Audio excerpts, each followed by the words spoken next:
में नामांकित कराया, बहुत बहुत बधाई। सुंदर विचार आपके, सुंदर सदस्य से आपने सम्मिलित की।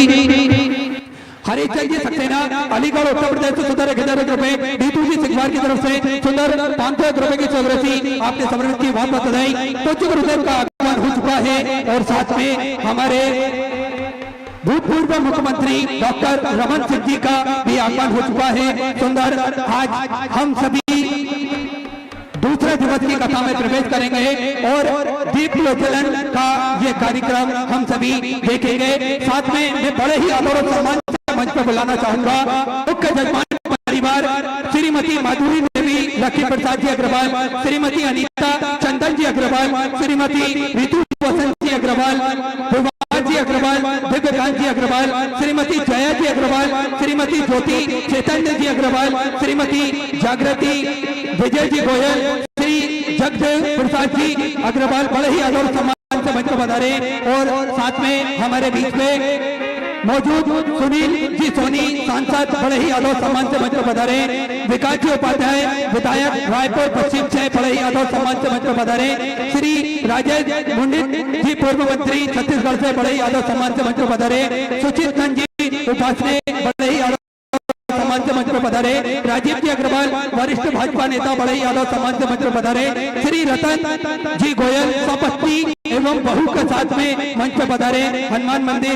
ट्रस्ट के अध्यक्ष पप्पू जी मिश्रा बड़े ही आदर पधारे, श्रवण जी शर्मा बोर्ड ब्राह्मण समाज प्रदेश अध्यक्ष बड़े ही आदर सम्मान से मंच पर पधारे, विजय सिंह जी जडेजा, श्रीमती ताम्रध्वज जी साहू गृह मंत्री जी की आदरणीय धर्मपत्नी जी बड़े ही आदर सम्मान से मंच पर पधारे, अमित जी साहू भाजपा प्रवक्ता, अनु जी साहू पार्षद महोदय, चंदूलाल जी साहू पूर्व सांसद, शिशिर जी शर्मा, करुणा जी शर्मा, आकाश शर्मा की माता जी बड़े ही आदर सम्मान से मंच पर पधारे। सुंदर दीप प्रज्वलन का कार्यक्रम हम सभी ने देखा और बाबा की कृपा जब तक जीप पर ना हो तब तक कोई भी कार्य इस दुनिया में संभव नहीं हो सकता। मेरा निवेदन है सभी भक्तों से सुंदर पूजन का कार्यक्रम यह चल रहा है। मात्र जिन अतिथि गणों के नाम मंच से लिए गए हैं वही मंच पे पधारे, मेरा उनसे निवेदन है। साथ में श्री अक्का जी तिवारी पार्षद वह भी बड़े आदर सम्मान से मंच पर पधारे। सुंदर क्रम में हम सभी आगे की ओर बढ़ते हुए पूज्य गुरुदेव का आगमन हो चुका है। साथ में कल्लू जी महाराज का भी आगमन हुआ है तो सुंदर गुरु वंदना सुंदर गुरु वचन हम सभी श्रवण करेंगे। जय जय श्री राधे, हर हर महादेव, श्री शिवाय नमस्तुभ्यम। आदरणीय नागभूषण राव जी बड़े ही आदर सम्मान से मंच पर पधारे पार्षद महोदय।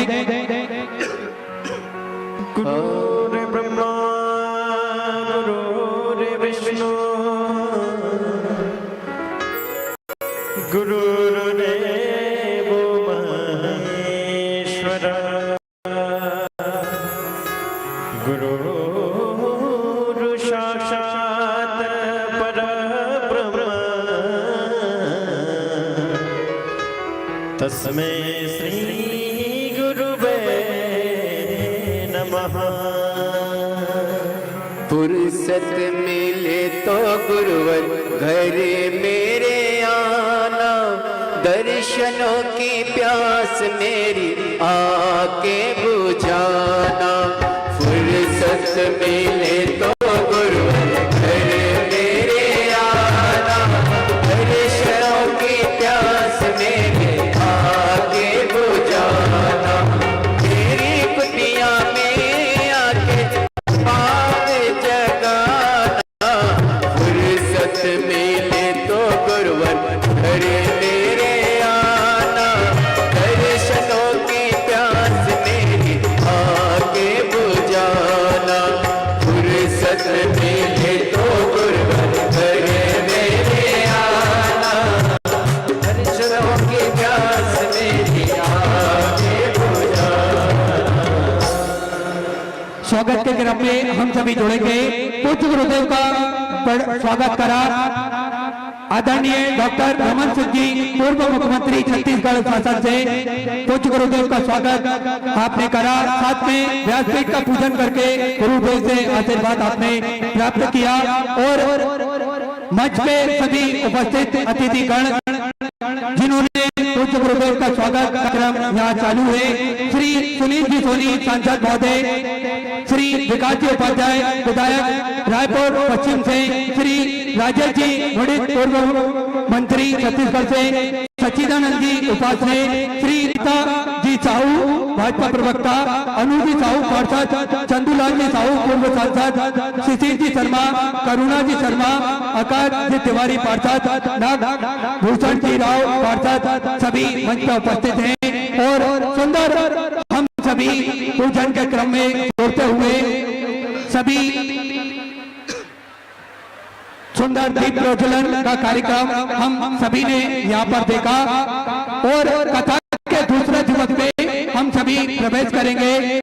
उससे पहले मैं बड़े ही आदर और सम्मान से मंच पर बुलाना चाहूंगा डॉक्टर रमन सिंह जी पूर्व मुख्यमंत्री छत्तीसगढ़ शासन से 5 मिनट का उद्बोधन हम सभी आदरणीय डॉक्टर साहब का श्रवण करेंगे।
दीप प्रज्वलन का कार्यक्रम हम हनुमान मंदिर गुढ़ियारी के इस विशाल प्रांगण में लाखों लोगों की उपस्थिति में ये बात का एहसास होता है कि पंडित मिश्रा जी की लोकप्रियता, आप जैसे शिव भक्तों की उपस्थिति, इसकी महिमा अपरंपार है। मैं आप सबको प्रणाम करता हूं, दोनों हाथ जोड़ के आप सबको प्रणाम करता हूं। आयोजक परिवार वसंत अग्रवाल, पूरी समिति को इस पुनीत कार्य के लिए बधाई और साधुवाद देता हूं। सनातन संस्कृति की समृद्धि परंपरा को निरंतर प्रगति देने व विशेषकर शिव भक्ति पुनः स्थापित करने में पंडित प्रदीप मिश्रा जी का अभूतपूर्व योगदान है। भगवान नीलकंठ ने स्वयं विषपान कर सकल संसार को अमृतमय किया था, उसी प्रकार हमारे छत्तीसगढ़ में व्याप्त समस्त बुराइयों का विष इस कथामृत से निश्चित रूप से साफ होगा और शांति, विकास, समृद्धि की अमृत की पूरे छत्तीसगढ़ को मिलेगा, मैं ये समझता हूं। मैं आप सबकी ओर से स्वागत करता हूं सभी वरिष्ठ साथियों का, लक्ष्मी प्रसाद अग्रवाल जी, श्रीमती माधुरी देवी अग्रवाल, वसंत अग्रवाल जी, चंदन अग्रवाल, सांसद सुनील सोनी जी, राजेश मूड़ा जी पूर्व मंत्री, एजाज ढेवर जी महापौर, विश्वास उपाध्याय जी और सभी साथियों को मैं यहाँ पे आप सबका स्वागत करता हूँ। आप सबका बहुत बहुत आभार, इतनी बड़ी उपस्थिति के लिए बहुत बहुत धन्यवाद। जय जय श्री राधे। बड़ा ही सुंदर उद्बोधन आदरणीय डॉक्टर साहब जी का हम सभी ने श्रवण करा और धर्म की पताका निरंतर लहराती रहे, यही हमको प्रयत्न करना चाहिए। आदरणीय डॉक्टर साहब जी का बड़ा ही योगदान छत्तीसगढ़ में रहा है और बड़ी ही सेवा इन्होंने अपने पद पर रहकर हम सभी को प्रदान करी है। एक बार जोरदार ताली बजाकर स्वागत करें। सुंदर हम सभी कथा के क्रम में आगे की ओर बढ़ते हुए मैं बड़ी ही विनम्रता से निवेदन करूंगा, जिन भक्तों का मंच पे नाम लिए गए हैं वही उपस्थित रहे, अति शीघ्र नीचे की ओर उतरते जाएं ताकि के हम सभी पूजन के क्रम में, सत्संग के क्रम में आगे की ओर बढ़ सके। और निश्चित ही बधाई के पात्र हैं श्री अग्रवाल परिवार, श्री बसंत जी अग्रवाल, श्री चंदन जी अग्रवाल, श्री लकी प्रसाद जी अग्रवाल, जिन्होंने सुंदर कथा का आयोजन कर हम सभी भक्तों को कृतार्थ करा, आनंद में करा।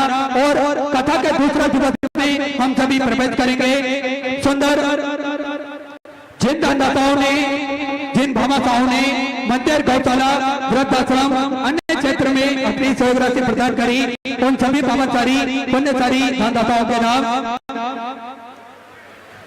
श्री साली नीलेश जी की तरफ से सुंदर 551 रुपए की सहयोग राशि आपने बाबा कमलेश्वर धाम में तो समर्पित की, बहुत बहुत बधाई। सुंदर विचार आपके सुंदर सहयोग राशि समर्पित की। लाला प्रसाद जी आर्य बैतूल मध्य प्रदेश से 551 रुपए, बालाजी दिगंबर राव जी राजड़ महाराष्ट्र से 511 रुपए की सहयोग राशि आपने समर्पित की।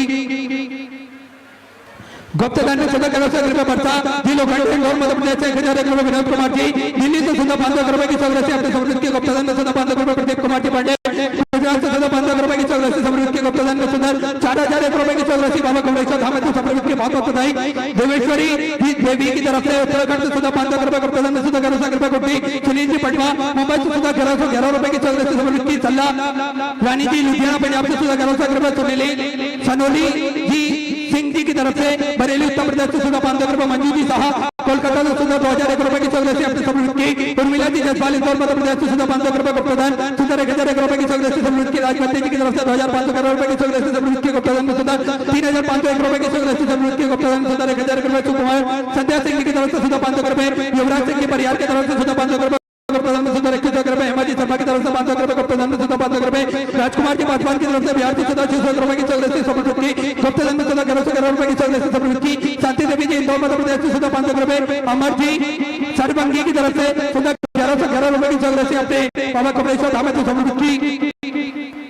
गुप्तदान में 500 रुपए विनोद कुमार जी मानदरिया की तरफ से 1100 रुपए की सहयोग राशि समर्पित की। गुप्तदान में 500 रुपए पूनम जी शर्मा गोरखपुर उत्तर प्रदेश से 500 रुपए, उर्मिला बेन जी की तरफ से अहमदाबाद गुजरात से 500 रुपए, राजकुमार जी रमेश लाल जी की तरफ से महाराष्ट्र से 2100 रुपए की सहयोग राशि समर्पित की। आकाश कमलेश कुमार जी की तरफ से 551 रुपए, कांति कृष्ण जी की तरफ से बिलासपुर छत्तीसगढ़ से 1151 रुपए, अमरेश्वरी छत्तीसगढ़ से 551 रुपए की सहयोग राशि आपने समर्पित की। सल्ला जी सिंह की तरफ से हरियाणा से 1100 रुपए, गुप्तदान में 1001 रुपए, रीमा जी चंदेल भोपाल मध्य प्रदेश से 1100 रुपए, दुर्गा देवी जी की तरफ से 3100 रुपए की सहयोग राशि समर्पित की। डॉक्टर रचना जी चौहान की तरफ से सुंदर 500 रुपए की सहयोग राशि समर्पित की। गोवर्धन गिरिराज जी की तरफ से 500 रुपए, लक्ष्मी नारायण जी शर्मा की तरफ से 1100 रुपए, किरण के बघेल भोपाल मध्य प्रदेश से 1100 रुपए, सूरज महेंद्र जी सैन की तरफ से 500 रुपए, गुप्तदान 5100 रुपए की सहयोग राशि अपने बाबा कमलेश्वर धाम में तो समर्पित की, बहुत बहुत बधाई। सुंदर विचार आपके सुंदर सहयोग राशि समर्पित की। गुप्तदान में 500 रुपए, सनी शिखा सिंह जी की तरफ से झारखंड से 500 रुपए,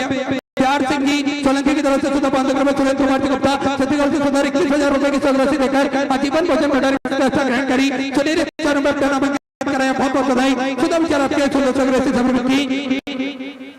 अंकुश माता जी अमरावती मराठी से 1001 रुपए की सहयोग राशि आपने समर्पित की। मुकेश जी मंडल की तरफ से 500 रुपए, सोनामती देवी बिहार से 500 रुपए की सहयोग राशि समर्पित की। अनुपमा सिंह जी की तरफ से लखनऊ उत्तर प्रदेश से 500 रुपए, मोहित जी रुपए ग्वालियर मध्य प्रदेश से 500 रुपए, गीता बाबूलाल जी जयपुर राजस्थान से 505 रुपए की सहयोग राशि समर्पित की। उषा बसवा जी की तरफ से 2011 रुपए, राजेश पूजा जी दिल्ली से 5001 रुपए की सहयोग राशि अपने बाबा कमलेश्वर धाम में तो समर्पित की, बहुत बहुत बधाई। सुंदर विचार आपने सुंदर सहयोग राशि समर्पित की। अशोक जी भोपाल की तरफ से पंजाब से 500 रुपए, शैलेश माया जी बालाघाट मध्य प्रदेश से 1100 रुपए, गुप्तदान में 1100 रुपए, विजय दुबला जी की तरफ से दिल्ली से 500 रुपए, मोहित जी शर्मा हरियाणा से 500 रुपए, राजीव जी कंबोज करनार हरियाणा से 1100 रुपए, सालिक राम जी पांडे की तरफ से मुंबई से 500 रुपए, सुकुमार जी दरभंगा यहाँ पर छत्तीसगढ़ से 1001 रुपए, रिसोर्ट की तरफ से उत्तर प्रदेश से सुधा 505 रुपए की चौरस्ती समिति के खिलाफ गलौजी जोशी ठाणे महाराष्ट्र समिति की रोहिणी श्याम सुंदर जी पुणे महाराष्ट्र से 500 रुपए करते हुए 511 रुपए और मध्य प्रदेश से 1111 रुपए की चौरस्ती समिति की सचिव गुप्ता हरियाणा से 500 रुपए ममता अशोक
विश्वनाथ भगवान की जय, चंपेश्वर महादेव की जय, महाकाल राजा की जय, कुबेरेश्वर महादेव की जय।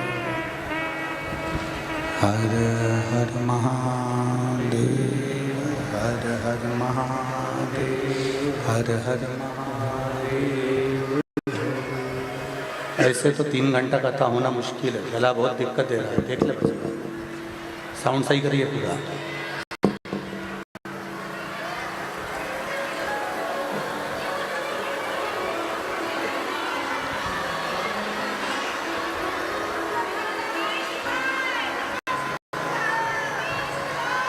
शंभु शंभु। बर्तन में जिससे साउंड चलता है ऐसा चल रहा है, चोंगा जैसा, उस पर गला पकड़ रहा है, उसको देखिए। शंभु, थोड़ा मिठास लाइए, उसमें मिठास बिल्कुल नहीं आ रही है। शंभु शंभु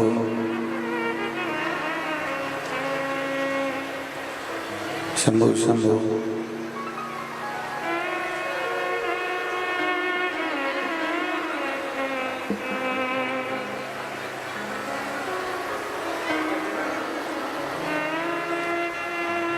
बाबा देवानंद महादेव की कृपा से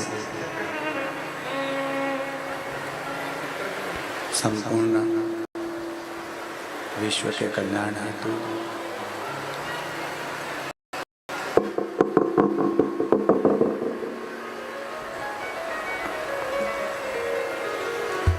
संपूर्ण जगत के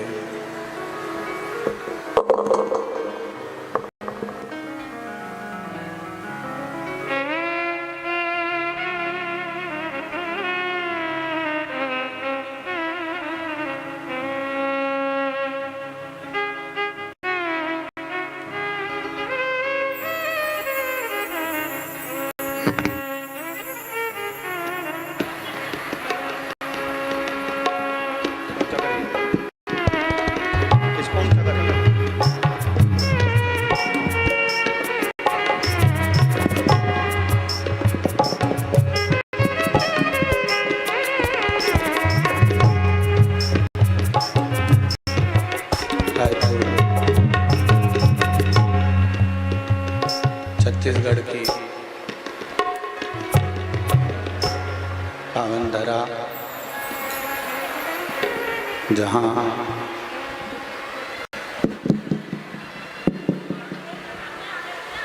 भगवान शिव की कृपा से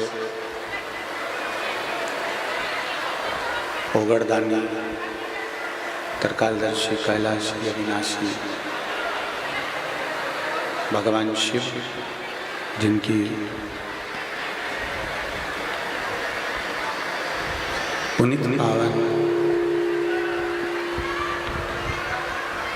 शिव महापुराण की कथा श्रवण करने का सौभाग्य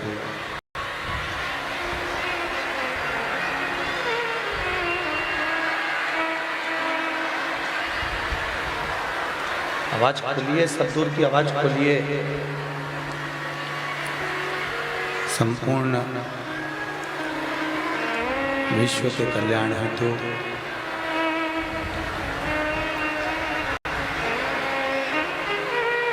देवाधिदेव महादेव की पावन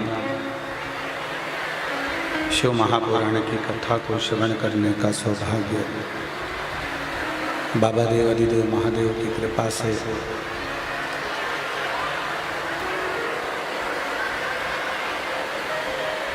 रायपुर की इस पावन धरा पर प्राप्त हुआ है।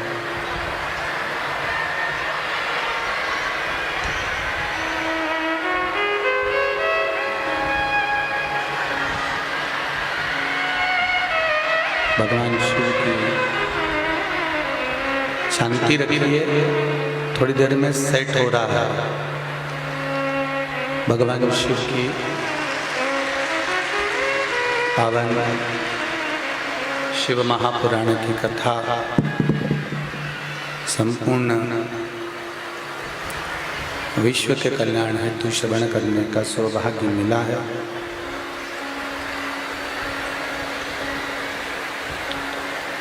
बाबा देवाधिदेव महादेव, तरकालदर्शी, कैलाशी, अविनाशी भगवान शिव,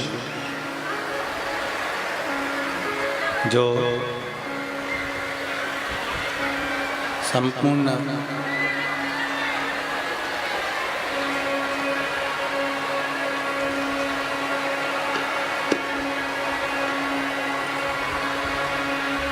पीछे के जितने भी माइक फोन लगे हैं, बक्से ऑन लगे हैं, यहाँ वहाँ सबकी आवाज़ बढ़ा दीजिए, तेज कर दो एकदम।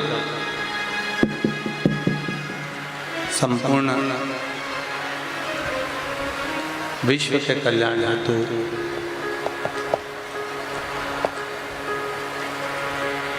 पावन शिव महापुराण की कथा का रसतत्व ग्रहण करने का सौभाग्य बाबा देवाधिदेव महादेव की कृपा से प्राप्त हुआ है। बड़े भाग्यशाली हैं श्री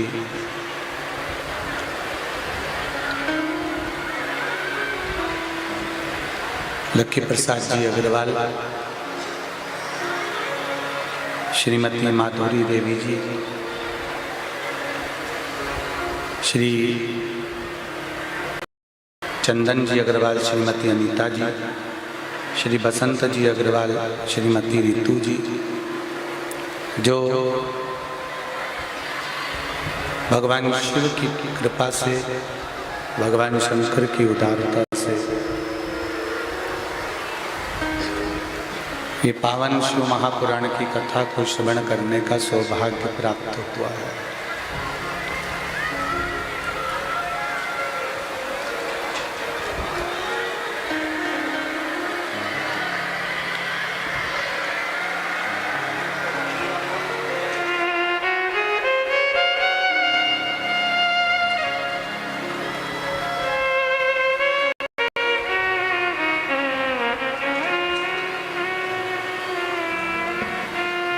भगवान शिव उगरदानी तरकालदर्शी कैलाशी जो नित्य शिव कृपा करने वाले हैं, उनकी करुणा से रायपुर की श्री गुड़ियारी जी हनुमान जी महाराज की प्रेरणा से पावन शिव महापुराण की कथा श्रवण करने का सौभाग्य मिला है। कथा मंडप में विराजमान पूर्व मुख्यमंत्री छत्तीसगढ़ सरकार डॉक्टर श्री रमन सिंह जी, जो इस पावन कथा पंडाल में विराजमान हैं, सांसद श्री सुनील सोनी जी, श्री राजेश मुंडत पूर्व मंत्री जी, श्री विकास उपाध्याय विधायक रायपुर पश्चिम, भगवान शिव की कृपा से, उदारता से, करुणा से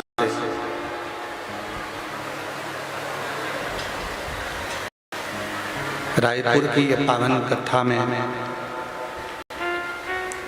चंपेश्वर महादेव की पावन शिव महापुराण की कथा रायपुर वासियों को श्रवण करने को मिली है।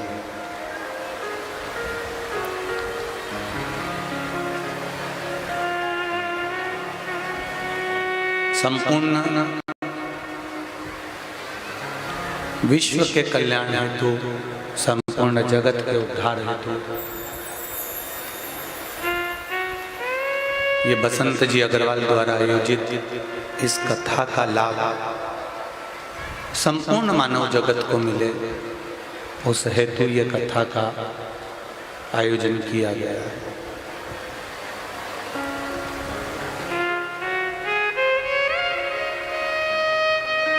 बड़ी कृपा,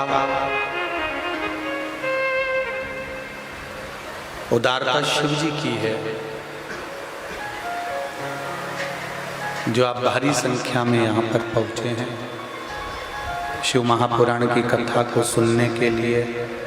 सुबह 4 बजे से ये पूरा पंडाल भर चुका था। ये आप लोगों के प्रेम और वात्सल्य से।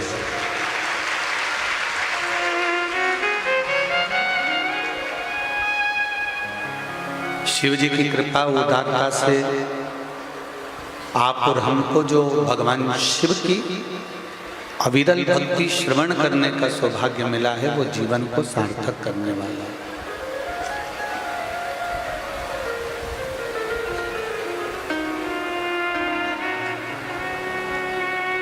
कल अपन ने कथा में श्रवण किया था भगवान शिव की उस कैलाश धाम पर माता पार्वती जी के पास में देवऋषि नारद जी का आगमन हुआ।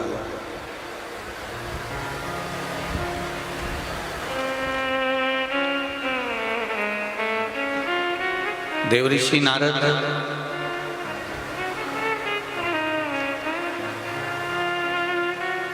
माँ जगतजननी पार्वती जी के सम्मुख में जाकर कहते हैं, माता पार्वती जी से निवेदन करते हैं, विनती करते हैं कि हे पार्वती माँ, हे जगतजननी, हे माता, ये आपकी ही कृपा और उदारता है कि संपूर्ण विश्व का कल्याण हो रहा है। माँ,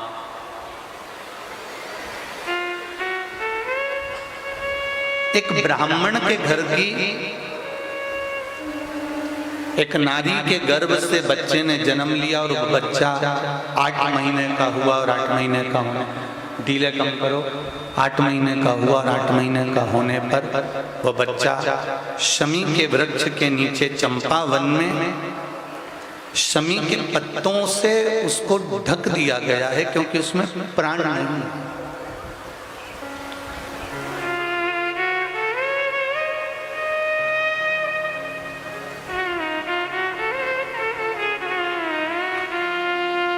और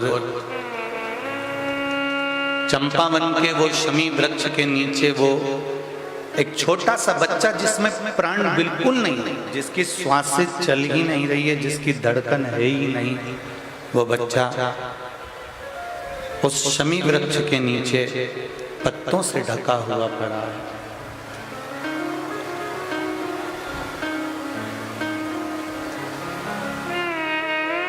देखिए, श्री लक्ष्मण भट्ट जी की धर्मपत्नी इल्लमा गारू जी ने जो भगवान का भजन किया है, जो भगवान का कीर्तन किया है, जो भगवान का मंत्र जाप किया है, जो भगवान का स्मरण किया है, वो इल्लमा गारू द्वारा किया गया भगवान का भजन देवऋषि नारद तक गया और देवऋषि नारद से वो भजन, देवऋषि नारद से वो भगवान का मंत्र जाप, नाम जाप माता पार्वती जी तक पहुंचा।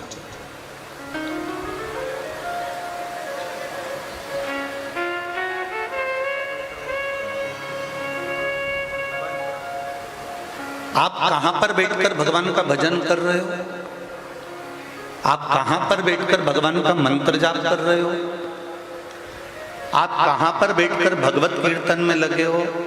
आपको भगवान को दिखाने की जरूरत नहीं पड़ेगी कि आप कहां बैठकर भगवान का भजन कर रहे हो।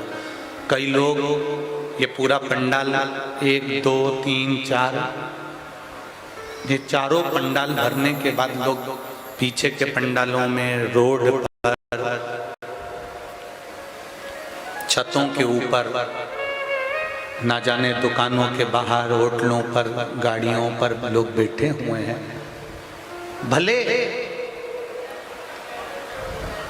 आपको हम दिखे ना दिखे, परंतु आप जहां पर भी बैठकर भगवान का भजन कर रहे हो, जहां पर भी बैठकर भगवत कीर्तन कर रहे हो, जहां पर भी बैठकर शिव महापुराण की कथा को श्रवण कर रहे हो, ये निश्चित है आप जहां भी बैठकर कथा सुन रहे हो, भले हमें दिखे ना दिखे, संसार वालों को दिखे ना दिखे, पर इतना जरूर है कि मेरे महादेव को जरूर नजर आएगा, वो निश्चित है।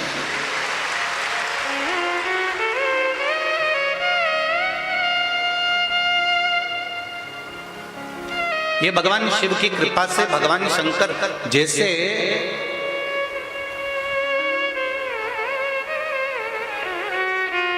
भजन करने वाले का भजन भगवान तक अपने आप पहुंच जाता है, उसकी दृष्टि भजन करने वाले पर अपने आप पड़ जाती है। उसी तरह जैसे जिसके गले में सोने की रकम होती है, जिसके गले में सोने का हार होता है, जिसके गले में स्वर्ण के आभूषण धरे होते हैं, जिसके शरीर पर सोने की रकम पड़ी होती है, सोने के आभूषण पड़े होते हैं, सोने के हार पड़े होते हैं, उस पर चोर की नजर जरूर होती है।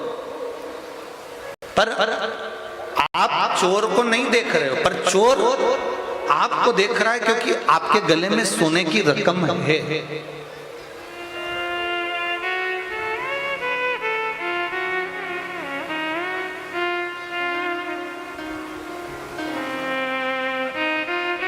आपने चोर को नहीं देखा, पर चोर ने आपको देख लिया कि आपके गले में सोने की रकम पड़ी हुई है, आपके गले में सोना पड़ा हुआ है, आपके हाथ पैर में सोना डाला हुआ है। उस चोर ने आपको देख लिया, सोने की रकम आपने पहनी है, पर चोर की दृष्टि आप पर पड़ी हुई है। जैसे चोर को आप नहीं देख पाते, पर चोर आपको देख लेता है, उसी तरह हम परमात्मा को नहीं देख पाते, पर भजन करने वाले को परमात्मा देख लेता है।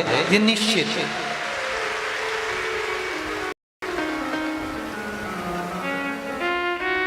जहां भी बैठकर हम भजन कर रहे हैं, जहां हम शिव मंदिर में एक लोटा जल समर्पित कर रहे हैं, भगवान शंकर के मंदिर में जा रहे हैं, भगवान शिव को रिझा रहे हैं, शंकर जी का गुणगान कर रहे हैं, शिव नाम का स्मरण कर रहे हैं, तुम कहीं पर भी बैठकर श्री शिवाय नमस्तुभ्यम का जाप करो, चाहे एक लोटा जल तुम कहीं पर भी बैठकर समर्पित करो, शिव उसको देख लेगा, शंकर उसको स्वीकार कर लेगा।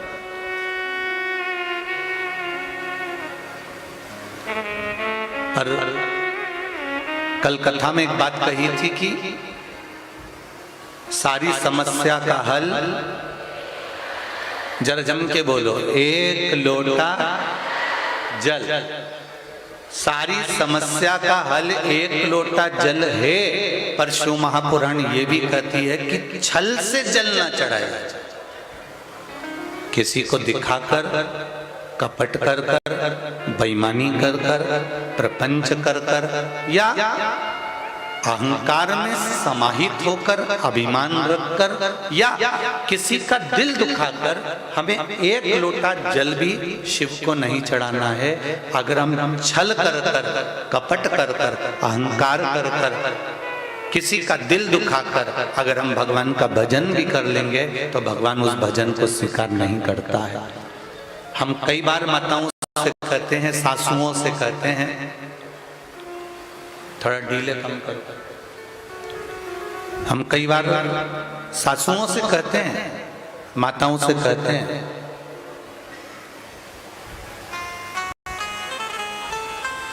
अब एकादशी का व्रत रखा, सास का एकादशी का व्रत है, और सास बहू को अपशब्द कहे, बेटी को ताने दे दे, या बेटे को अपशब्द कह दे, या बहू को अपशब्द कह दे, तो ईमानदारी से बोलो, एकादशी के व्रत का पुण्य मिलेगा? अच्छे से तो बोलो, नहीं मिलेगा ना। एकादशी के व्रत का पुण्य नहीं मिल सकता। विक्रम बेताल की कथा, विक्रम बेताल का नाटक जिसने भी टीवी पर देखा होगा उसको मालूम होगा कि तू बोला और वो चला। शिव महापुराण भी यही कह रही है, जब हमारा व्रत रहता है, जब हमारी साधना रहती है, जब हम शिव जी के मंदिर में एक लोटा जल चढ़ाने के लिए जाते हैं, भगवान का गुणगान करने के लिए जाते हैं, पशुपति व्रत करने के लिए जाते हैं, भगवान का मंत्र जाप करने के लिए जाते हैं, भगवान की कथा को श्रवण करने के लिए जाते हैं, शिव महापुराण की कथा कहती है, अगर हमने भगवान का भजन करा, पूजन करा, कीर्तन करा, शिव महापुराण की कथा श्रवण करी, या एक लोटा जल चढ़ा, या हमने पशुपति व्रत करा, या सोमवार का व्रत करा, या एकादशी, प्रदोष, कुछ भी हम कर रहे हैं, और मालूम पड़े हमने किसी को अपशब्द कह दिया उसके दौरान, तो ये याद रखना कि उसका पुण्य हमारे खाते में नहीं मिलता, तुम्हारा पुण्य समाप्त हो जाता है। उस पुण्य की कोई परिभाषा नहीं। अच्छा करो, अच्छा सोचो, अच्छा विचार करो। बहुत ध्यान देना, नीले कलर का चश्मा लगाओगे तो सब नीले दिखेंगे, लाल कलर का लगाओगे तो सब लाल दिखेंगे, और पीले कलर का लगाओगे तो पीले दिखेंगे। हमारी दृष्टि जैसी होगी सामने वाला व्यक्ति वैसा नजर आएगा। कपटी को कपटी नजर आता है, पापी को पापी नजर आता है, ईमानदार को ईमानदार नजर आता है, धर्मात्मा को धर्मात्मा नजर आता है, पुण्यात्मा को पुण्यात्मा नजर आता है, सत्कर्मी को सत्कर्मी नजर आता है, भजनावली को भजनावली नजर आता है, धार्मिक को धार्मिक नजर आता है। और जिसके भीतर पाप की वृत्ति बहुत भरी होती है उसे संपूर्ण विश्व में पाप ही नजर आता है, उसे कोई दूसरा दिखता है।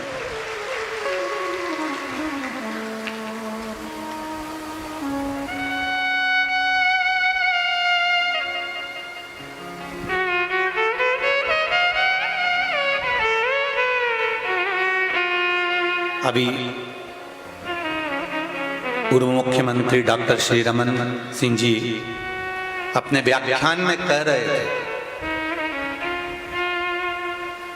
कि भगवत स्मरण, भगवान की भक्ति, धर्म,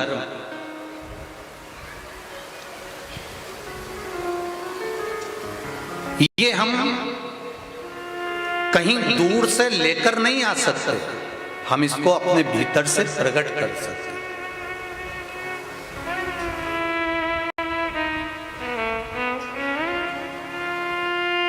हम अपने भीतर से भगवान की अविरल भक्ति को प्राप्त कर सकते हैं।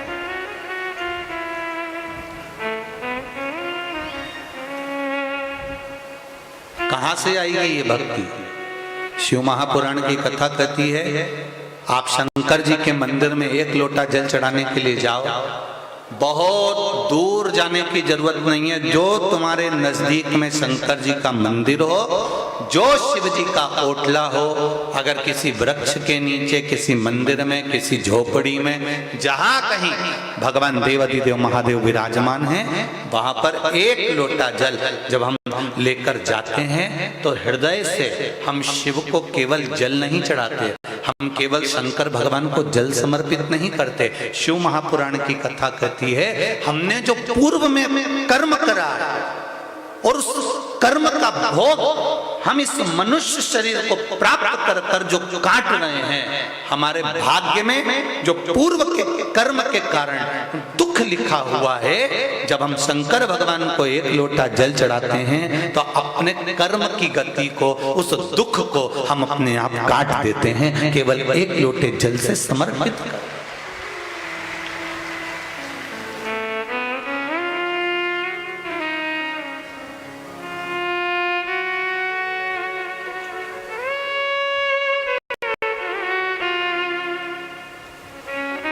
आप इतने लाखों की संख्या में आए हो, कल भी लाखों की संख्या में पहुंचे थे, और आज तो इतने पहुंच गए कि पूरे ग्राउंड के आसपास में जितनी रोडें हैं सब रोडें फुल भरी हुई है, कहीं बैठने की जगह नहीं बची है रोडों के ऊपर। आप इतनी संख्या में पहुंचे हो, जरा विचार करिएगा, एक मन में एक भाव रखिएगा।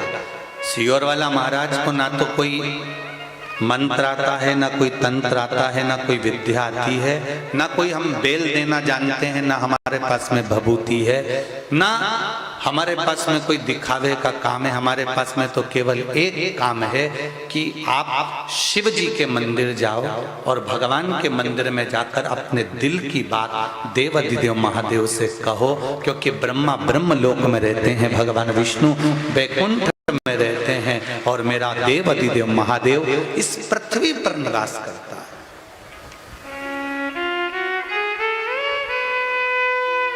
मेरे देवाधिदेव महादेव इस भूमंडल पर मृत्यु लोक में उनका निवास है।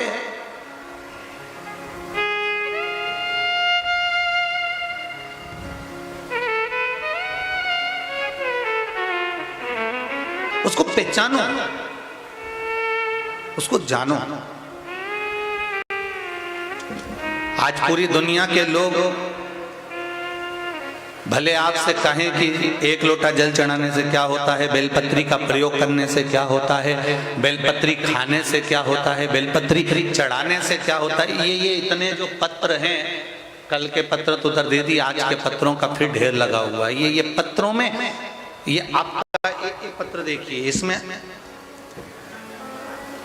केवल आपका विश्वास छुपा हुआ है। एक पत्र में तो एक माता ने अपना पूरा मेडिकल की पूरी रिपोर्ट लगाई है, देखिए आप।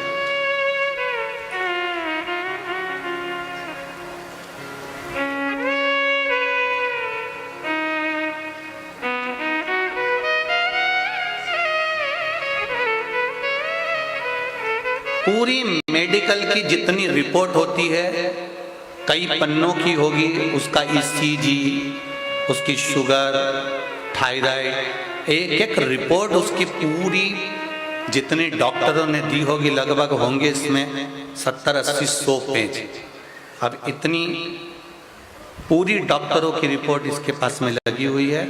और मैं कहूँगा आस्था चैनल वालों को इस बेटी का वेंटिलेटर पर पड़ा हुआ फोटो भी अवश्य दिखा कि इस बेटी को वेंटिलेटर पर पटका गया था। ये देखिए, अब इस पत्र को अपन पढ़ें। मेरा नाम शंकर यादव है, मैं गयानार दुर्ग छत्तीसगढ़ से आया हूँ। कहीं बैठे हो शंकर जी यादव, कहीं बैठे हो तो दोनों हाथ हिलाइएगा। जहाँ कहीं बैठे हो शंकर जी यादव, कहीं बैठे हैं? अच्छा, उधर बैठे हो क्या? दोनों हाथ हिला दो एक बार शंकर जी। हाँ ठीक है, दिख गए आप। श्री शिवाय नमस्तुभ्यम। 1, 2, तीसरे नंबर के पंडाल में शंकर जी यादव बैठे हुए। 27/4/2022 की बात है गुरुदेव। मेरी लड़की बहुत अच्छी थी, उसका पीछे फोटो लगाया गया है जब वो अच्छी थी उस समय। आप टीवी पर देख सकते हैं इस बेटी का फोटो। और जितने लोग यहाँ बैठे हुए हैं, मेरी बेटी पहले अच्छी थी, उसका फोटो भी मैंने लगाया। और बाद में जब बेटी की दशा वेंटिलेटर पर पड़ी रही, उसका भी फोटो उन्होंने लगाया। गुरुदेव 27/4/2022 की बात है। मेरी लड़की की तबीयत बहुत खराब थी। रायपुर के हॉस्पिटल में 2 महीने से ऐसी में वेंटिलेटर पर पड़ी रही। डॉक्टर ने कह दिया था अब मैं नहीं बचा पाएंगे, अब इसको आप घर ले जा सकते हो और इसमें अपने प्राण है नहीं, जितने बचे हैं उतने प्राण पर आप इसको घर ले जाओ। इसकी कोई गारंटी नहीं है, क्योंकि 2 महीने से लगातार इलाज चल रहा है और ये श्वास गंवा चुकी है। हमने आस्था चैनल से आपका शिव पुराण की कथा सुनी। 1 लोटा जल उसी अस्पताल के पास शिव मंदिर में रोज जल चढ़ाई और उसी जल को उस लड़की की नासिका में जो नली लगी हुई थी उसमें देना। डॉक्टर से पूछकर, हाथ जोड़कर निवेदन कर कर उस नली में 2 बूंद देना चालू करा। और बेलपत्र ले जाते और उसके पलंग के पास में चढ़ी हुई बेलपत्र, खिला तो सकते नहीं तो उसके पलंग के पास रख देते।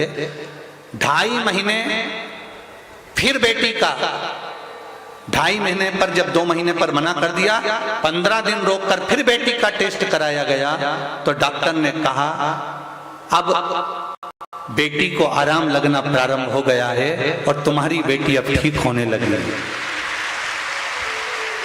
बेटी को आराम लगना प्रारंभ हो गया, बेटी ठीक हो गई और 15 दिन के बाद मेरी बेटी की सारी रिपोर्ट नॉर्मल आ गई और आज मेरी बेटी मेरे घर में आ गई।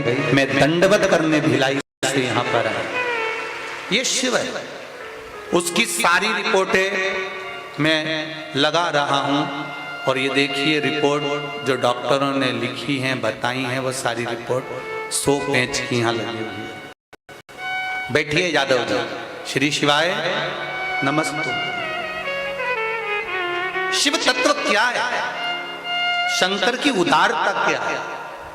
लोग कहेंगे 1 लोटा जल से क्या शिव प्रसन्न हो जाते हैं? क्या 1 बेलपत्र शंकर भगवान को चढ़ाकर खाने से शुगर, बीपी, थायराइड ये सब लेवल पर हो जाता है? हमारा निवेदन है खाना मना नहीं है, पर एक निवेदन सबसे बड़ा है कि पहले आपके दिल में शंकर जी के प्रति विश्वास हो और तुम शंकर जी की कभी निंदा नहीं सुनते हो और ना कहीं शिव निंदा सुनना पसंद करते हो, तो समझ लो कि शिव ने तुमको साथ लिया और तुम्हारा कार्य कर दिया। तो समझो।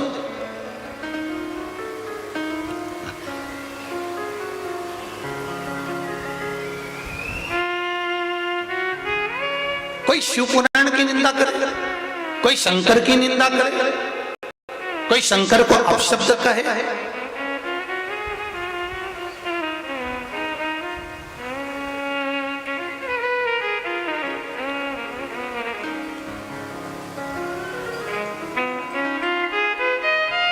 अगर कोई शिव निंदा में लगा हुआ है तो हमारा शिव महापुराण की कथा कहती है ना तो शिव की निंदा सुनना है ना शिव भक्त की निंदा सुनना है। कोई माता अगर एक लोटा जल चढ़ाने शिव मंदिर में भी जा रही है और आप दुकान पर बैठे हुए और आपके पास में कोई दूसरा बैठा हुआ है और कह रहा है कि देखो ये शंकर जी के मंदिर में चल दी, ये शिव जी को जल चढ़ाने चल दी, एक निवेदन है जो जल चढ़ाने जा रही है उसके जीवन का पूरा पाप तेरे मात्र निंदा करने से तेरे खाते में चला जाता है, केवल निंदा का।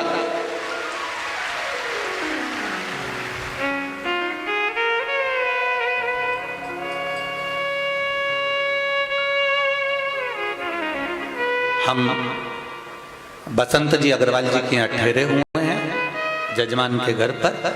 वहां एक पत्र आया, अभी हम आ रहे थे उससे पहले ही किसी ने पत्र भेजा। उस पत्र में लिखा है कि गुरुदेव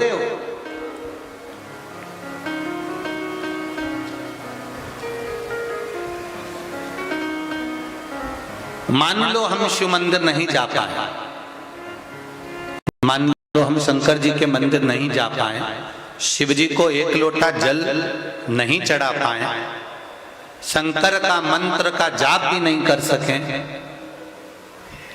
तो हमारा कल्याण कैसे होगा? कोई जरूरी नहीं है कि आप अगरबत्ती लगाएं, धूप बत्ती लगाएं, दिया जलाएं। शिव महापुराण की कथा कहती है दिया जलाने से ज्यादा, अगरबत्ती लगाने से ज्यादा, भगवान की स्तुति करने से ज्यादा पुण्य मिलता है किसी गरीब की सेवा में लग जाओ और उसका जीवन सार्थक बना, ये पुण्य है।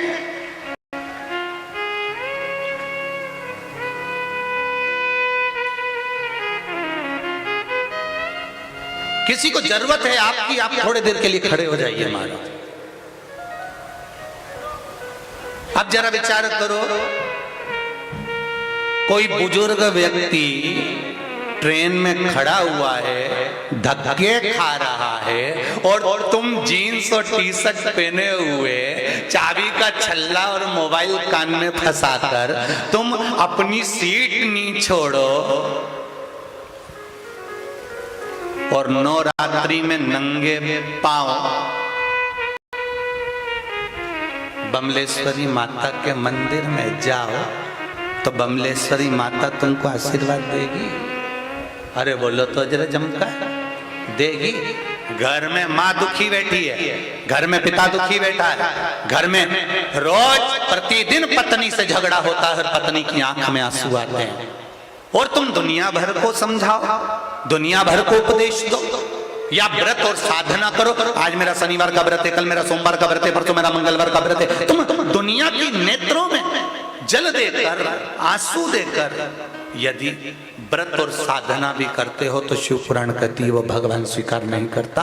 भगवान तो कहता है निर्मल मन सो मोहि पावा, मोहि छल छिद्र कपट ना भावा। शिव पुराण कितनी अच्छी बात कहती है। आप किसी को अगर कुछ भी नहीं कर सकते, आप किसी को दान भी नहीं दे सकते, आप किसी को पुण्य भी नहीं दे सकते, आप किसी को 1 रुपया दान नहीं कर सकते, आप भगवान को दिया भी नहीं लगा सकते, आप मंदिर में नहीं जा सकते, तो शिव पुराण एक बात जरूर कहती है कि रास्ते में पड़ा हुआ पत्थर भी उठाकर, पत्थर को भी अगर चुनकर आपने एक कोने में ले जाकर डाल दिया, तो जैसे शबरी ना तो भगवान का भजन करती थी, शबरी ना भगवान की पूजन करती थी, शबरी ना मंत्र जाप करती थी, शबरी ना नाम जाप करती थी, शबरी केवल एक काम करती थी कि रास्ते में जो कंकर पड़े होते थे उसको रोज बीन लेती थी, और राम उस शबरी जी को दर्शन देने के लिए चले जाते हैं। आप दूसरे के मार्ग में आने वाले कंकर को भी बीन कर अगर फेंक दोगे तो निश्चित है शंकर कृपा कर देंगे। ये निश्चित, इसमें निश्चित शिव कृपा करेंगे, दया करेंगे, उदारता करेंगे।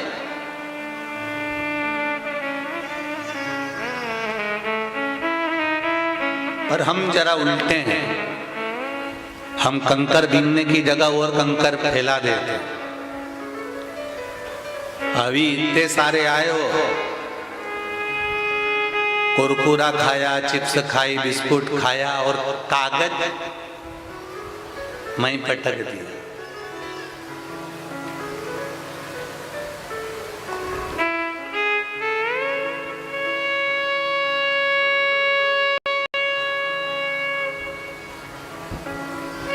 हमने कचरा उठाया ही कहा, हमने कंकर बीना ही कहा। शिव महापुराण की कथा कर रहे, हम थोड़ा थोड़ा किसी का भला करते हुए, थोड़ा सत्कर्म करते हुए आगे बढ़। अग्रण्य भाव में आगे बढ़ते चले, और जब हम भगवान की अविरल भक्ति की ओर अग्रण्य होंगे, बढ़ेंगे, तो निश्चितता है कि उसका सुख हमको मिलेगा। तेरा ये दिया मैंने खाया पिया है, तेरा शुक्रिया है, तेरा शुक्रिया, ये जायदाद दी है, औलाद दी है, मुसीबत में हर वक्त इमदाद दी है, तेरा ही दिया मैंने खाया पिया है, तेरा शुक्रिया है, तेरा शुक्रिया है, तेरा शुक्रिया है, तेरा शुक्रिया है। एक तुम कहीं पर भी बैठकर भजन करो, वो स्वीकार करेगा। हमने तो यहां तक कहा है मंदिर में जाकर जल भी नहीं चढ़ा सकते, तो मंदिर के बाहर से निकलकर शिव मंदिर के सामने अगर आपकी दृष्टि पड़ जाए, आपके नेत्र शंकर के द्वार पर भी पड़ जाए, तो समझ लेना कि बैकुंठ के द्वार के रास्ते तुम्हारे लिए निश्चित खुले।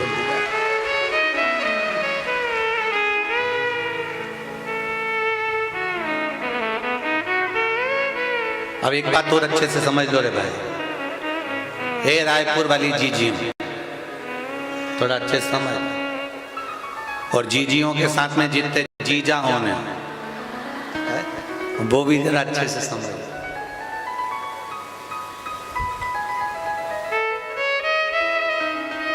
ना तो बैकुंठ आपने देखा, ना बैकुंठ सीहोर वाले महाराज ने देखा, और जिसने देखा वो आज तक आके बताइए ही नहीं। बोलो सही है कि गलत है? पर शिव महापुराण की कथा कहती है ना बैकुंठ हमने देखा है, ना बैकुंठ तुमने देखा है, पर हमारे शास्त्र कहते हैं कि भगवत भजन करो तो बैकुंठ प्राप्त होता है। शिव महापुराण की कथा कहती है शंकर जी पे एक लोटा जल चढ़ाना प्रारंभ करिए, शिव जी का गुणगान करना प्रारंभ करिए, आपको बैकुंठ जाने की जरूरत नहीं पड़ेगी, बैकुंठ अधिपति आपके पास आएगा, ये निश्चित है। आप शिव का भजन तो करो।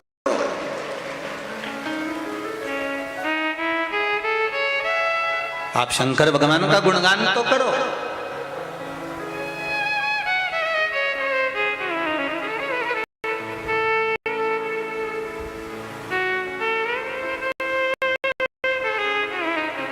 और जब करोगे तो मिलेगा, ये निश्चित। दिल मेरा रखना तेरे हवाले,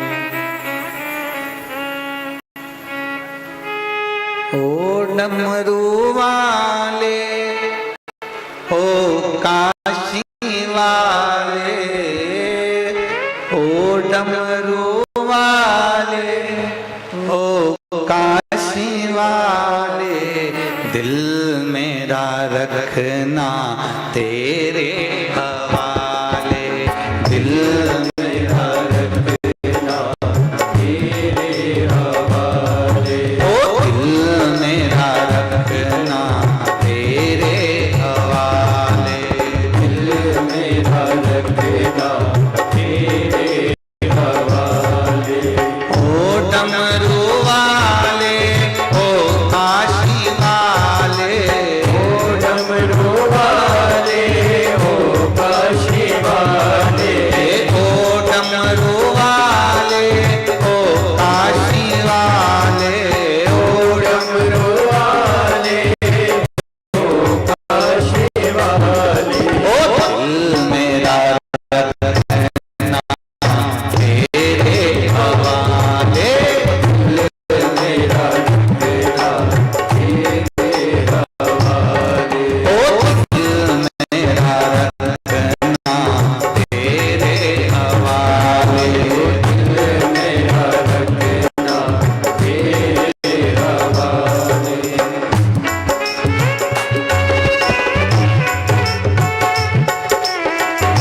लगा ले, अपने चरण से हमको लगा ले। ओ दिल मेरा रखना तेरे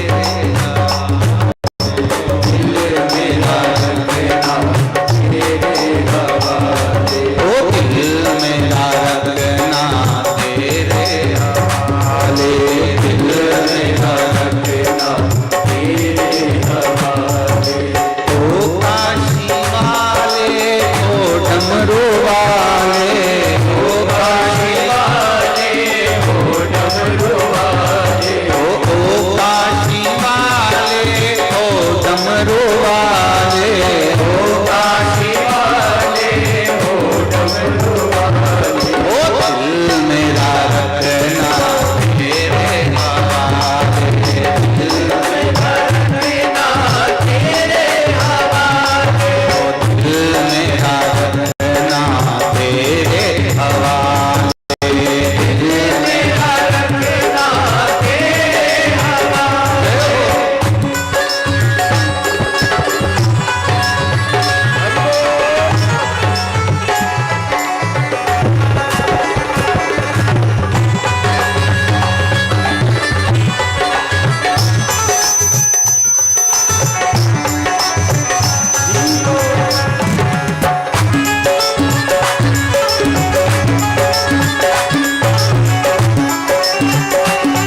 अपने स्थान पर बैठकर शिव महापुराण की कथा का जो मूल मंत्र है, स्मरण है,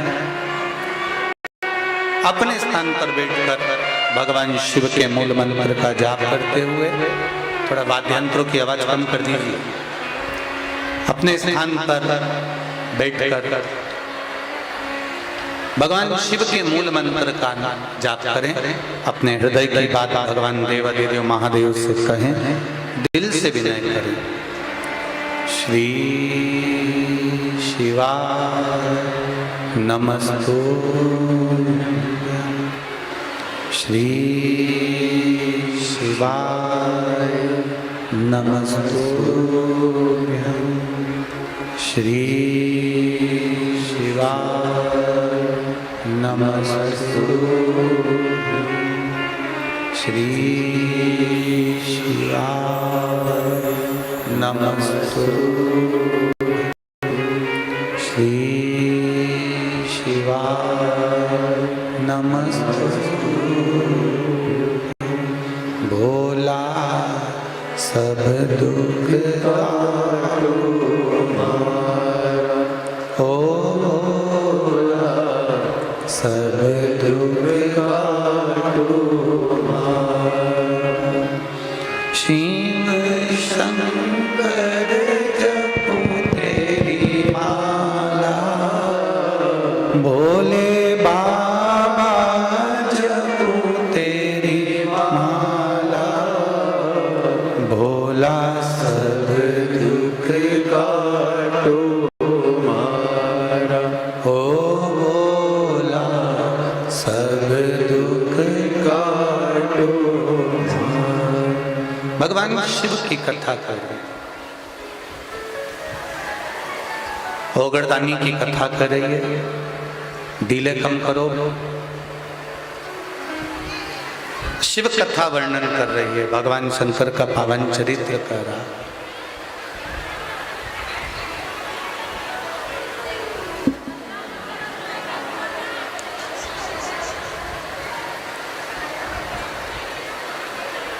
आपकी निर्मल भक्ति, आपका निर्मल स्वभाव भगवान शिव के करीब अवश्य लेकर जाए। निर्मल मन सो मोहि पावा, मोहि छल छिद्र कपट ना भावा। दिले कम करो।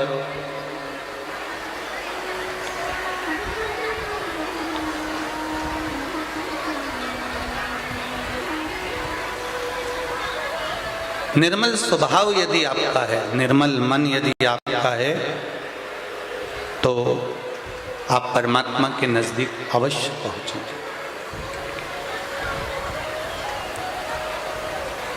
इल्लमागारू की बात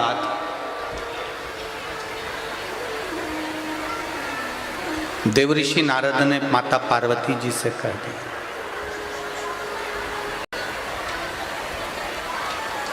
फिर वही बात यहां पर आई है, कहीं पर भी बैठकर भजन करो, कहीं पर भी बैठकर मंत्र जाप करो, कहीं पर भी बैठकर नाम स्मरण करो, शिवजी तक आपके हृदय की बात जरूर पहुंचेगी, ये निश्चित है।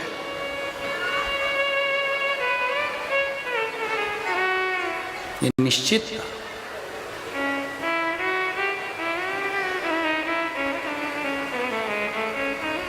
कितना हमारे यहाँ के दर्जी भी इतने समझदार होते हैं, जो कपड़े सिलने वाले होते हैं, उनको भी ये मालूम है कि कुर्ते में, शर्ट में, कपड़े में जेब भी लगाते हैं ना, तो उल्टी हाथ की ओर लगाते हैं। कौन से हाथ पे लगाते हैं? जम के बोलो जरा। उल्टे हाथ, लेफ्ट की ओर, उल्टे हाथ की ओर जेब लगाते हैं।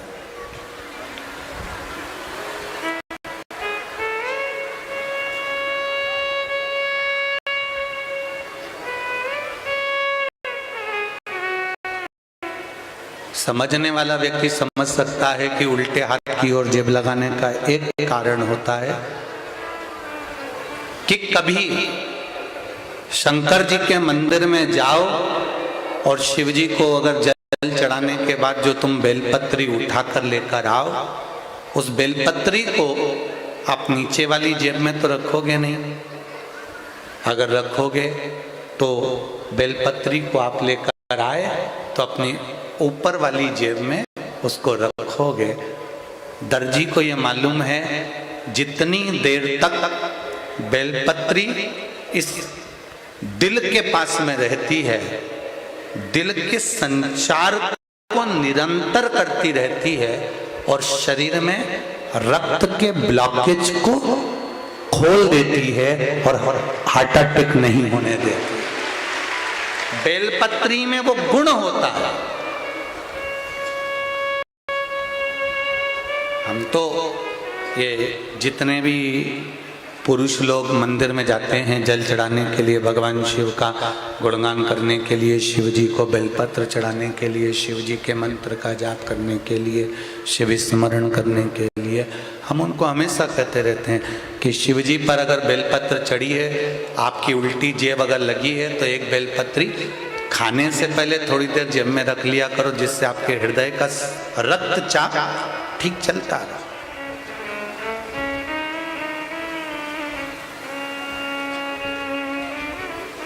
ये सुख देने वाले।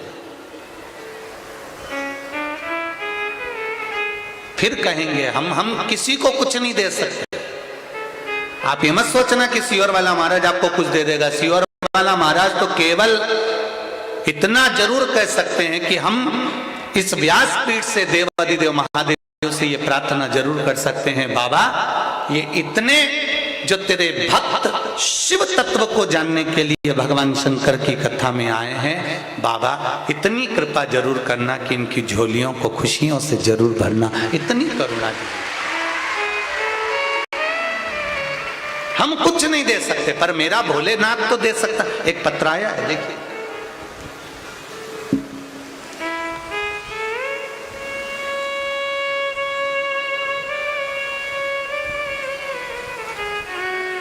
मोरध्वज वैष्णव, पत्नी श्रीमती दीप वैष्णव, निवासी ग्राम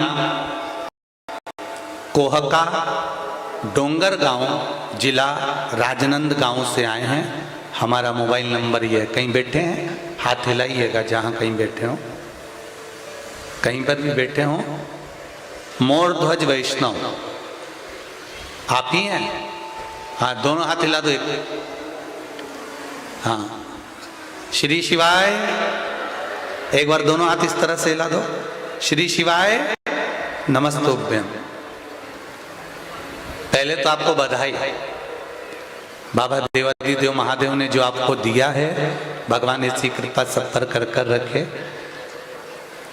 गुरुदेव, मेरा गांव कोहका तो जैसे शिवलोक हो गया है। जब भी जाओ शिव भक्तों की लाइन शिव मंदिर में लगी रहती है। पहले शंकर के मंदिर में कोई नहीं जाता था गुरुदेव, कोई पुजारी कोई पंडित भी शिव मंदिर में नहीं बैठता था। अब शिव मंदिरों में भीड़ होने से बाबा देवाधिदेव महादेव का आनंद है। गुरुदेव, बाबा देवाधिदेव महादेव की कृपा, हमारी शादी को 10 वर्ष हो गया था परंतु हमें संतान का सुख नहीं मिला। हमने काफी इलाज करवाया, डॉक्टर ने पत्नी के गर्भ में गांठ की समस्या बता दी। उस समस्या के लिए हमने ऑपरेशन तक करवा लिया तो भी संतान का सुख नहीं हो पाया। पत्नी को गर्भ नहीं ठहरा और गुरुदेव हमें कोई लाभ कहीं से नहीं मिला। हम ज्योतिष का सहारा भी लिए, उन्होंने ग्रहों का खराबी बताया और वास्तु दोष का समस्या बताई। हमने वो भी करा गुरुदेव, फिर भी हमें कोई फायदा नहीं मिला, हमें लाभ नहीं मिला। ये सारी बातें 2018 तक हम सब कुछ कर लिए गुरुजी, पर कुछ भी नहीं हो पाया। गुरुदेव, हम काफी निराश हो गए थे। फिर पत्नी के मन में विचार आया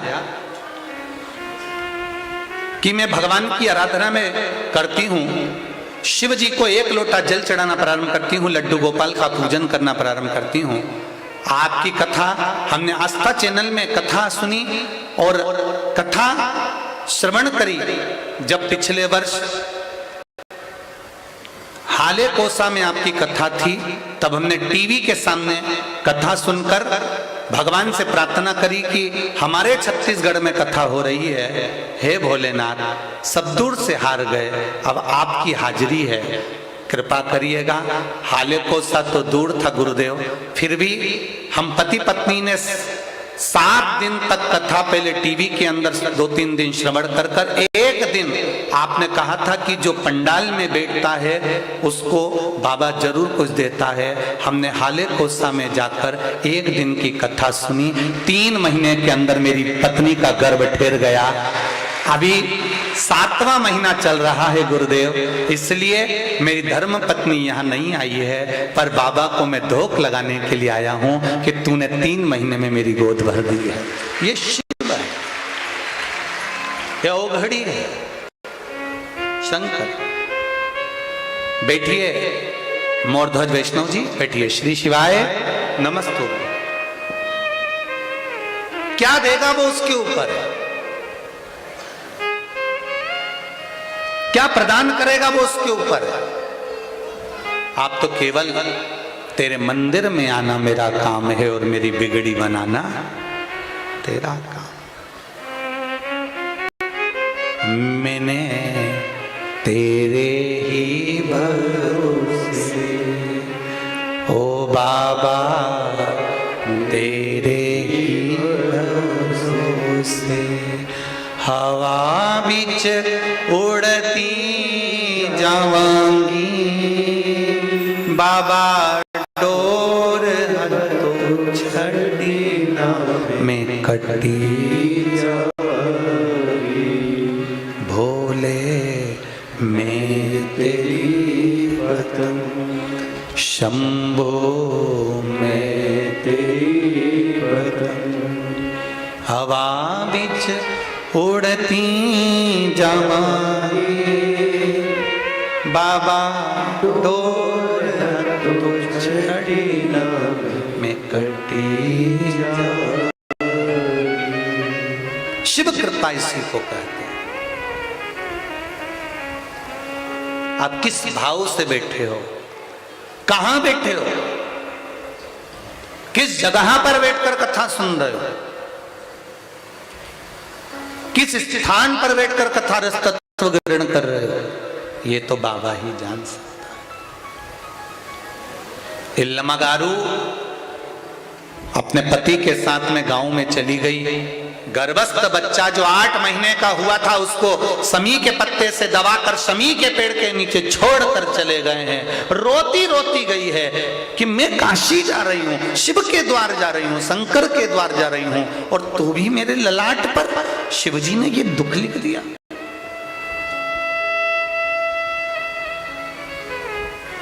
भगवान ने ऐसा दुख मेरे ललाट पर लिखा है।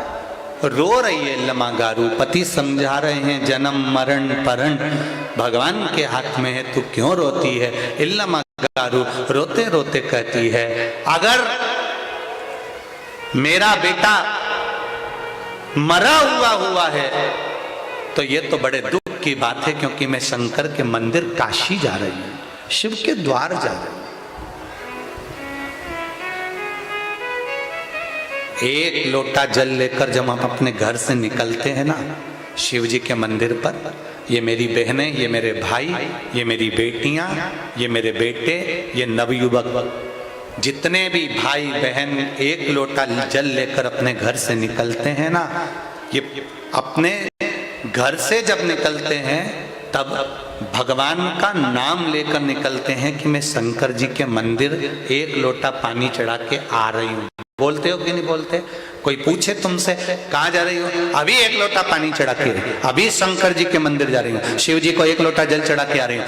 तुम ये नहीं कहकर जा रही कि मैं पड़ोसन के घर से आ रही हूँ, मैं अपने रिश्तेदार के यहाँ से आ रही हूँ, मैं रिश्तेदार के यहाँ जा रही हूँ। आपके मन में भाव, आपके मन में शब्द, आपकी जिह्वा पर शब्द एक ही है, मैं अभी शंकर जी के मंदिर जा रही हूँ, एक लोटा जल चढ़ा कर आ रही हूँ। अर्थात आप शंकर के द्वार गए हो, आप शिव की चौखट पर गए हो, जितनी देर आप अपने घर से चलकर, जितने कदम चलकर शंकर जी के मंदिर पर पहुंचे हो, उतने कदम चलकर मेरा कैलाश अधिपति तुम्हारे दरवाजे पर पहुंचा है, तुम्हारे दुख को काटने,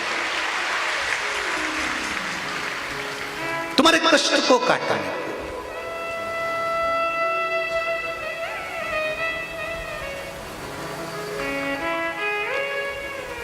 परम पूज्य गुरुदेव गुरु नानक देव जी महाराज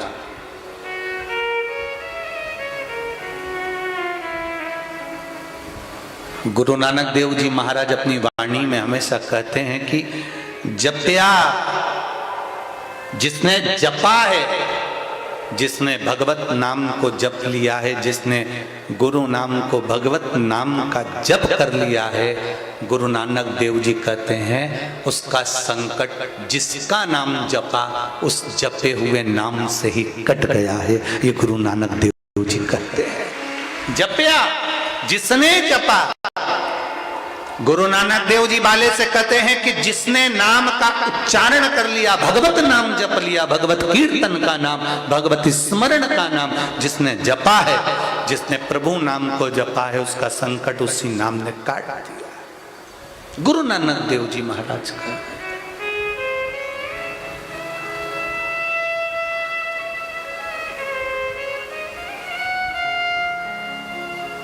अपनी वाणी में गुरु नानक देव जी महाराज हमेशा भगवत नाम के लिए, भगवत स्मरण के लिए, भगवान की भक्ति के लिए हमेशा प्रेरणा देते रहे। वो तो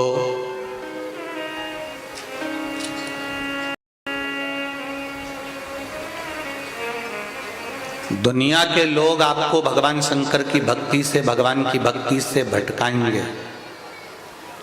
दुनिया के लोग कहेंगे शंकर जी की भजन करने से कुछ नहीं होगा, राम जी का भजन करने से कुछ नहीं होगा, भगवान का भजन करने से कुछ नहीं होगा। दुनिया के लोग तुम्हें इस भगवान की भक्ति से हटाएंगे और हटाने के बाद वो तुम्हें दूसरी जगह ले जाकर बिठाएंगे।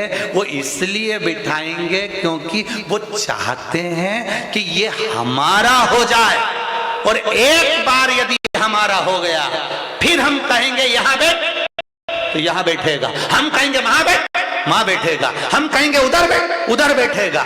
ये तुम्हें सनातन धर्म से काट कर दूसरी जगह कसम दिलवा दिलवा के ले जाएंगे और बाद में तुम्हें एक चुल्लू भर पानी में मरने के लायक नहीं छोड़ेंगे। इसलिए समझ जाओ, धान के कटोरे वाले छत्तीसगढ़ वाले, जरा प्रेम से समझ जाना। दुनिया के लोग भटकाएंगे, सौगंध दिलाएंगे, कसम खिलवाएंगे, मार्ग से हटाएंगे, तुम्हें सनातन धर्म से वंचित करेंगे, दूर करेंगे। उस जगह पर तुम्हारी चतुरता चाहिए। तुम भी विद्वान हो, तुम भी चतुर हो, तुम भी विद्वत्ता रखते हो। कोई देवी देवता की निंदा करे उस समय पर तुम्हें खड़े होकर कह देना है तुम्हें यहाँ पर बुलाया किसने? इतना ज्ञान देना था तो अपने घर वालों को दे दो, हमें क्यों देने आए हो? उनके पांव पकड़ लो, हाथ जोड़ लो, उनके चरण पकड़ लीजिए। हम शिव के हैं और शिव हमारा है। सारी समस्या का हल एक लोटा जल। हम शिव के, हमें ढोंग प्रपंच नहीं आता। हमारे पास में ढेर सारा लड्डू पेड़ा गुलाब जामुन इमरती भजिया पकोड़ा नहीं है। हमारे पास में ढेर सारा आभूषण नहीं है। हमारे पास में ढेर सारा रतन माणिक मोती सोना चांदी नहीं है, क्योंकि मेरे शंकर भगवान को न 56 भोग चाहिए, ना तुम्हारा रतन चाहिए। मेरे भोलेनाथ को ना तुम्हारा आभूषण चाहिए। मेरे भोलेनाथ को ना तुम्हारा रतन, ना तुम्हारी जागीर चाहिए। मेरे भोलेनाथ जी को कुछ नहीं, एक लोटा जल मिल जाए तो चढ़ा दे, वो भी नहीं हो तो मेरी बेलपत्री जो मेरे ऊपर चढ़ी है वो ही धोके वापिस चढ़ा दे, वो भी नहीं हो तो शिखर का दर्शन करके अपने काम पर चले जा। पर शिव जी ये नहीं कहते कि मेरे पास 4 घंटा बैठ जा। शिव जी कभी नहीं कहते। शिव जी तो कहते हैं तेरा मन पड़े वो भजन कर, पर कर जरूर, भटकना नहीं है।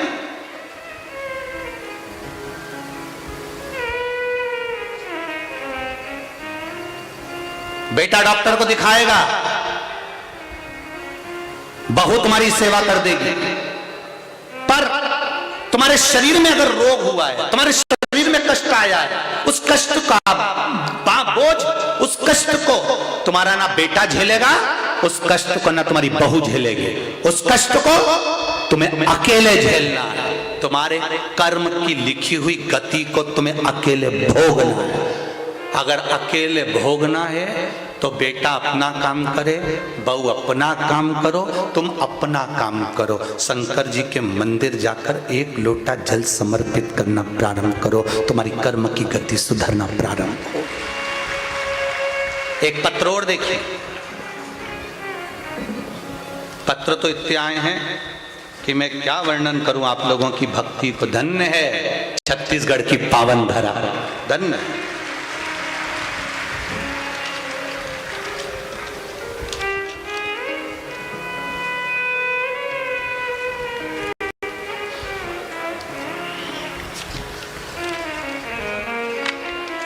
शंभो शरण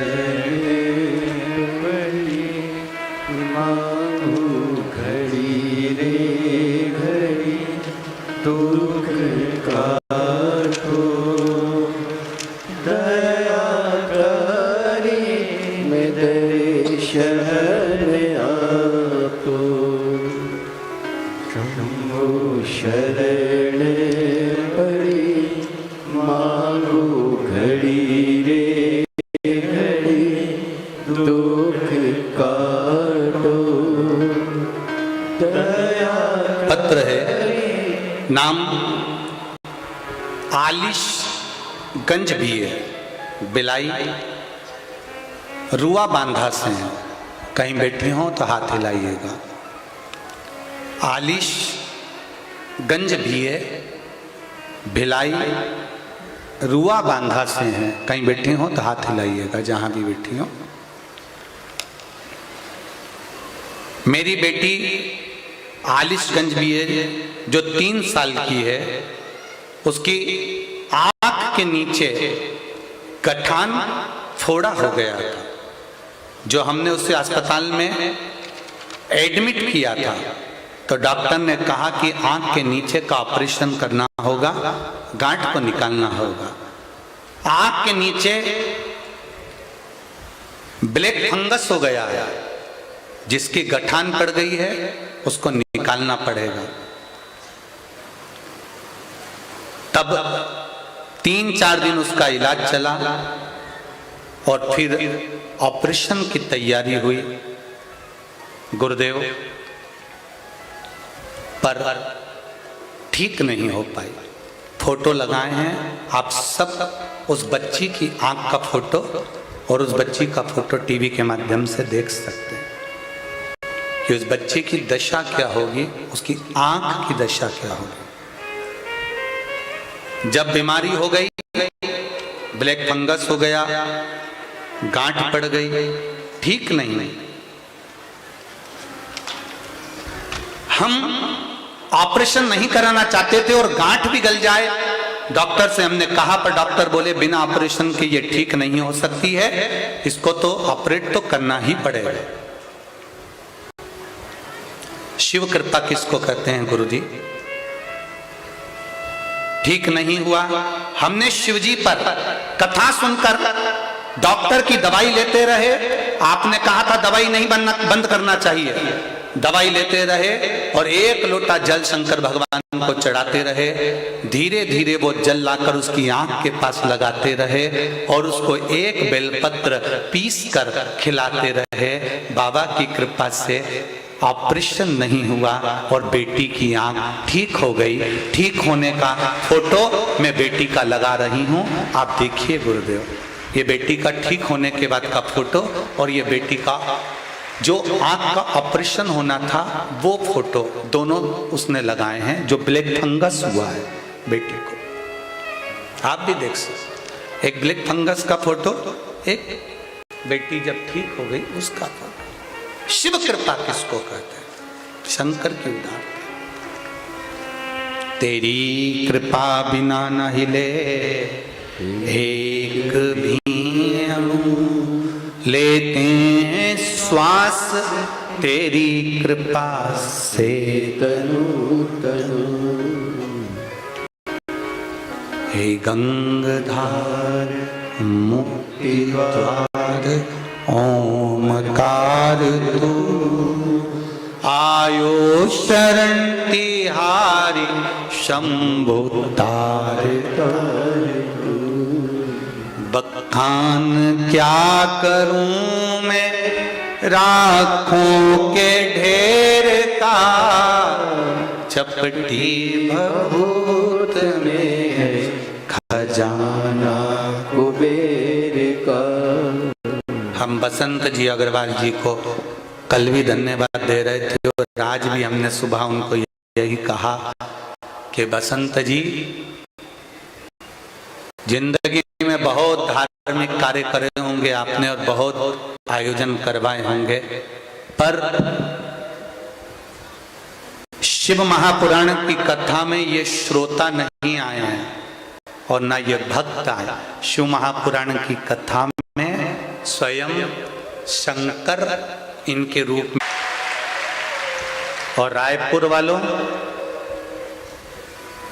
दही हांडी मैदान में जो कथा चल रही है और आसपास जितने लोग निवास करते हैं, ये आप श्रोताओं की सेवा नहीं कर रहे, इन भक्तों की सेवा नहीं कर रहे।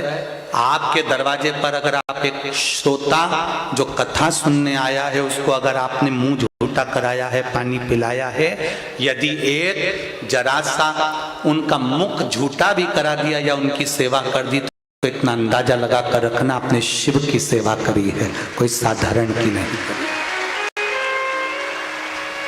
क्या देगा वो, क्या प्रदान करेगा वो, ये तो 3 महीने के अंदर मालूम पड़ जाएगा। जब वो हाले कोसा में एक दिन की कथा सुनने पंडाल में आया, 10 साल से औलाद नहीं हुई तो वो औलाद दे दे, तो वो कोई साधारण नहीं हो सकता। वो कुबेरेश्वर महादेव है, भंडार तुरंत भरता, सहजता नहीं है उसकी। कहीं भी बैठ जाओ, भज लो, स्मरण कर लो, कीर्तन कर लो, मंत्र जाप कर लो, उसका फल क्या है, उसका लाभ क्या है। देखो इल्लमागारू श्री लक्ष्मण भट्ट जी के साथ में दूसरे नगर में, दूसरे गांव में गई और रो रही है, मैंने शंकर पर विश्वास करा, मैंने शिव पर विश्वास करा, काशी जा रही हूं और काशी जाने वालों के साथ ऐसा हो। पति ने कहा ऐसा नहीं, ये कर्म ललाट पर जो लिखा है वो होता है। इल्लमागारू मानने को तैयार नहीं। माताएं जब उनका विश्वास टूटता है किसी माता का, मानती नहीं है।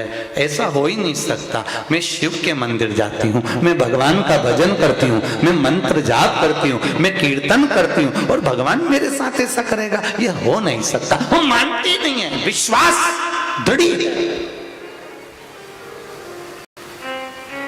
भरोसा पक्का। और रखो भगवान पर ऐसा भरोसा रखना, कैसा, जैसे तुम्हारे पास में 2 लाख रुपए हैं और तुमने नया नया ड्राइवर रखा, नया नया, और 2 लाख रुपए तुम्हारे पास में है और तुम्हें उसको घर भेजना है। तुमने अपने साथ वाले ड्राइवर को देखा कि अरे ये तो अभी नया नया आया है, 2 लाख रुपए इसके हाथ में कैसे दे दूं। तब वहीं पर से तुम्हारा लड़का सामने से पैदल आ रहा था, 6ठी क्लास में पढ़ता था, 6 क्लास में पढ़ता है, 6वीं में पढ़ता है, और तुमने अपने बच्चे को बुलाया, इधर आ, हाँ पापा ये बैग घर ले जा, तेरी मम्मी को दे देना। हाँ पापा।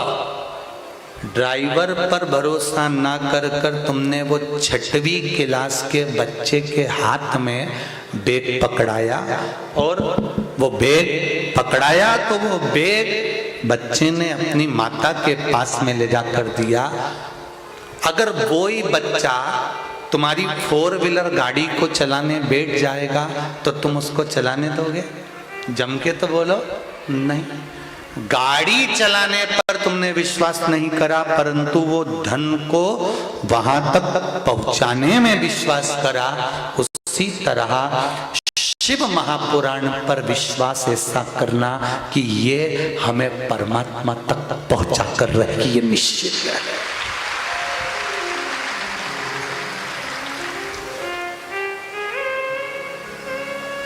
ड्राइवर पे भले भरोसा मत करना। सुन लो री छत्तीसगढ़ वाले जी जी हो, ये ड्राइवर पर भरोसा मत करना। मनुष्य की देह मानव का शरीर है, ये मानव की देह है, मानव का शरीर है। जैसे आप वैसा सीवर वाला महाराज है। आप ड्राइवर पर भले भरोसा मत करो, पर जैसे बच्चे पर भरोसा करा वैसा मेरे देव अधिदेव महादेव पर, वैसा मेरी शिव महापुराण पर भरोसा पूर्ण रखना। वो मिलेगा, वो मिलेगा। उस पर भरोसा रखिए।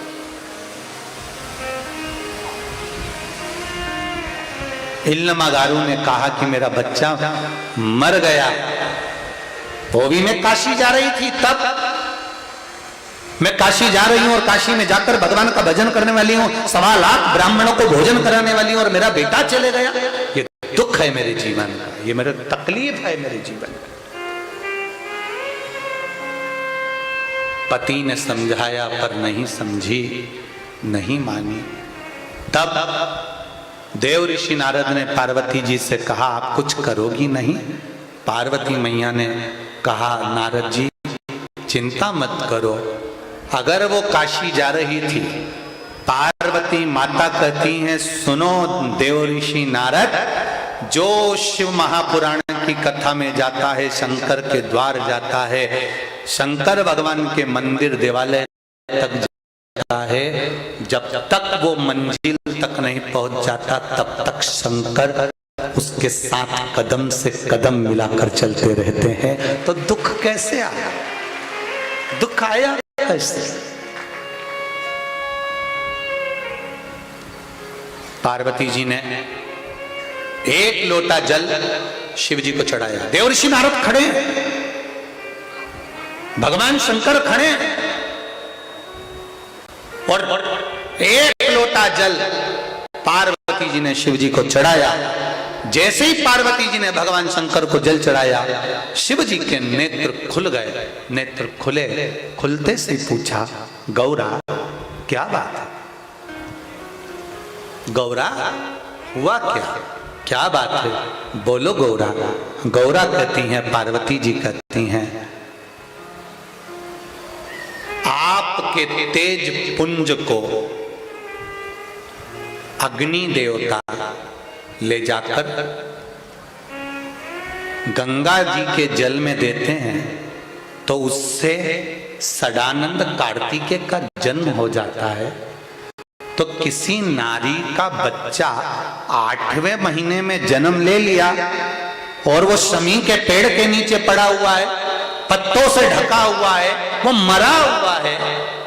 जब आपके तेज पुंज को अग्नि देवता गंगा के जल में देकर पुत्र प्रकट कर सकते हैं, तो क्या आपके कहने पर मरा हुआ बच्चा जीवित नहीं हो सकता? मरा हुआ बालक जीवित नहीं होगा?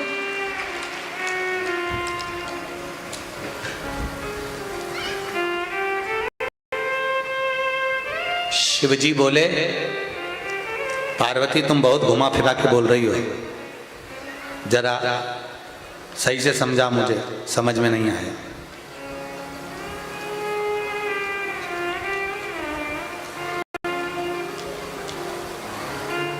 बोलो जरा क्या बात है?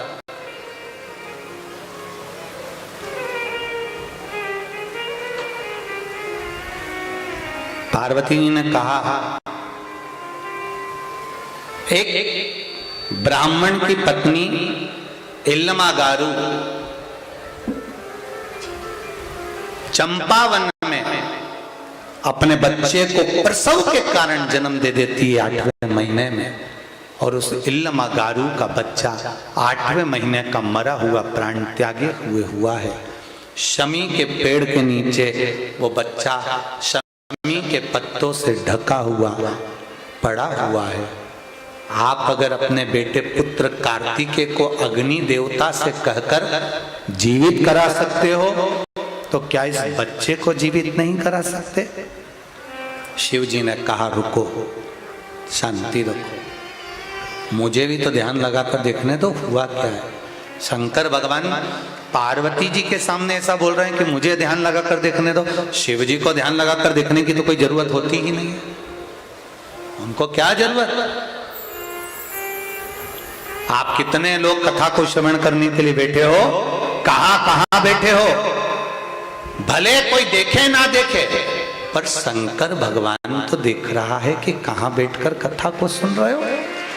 शिव जी को कौन बताए कि ये बच्चा मर चुका है, बच्चे में प्राण नहीं है, बच्चे में श्वास नहीं, बच्चे में प्राण नहीं, श्वास नहीं, ये कौन बताए, कौन कहेगा? रुको, शिव जी ने ध्यान लगाया, स्मरण किया, ध्यान में आया, एक नारी के गर्भ से बच्चा हुआ शमी के पेड़ के नीचे। एक क्षण की देरी नहीं करी, शंकर भगवान ने उसी समय डमरू बजा दिया, उसी समय बजा दिया डमरू। शिव जी भी तुम्हारे जैसे ही हैं, शंकर भगवान भी तुम्हारे जैसे। तुम्हें कोई अंदर नहीं घुसने देता है ना, ये इस बैरिकेड वाली और उस बैरिकेड वाली, अच्छे से सुन लो, इधर वाले उधर वाले पीछे वालों से मतलब नहीं है। जब तुम्हें कोई अंदर नहीं घुसने देता, अब भी रोक,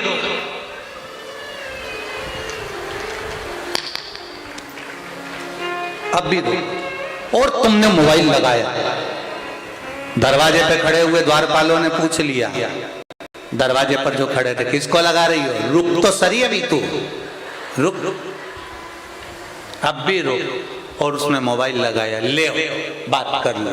और उसने तुरंत, हाँ सर, कौन बोल रहा है? तो मुझे जानता नहीं है।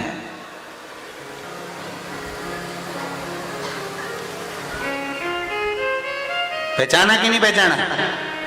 कौन? भेरू।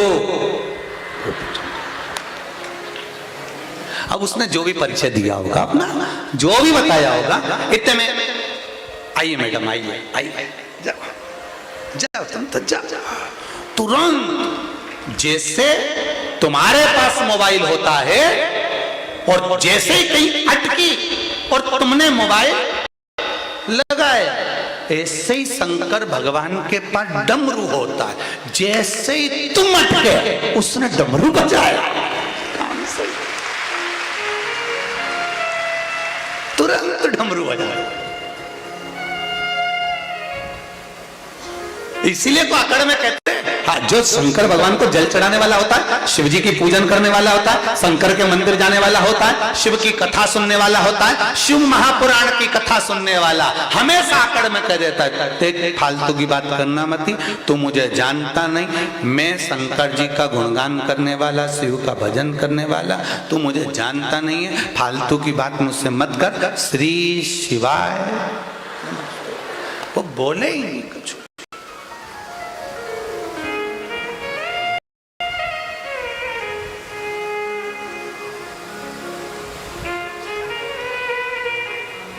ये जो रात को रुकते हैं ना यहाँ पर, रायपुर वालों के तो भाग्य हैं, जितने भी लोग रात को यहाँ रुकते हैं, कभी उनका एक बार दर्शन करने जरूर आना।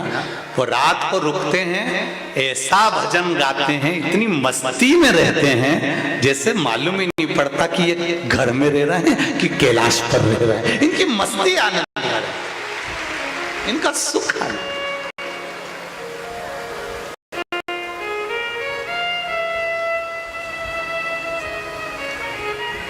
बाहर से कितने लोग आए, जरा हाथ उठाओ तो, जो रायपुर के बाहर के। बहुत सारे हो रहे, धर लो धर लो धर लो, वापिस धरो वापिस धरो। और जो रायपुर से आए हैं वो, और तुम भी बहुत हो रहे, दलो अभी दलो बहुत हो तुम लोग, होना चाहिए ऐसा हो। पक्षियों से कुछ सीखो चाहे मत सीखो, पर पक्षियों से एक बात हमेशा सीखना चाहिए, पशु और पक्षी से एक बात जरूर सीखो।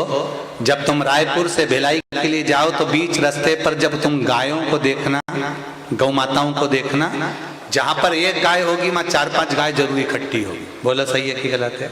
जहां एक बंदर होगा वह 4-5 बंदर जरूर होंगे, जहां एक पक्षी होगा वह 4-5 पक्षी जरूर होंगे। ये हमें पशु पक्षी से सीखना चाहिए कि संगठित रहेंगे तो दुनिया में कोई आक्रमण नहीं कर सकता, ये निश्चित है।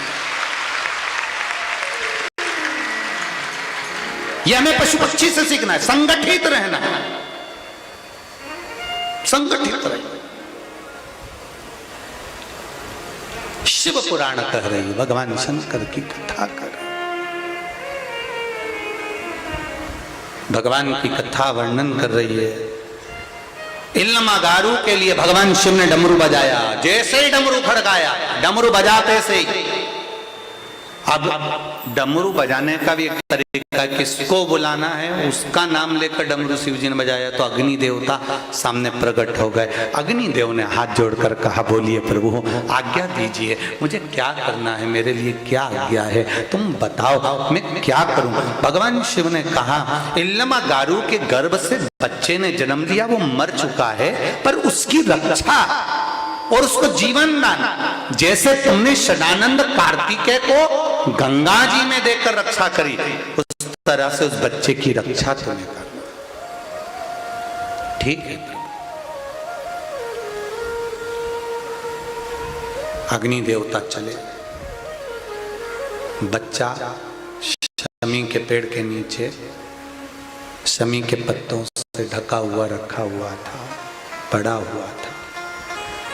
अग्नि देवता ने चारों तरफ से अग्नि को प्रकट कर दिया, बच्चा बीच में है, अग्नि चारों तरफ है, चारों तरफ अग्नि जल रही है और बीच में बच्चा है, प्राण नहीं आए अभी। शिव जी ने फिर डमरू बजाया, पुनः डमरू का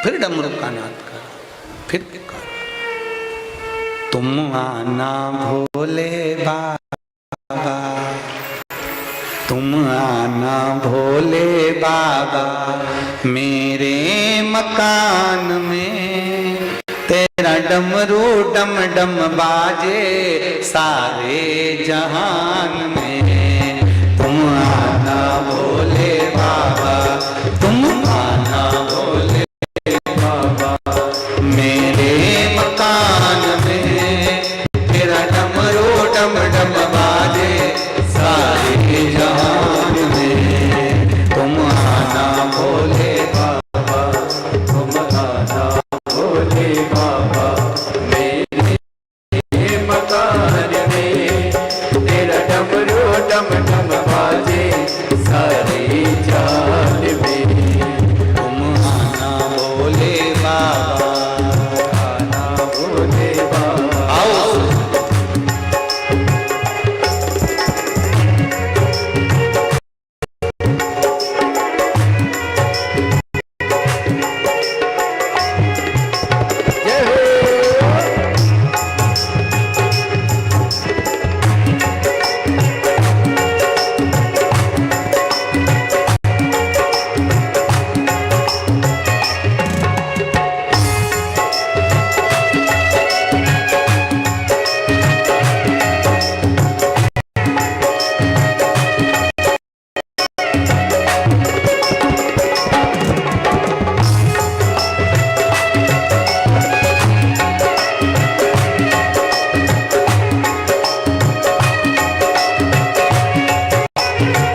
बाबा तुम आना भोले बाबा। मेरे मकान में तेरा डमरू डम डम बाजे सारे जहान में। तुम आना भोले बाबा तुम आना भोले बाबा। मेरे मकान में तेरा डमरू डम डम बाजे सारे जहान में।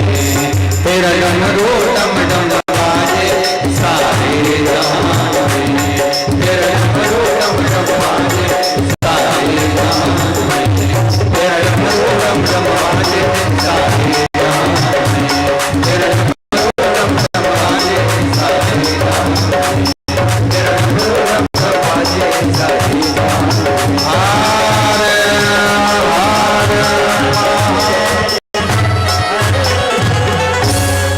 भगवान शिव मंत्र जाप का स्मरण करिए। अपनी जगह पर बैठकर भगवान शंकर के मूल मंत्र का स्मरण।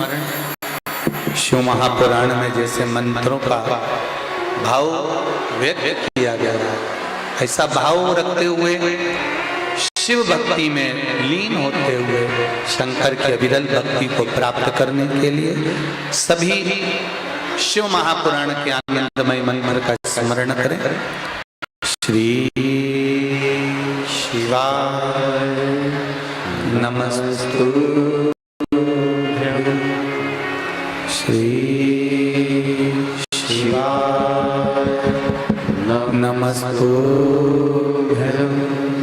श्री शिवाय नमस्तुभ्यं। श्री नमस्तुभ्यं।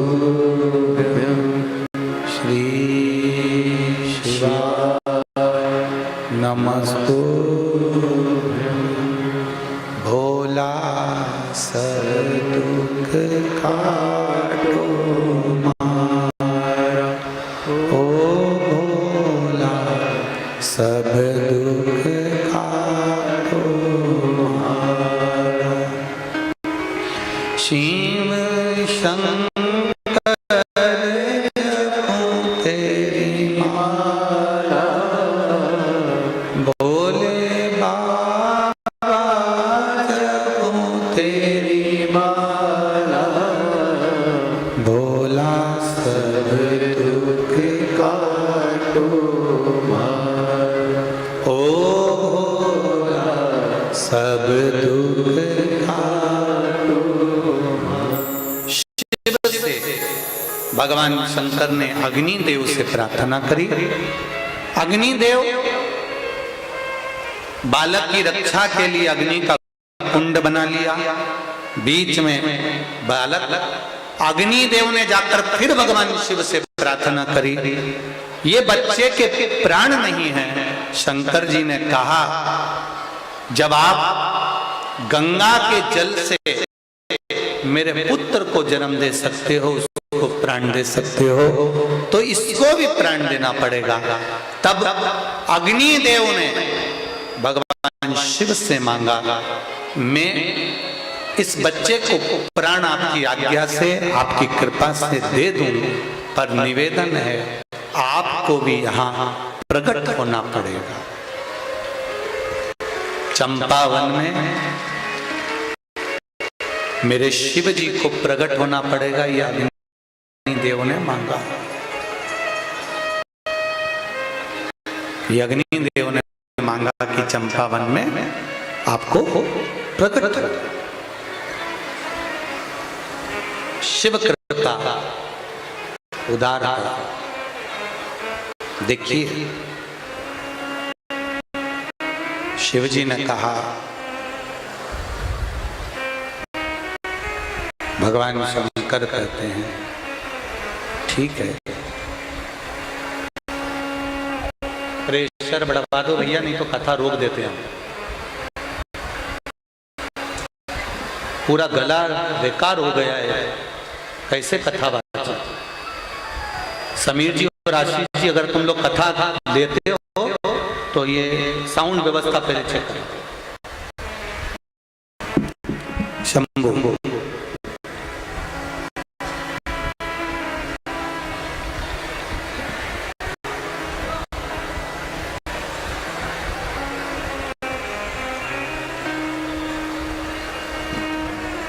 हे शिव, हे उगरदानी, आपको स्वयं इस चंपावन में प्रकट होना पड़ा।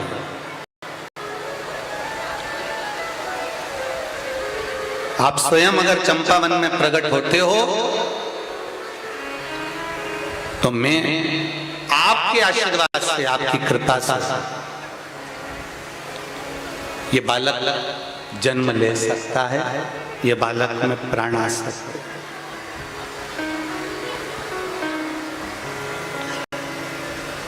इसमें प्राण आने में देरी नहीं लगेगी। अगर आप प्रकट हो तो शिव जी ने वर दे दिया, चंपावन में शंकर भगवान कहते हैं इस बच्चे को अगर प्राण प्राप्त कराना है तो मैं स्वयं प्रकट होता हूं। भगवान शिव ने बच्चे को प्राण दे दिए। अब देखिए वो बच्चे में जब प्राण आ गए, वो बच्चे में जब प्राण प्रकट हो गए, बच्चा रोने लगा। दूसरे दिन श्री लक्ष्मण भट्ट जी और इलमा गारू जी वापिस काशी के लिए निकल रहे थे और निकलते समय ये बच्चा जब खेलता हुआ नजर आया तो इलमा गारू ने गोदी में उठा लिया, काशी विश्वनाथ को धन्यवाद दिया। धन्य है रे शंभु, धन्य है, धन्य है।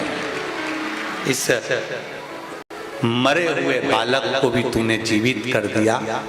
तब अग्नि देवता ने और भगवान शिव ने इल्लमा गारू को आकाशवाणी कर कर कहा, इल्लमा गारू ये चंपावन है। जैसे नंदन वन में काशी में शिव रहते हैं, महाकाल वन में महाकाल रहते हैं, ये चंपावन में भी मैं स्वयं निवास करूंगा। और सुनो इल्लमा गारू, तुम्हारे बेटे ने जो जन्म लिया है, तुम्हारा बेटा जो प्रकट हुआ है, जन्म लिया है, इसको अग्निदेव शिव 33 कोटि देवी देवताओं की कृपा प्राप्त हुई है। ये जगत गुरु श्रीमद वल्लभाचार्य जी के नाम से पूछा जाए।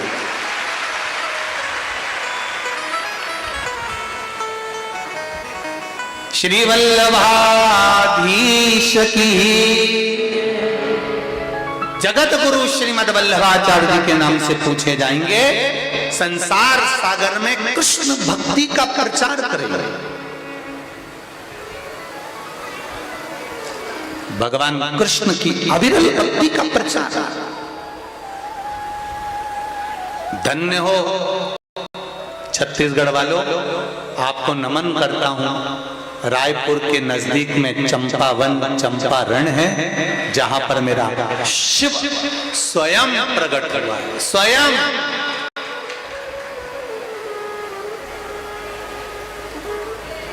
अपने बच्चे को लेकर इल्लमा गारू बार बार काशी विश्वनाथ का धन्यवाद दे रही है। धन्य है विश्वनाथ, आप धन्य, धन्य। बड़ी कृपा करी विश्वनाथ, आपने बड़ी करुणा करी। स्वामी आप 1.25 लाख ब्राह्मण को भोजन कराने के लिए जा रहे हो। मेरी गोद में, मेरी गोदी में ये बालक वापिस मिल गया है। ऐसी कृपा करो, ऐसी करुणा हो कि आप 1.25 लाख की जगह क्या 2.25 लाख ब्राह्मणों को भोजन कराइए। क्योंकि अब मेरे घर में वल्लभ आ गए, मेरे घर में, मेरी गोदी में वल्लभ आ गए।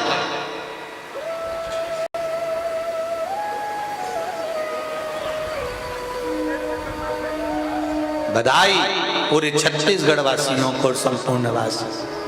बहुत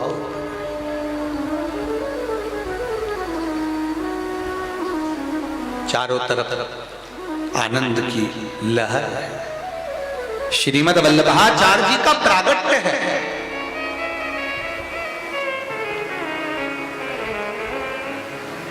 काशी से लेकर श्रीमद् वल्लभाचार्य जी को एल्लमागारू माता, श्री लक्ष्मण भट्ट पिता काशी पहुंच गए। कुछ महीने निकले, एक ग्वाला गाय चराने के लिए चला,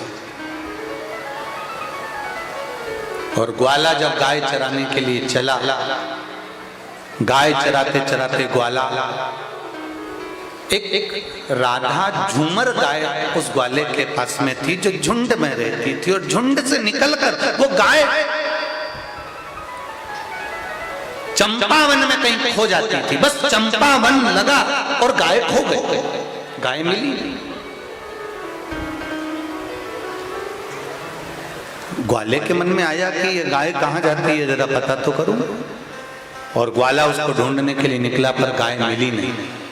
अंदर वन में कौन जाए, वन में कोई प्रवेश ही नहीं करता, इतना घना वन था कि इसमें प्रवेश कैसे करा जाए, कोई प्रवेश ही नहीं करता। वापिस आ जाए। घूमते घूमते घूमते घूमते 20 दिन निकल गए, गाय अंदर की अंदर रहती, जब बाहर निकलती और ग्वाला उसको पकड़ कर ले जाता, वो छूट कर फिर अंदर भाग जाती। आज ग्वाले ने हिम्मत कर ली और हिम्मत कर कर ग्वाला प्रवेश कर गया, वन के अंदर प्रवेश कर गया। और ग्वाला जब वन में प्रवेश करा, क्या देखता है कि जहां पर राधा झूमर गाय खड़ी है, एक छोटा सा शिवलिंग है। उस शिवलिंग में पार्वती जी, गणेश जी और शिव स्वयं दिख रहे हैं। उस शिवलिंग पर गाय अपने आप दूध चढ़ा रही है। ये ग्वाला देखकर दौड़ पड़ा, अपने नगर दौड़ा। नगरवासियों ने पूछा, क्या हुआ, कहां, आज तुम इतने घबराए क्यों, क्या हो गया तुमको, तुम्हारे चेहरे पर इतनी घबराहट क्यों है, क्या प्राप्त हो गया तुमको। हुआ क्या है, मेरी राधा झूमर गाय मुझसे छूटकर भागती है, एक स्थान पर पहुंचकर एक पत्थर के ऊपर दूध चढ़ाती है। मैंने देखा उसमें 3 स्वरूप का दर्शन होता है, शिव का, पार्वती का और गणेश जी का मूल दर्शन हो रहा है। सारे गांव के लोग सब इकट्ठे होकर उस चंपावन में पहुंचते हैं, और चंपावन में पहुंचकर क्या देखते हैं, झूमर राधा गाय अपने स्तन से दूध दे रही है और शिवलिंग पर दूध चढ़ रहा है। गांव के लोगों ने साष्टांग दंडवत कर कर शिव जी की प्रार्थना कर, बड़ी कृपा करिए आप। आकाशवाणी हुई, इस चंपावन में मेरा निवास है, मैं स्वयं इस चंपावन में निवास करूंगा। ये सुख देने वाला स्थान रहे। काशी, उज्जैनी, जैसे काशी में नंदनवन, उज्जैनी में महाकाल वन में मैं स्वयं विराजमान हूं। शिव जी कहते हैं ऐसे ही चंपावन में चंपेश्वर महादेव के रूप में मैं विराजमान रहूंगा। चंपेश्वर महादेव। कभी पूरे भारतवासियों को, विश्ववासियों से निवेदन करूंगा, कभी मौका मिले तो एक बार चंपारण की भूमि पर रायपुर से शायद मेरे ख्याल से 40 किलोमीटर होना चाहिए। कितना किलोमीटर है? 40-50 किलोमीटर की दूरी पर चंपारण है, चंपावन है, जहाँ पर चंपेश्वर महादेव विराजमान है। उसी भूमि पर मेरे जगत गुरु श्रीमद् वल्लभाचार्य जी का प्रागट्य भूमि है। वहाँ पर श्रीमद् वल्लभाचार्य जी की बैठक जी भी विराजमान है। दर्शन करें और अपने जीवन को सार्थक बनाएं। ये चंपेश्वर महादेव, चंपेश्वर महादेव की धरा पर चंपेश्वर महादेव का दर्शन सुख देने वाला होता, आनंद देने वाला। आगे वर्णन आया, पार्वती मैया ने भगवान शिव का स्मरण करा। जैसे माता जगतजननी पार्वती जी के हृदय चित्त में भगवान शिव विराजमान थे, भगवान शंकर का गुणगान करती हैं, भगवान शंकर का स्मरण करती हैं, वही पार्वती मैया ब्रह्मा जी को देखकर भी एक बार स्तुप्त हो जाती हैं। और माता पार्वती जी ने ब्रह्मदेव को देखा और देखकर भगवान शिव जी से कहा, प्रभु ये ब्रह्मा जी जो सृष्टि का निर्माण कर रहे हैं, ये ब्रह्मा जी जो सृष्टि को बना रहे हैं, इन्होंने निर्माण तो करा है पर संपूर्ण सृष्टि में किन्नरों को उत्पन्न कर दिया। जानकर शिव जी ने अर्धनारीश्वर स्वरूप का दर्शन दिया। आधा शिव आधा पार्वती का दर्शन कराते हैं। अर्धनारीश्वर स्वरूप का दर्शन कराकर ब्रह्मा जी को सृष्टि निर्माण के लिए आगे अग्रण्य कर देते। भगवान अर्धनारीश्वर स्वरूप में विराजमान होते हैं। समय आता है भगवान ब्रह्मा जी के हृदय से दक्ष की उत्पत्ति होती है। दक्ष का विवाह माता प्रसूति के साथ हो जाता है और उनके यहाँ कन्याओं का जन्म होता है। उसी कन्या में एक कन्या है माता सती। एक कन्या माता सती का जन्म हो जाता है। दक्ष प्रजापति के यहाँ पर माता सती का जन्म हुआ और माता सती जब दक्ष प्रजापति के यहाँ पर जन्म ली, उनका मंगल विवाह शिव जी के साथ में हुआ। शंकर भगवान के साथ विवाह करने के बाद जब दक्ष प्रजापति ने एक सभा रखी, उस सभा में सब आए हुए थे। बाबा देवादिदेव महादेव भी विराजमान थे, पर दक्ष प्रजापति जब आए सबने उठकर आदर करा, पर शिव नहीं उठ पाए क्योंकि ध्यान नहीं गया, स्मरण नहीं रहा।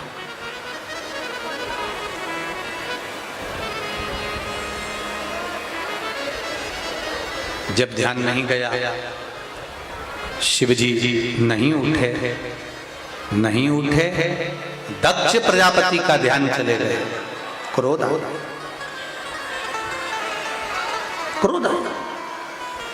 और जब क्रोध आया, दक्ष प्रजापति ने कहा, सुनो शिव, मैंने अपनी बेटी सती का विवाह तुम्हारे साथ किया और सती का विवाह तुम्हारे साथ में करा और तुम मेरे दामाद होकर अपने ससुर को प्रणाम नहीं कर पाए। मैं तुम्हें श्राप देता हूं कि तुम शमशान में निवास करो। भगवान देवादिदेव महादेव शमशान में निवास करने लगे। भगवान शिव शमशान में रहने लगे। जब शमशान में मेरे देवादिदेव महादेव निवास किए, शंकर भगवान की आंखों में न जल था, शिव जी को न क्रोध था। सबने कहा, तुम्हें ससुर ने श्राप दे दिया कि तुम शमशान में रहोगे, तो तुम्हारी आंखों में जल नहीं आया, तुम्हें क्रोध नहीं आया।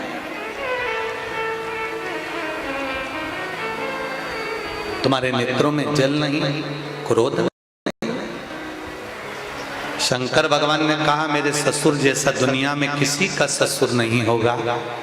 कितना अच्छा सोचा है मेरे ससुर ने, कितनी कृपा करिए। मेरे ससुर ने अगर मुझे रहने के लिए शमशान दिया तो इससे बड़ी कोई खुशी की बात नहीं होगी।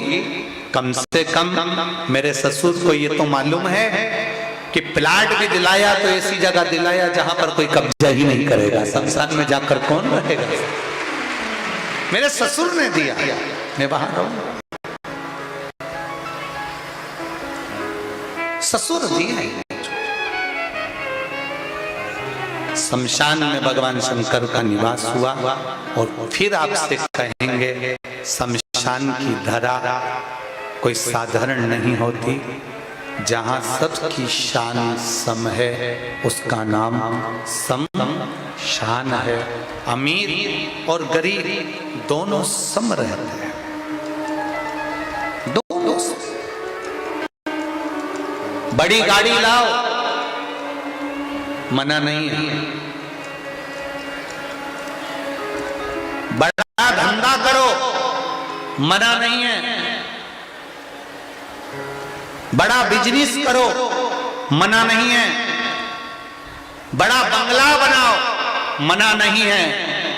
बड़े लोगों के साथ बैठो, मना नहीं है। पर शिव महापुराण की कथा कहती है बड़ा बंगला बनाना, बड़ी गाड़ी लेना, बड़े लोगों में बैठना, पर ज्यादा बड़े मत बनना और बढ़ बढ़कर बात मत करना। ये शिव महापुराण की कथा समझो। बड़ी गाड़ी लाओ, बड़ा बंगला बनाओ, बड़ा बिजनेस फैलाओ, खूब बड़े बन जाओ, पर ज्यादा बड़े मत बनो और अपने मुख से बड़ी बड़ी बातें मत करो। शिव महापुराण कथा कहती है जो छोटा बनकर रहता है वो अपनी काया, शरीर और माया दोनों को संभाल लेता है। ज्यादा बढ़कर बोलने वाला एक हिंदू रखो। बड़ी बड़ी गाड़ियां रखने में दिक्कत नहीं, बड़ा बंगला बनाने में दिक्कत नहीं, बड़े बड़े लोगों के साथ रहने में दिक्कत नहीं, पर उनके साथ रहने पर भी हमारी वाणी से ऐसा शब्द नहीं निकलना चाहिए कभी किसी गुरु के सामने, कभी अपने माता पिता के सामने, कभी घर के बुजुर्ग के सामने बढ़कर मत बोलो। बढ़कर बात नहीं कहना। अपने गुरु के सामने, अपने माता पिता के सामने, घर के बुजुर्गों के सामने वाणी ऐसी बोलना कि उसमें आपका अहंकार ना झलके। अभिमान को छोड़कर वाणी को बोला जाए, अभिमान को त्याग। सती मैया को क्रोध आया, अग्नि में कूदकर प्राण त्यागे। वही सती मैया हिमालय राज्य के यहाँ माता मैनावती के गर्भ से पार्वती जी के रूप में विख्यात हुई और पार्वती जी का विवाह भगवान शिव जी के साथ में होता है। भगवान शंकर दूल्हा बने हैं, पार्वती दुल्हन बनी है। दूल्हा दुल्हन यहाँ पधार रहे हैं। जोरदार ताली बजाकर स्वागत करें माता शिव और पार्वती जी का। भगवान शंकर और पार्वती पधार रहे हैं। जोरदार ताली बजाइए शिव और पार्वती जी का। माता पार्वती और भगवान शिव दोनों पधार।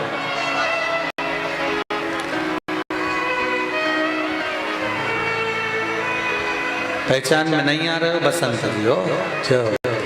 पार्वती मैया शिव जी के गले में जयमाला दे रही हैं। जोरदार ताली बजाएं। माता पार्वती शंकर भगवान के गले में जयमाला पहना रही है। ताली बजाइए। पार्वती माता की। अब भगवान शंकर माता पार्वती जी के गले में जयमाला पहना रहे हैं। जोरदार ताली बजाइए। हर हर महादेव। कन्यादान भाव और भक्ति के साथ में यजमान परिवार कर रहे हैं। भाव के साथ में आज दूसरे दिवस की शिव महापुराण की कथा यहाँ विराम ले रही है। ध्यान दें।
जननी जनक दीननाथ के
हमको रखना चाहिए कि हमें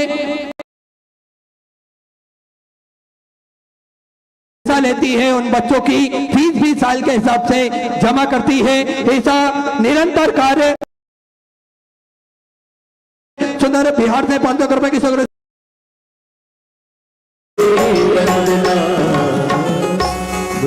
भगवान की जय जय श्री राधे। सभी भक्तों को हर हर महादेव सदा जय श्री कृष्ण श्री शिवाय नमस्तभ्यम।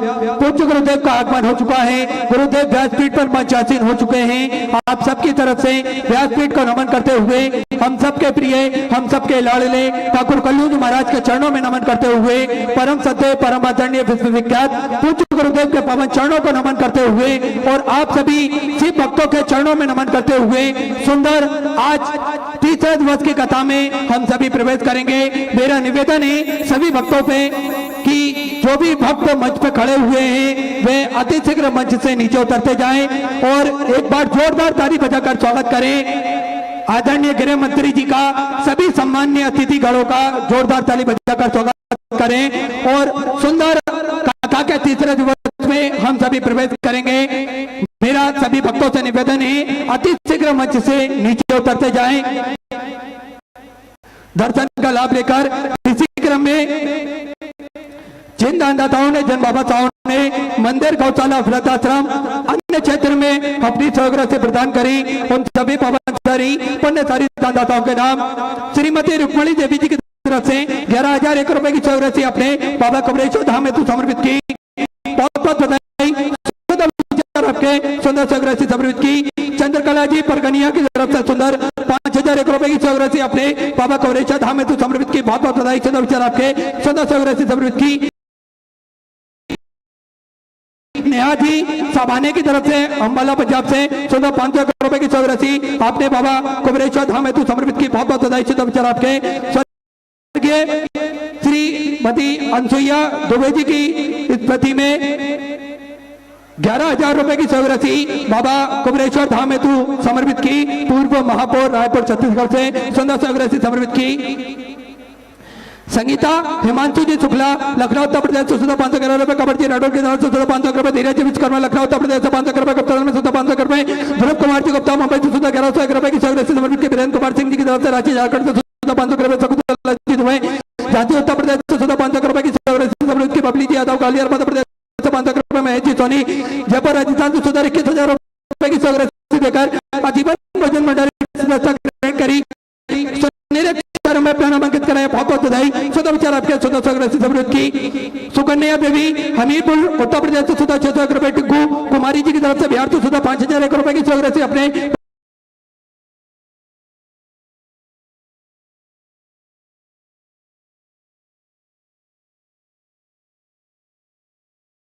जी गुप्ता की तरफ से 500 रुपए। किरण जी बघेल भोपाल मध्य प्रदेश से 1100 रुपए। श्याम जी नवड़कर की तरफ से सुधा 551।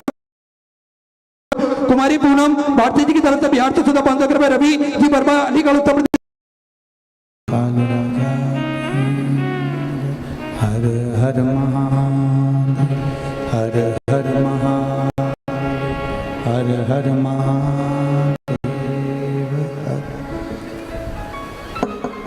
काशी विश्वनाथ ओगरदानी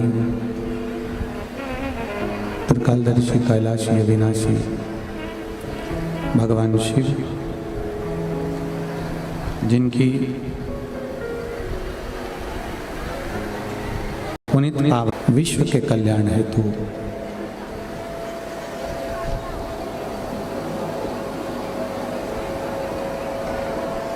बाबा देवादेव महादेव की कृपा से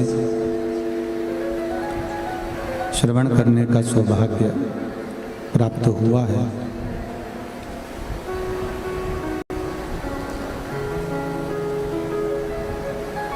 भगवान शिव की कृपा से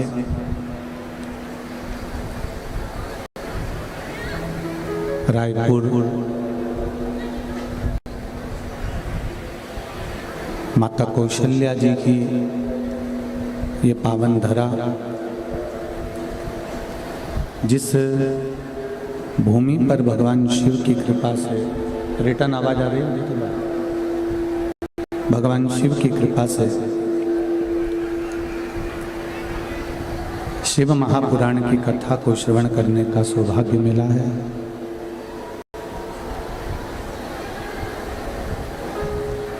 चंपारण की,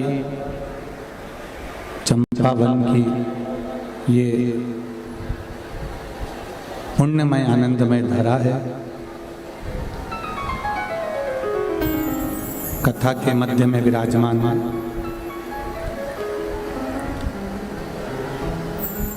छत्तीसगढ़ सरकार से गृह मंत्री श्री ताम्रध्वज साहू जी और उनके साथ में विराजमान उनकी धर्मपत्नी जी और सभी सदस्यगण बाबा देवादिदेव महादेव की कृपा से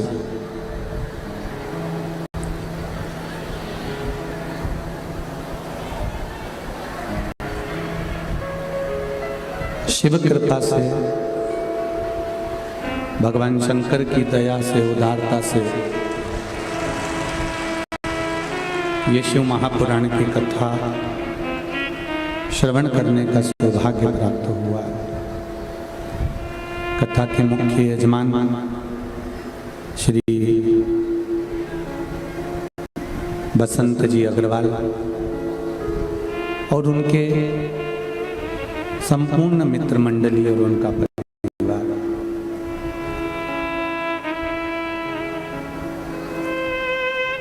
कथा में ही विराजमान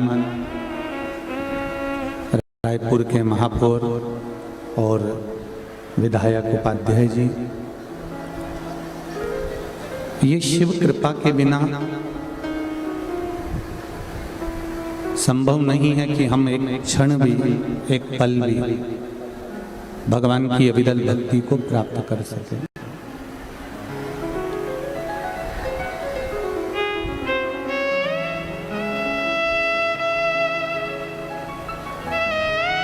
केवल एक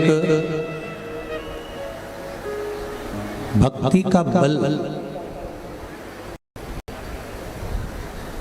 कल भी कथा में कहा था, आज फिर कहते हैं कि जरूरी नहीं है कि आप घंटों तक या 2-4 घंटे तक या 8 घंटे तक 5 घंटे तक आप भगवान की भक्ति में बैठें या माला लेकर बैठें या तप करने बैठें।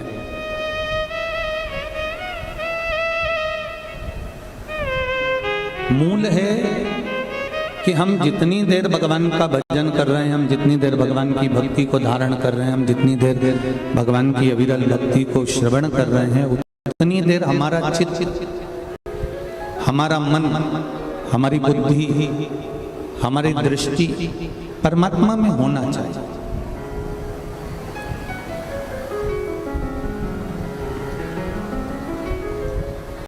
और जब तक ये चित्त, जब तक ये मन, जब तक ये बुद्धि, जब तक ये मन परमात्मा में नहीं जाएगा, तब तक जीवन का कोई तत्व हमें प्राप्त नहीं हो पाएगा।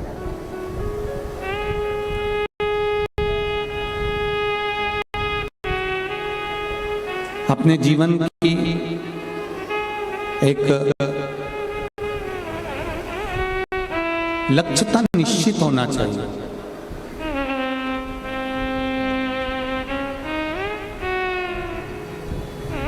आज के जमाने में संपूर्ण पृथ्वी पर बहुत भेदभाव का जीवन लोग जीने का प्रयास कर रहे हैं और एक दूसरे को नीचा दिखाने का प्रयास कर रहे हैं। पर शिव महापुराण की कथा कहती है कि ब्राह्मण हो, क्षत्रिय हो, वैश्य हो, शूद्र हो, चाहे आप ब्राह्मण हो, चाहे आप वैश्य हो, चाहे आप क्षत्रिय हो, चाहे आप शूद्र हो, जिस भी वर्ण के हो, शिव महापुराण कहती है कि जब भगवान ने जन्म दिया तब उस समय पर यह नहीं बताया कि तू ब्राह्मण के घर में होगा, कि तू वैश्य के घर में होगा, कि तू क्षत्रिय के घर में होगा, कि तू शूद्र के घर में होगा। परमात्मा ने जब मृत्यु लोक में भेजा तब केवल एक मनुष्य को जन्म दिया और मानव को जन्म देकर कहा कि तू जैसा कर्म करते जाएगा उसके अनुसार तू उस गणना में गिनता चले जाएगा, तेरे कर्म के अनुसार तू गिनता।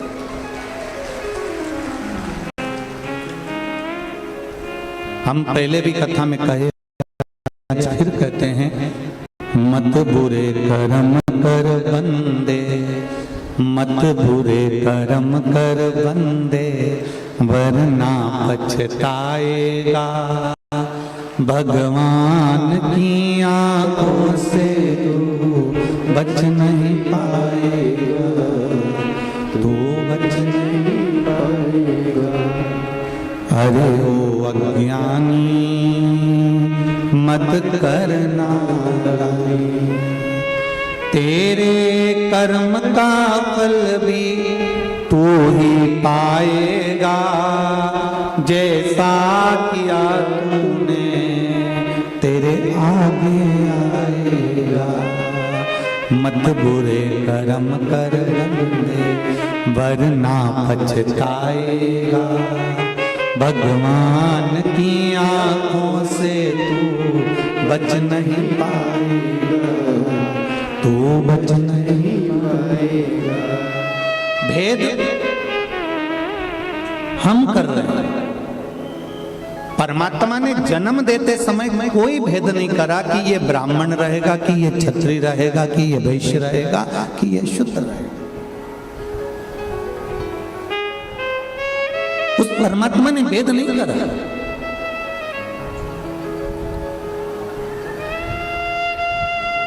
एक बात अपने जीवन में उतार कर रखिएगा जरा बहुत अच्छे से।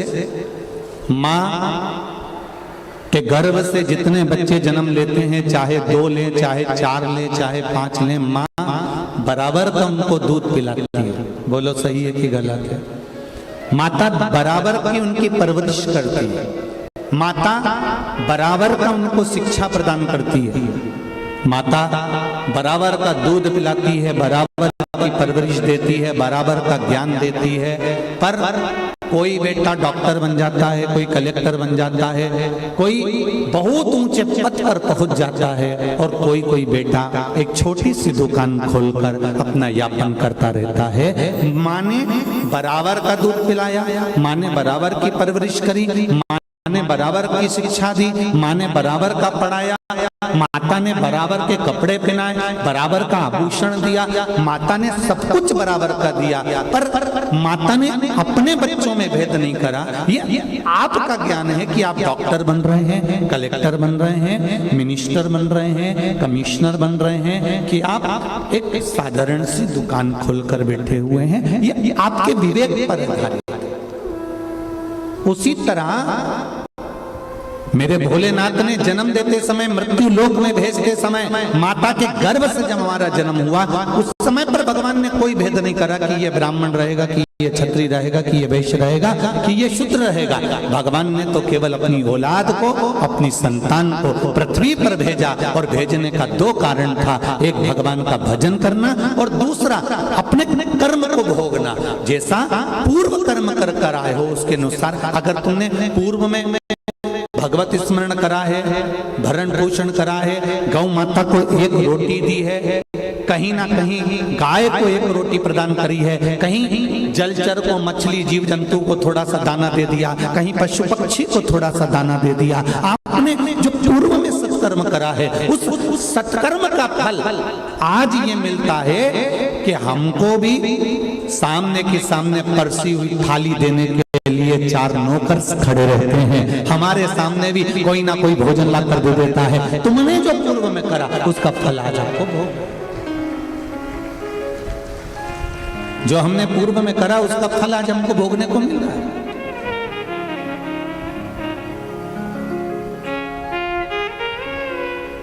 यहां इतनी सारी माताएं बैठी है, सबके मंगलसूत्र की डिजाइन अलग अलग होगी। बोलो री जी जी सही है कि गलत है? सबके हाथ के चूड़े की डिजाइन अलग अलग होगी। बोलते जाओ जरा जल्दी से, सही है कि गलत है? ठीक है। पाँव में जो बिछुड़ी पहनी हो उसकी डिजाइन अलग अलग होगी, पाँव में जो पायल पहनी हो उसकी डिजाइन अलग अलग होगी। सिर पे जो चूनर पहनी हो उसकी डिजाइन अलग अलग होगी। 16 श्रृंगार जो तुमने अपने तन पर, अपने शरीर पर सुहाग की जितनी वस्तुएं धारण करी है, चाहे बिंदी लगाई हो, नथनी पहनी हो, कुंडल पहना हो, मंगलसूत्र पहना हो, सबकी डिजाइन अलग अलग होती है।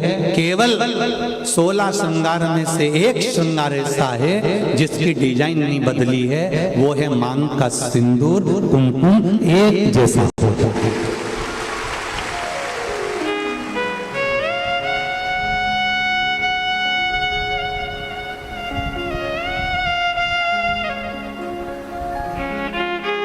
बोलो सही है कि गलत है? मांग का सिंदूर, मांग की कुमकुम, मांग में लगने वाला कुमकुम, इसकी डिजाइन कितनी बदल गई लोगों की जिंदगी में। मंगलसूत्र की डिजाइन बदल गई, चूड़े की डिजाइन बदल गई, कुंडल की, नथनी की, बेंदा की, सब की डिजाइन बदली, टीकी की भी डिजाइन बदल गई, पर नहीं बदली तो मांग के सिंदूर कंकु की डिजाइन नहीं बदली, क्योंकि इस डिजाइन को तो परमात्मा ने छाप कर भेजा है, तो उसको बदलना भी मुश्किल है, वो नहीं बदल सकता।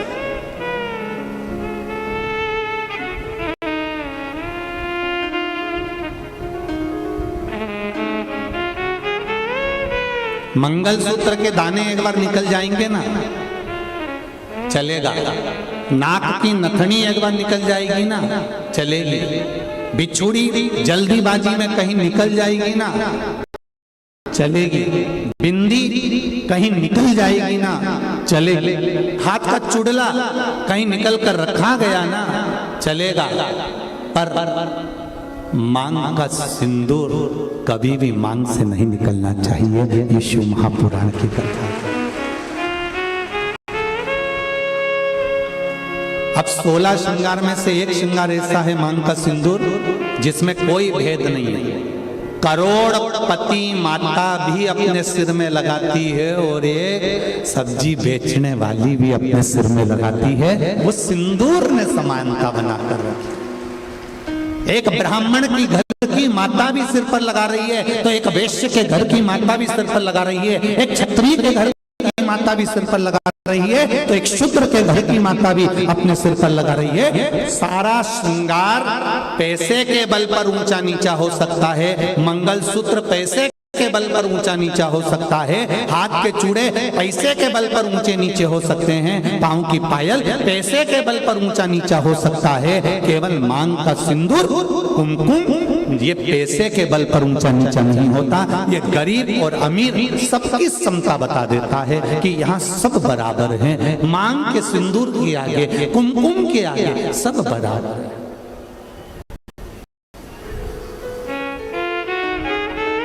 कितनी बड़ी बात रामचरितमानस में आती है। थोड़ा ध्यान लगाकर सुनना मेरे धान के कटोरे वालों सब। छत्तीसगढ़ वासी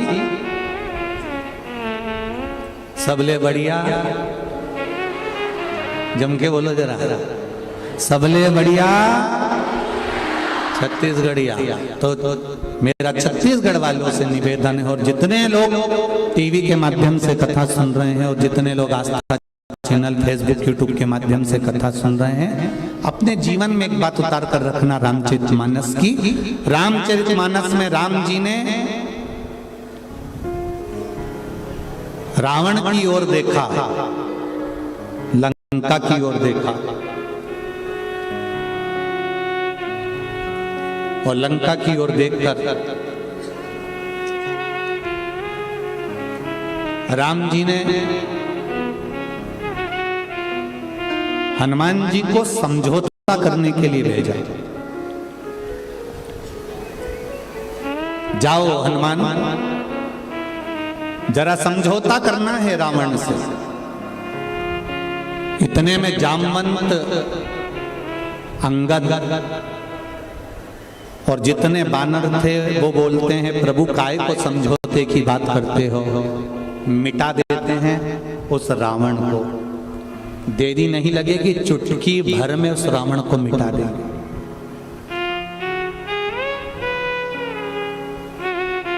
चुटकी भर में रावण को मिटा देंगे। राम जी ने कहा रावण को मिटाना सरल है, पर मंदोदरी के मांग के सिंदूर को मिटाना कठिन है। जरा ध्यान दीजिए,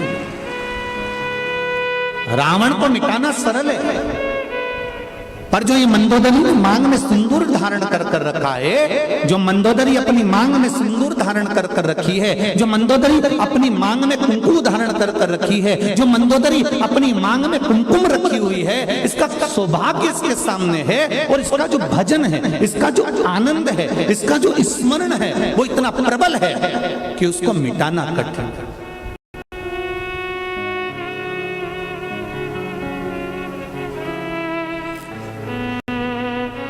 एक बात कहना चाहूंगा बहुत अच्छे से, आदरणीय गृह मंत्री जी हमारे यहाँ कथा में श्री ताम्रध्वज साहू जी यहाँ बैठे हुए हैं।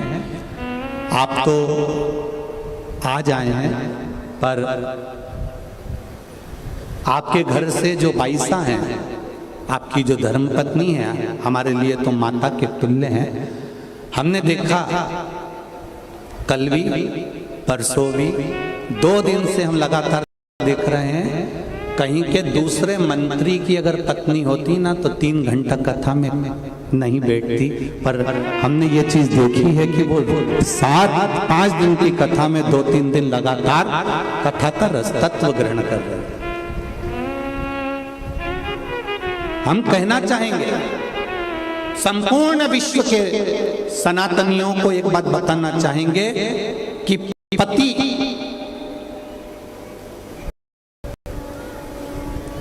जब घर से बाहर निकलता है, पति जब अपना घर छोड़कर किसी मार्ग की ओर आगे बढ़ता है, तो उसके साथ में धर्म पत्नी भले साथ नहीं रहती हो, पर उसके मांग में जो सिंदूर रहता है ना, उसकी चमक पति के साथ हर पल रहती है। ये निश्चितता,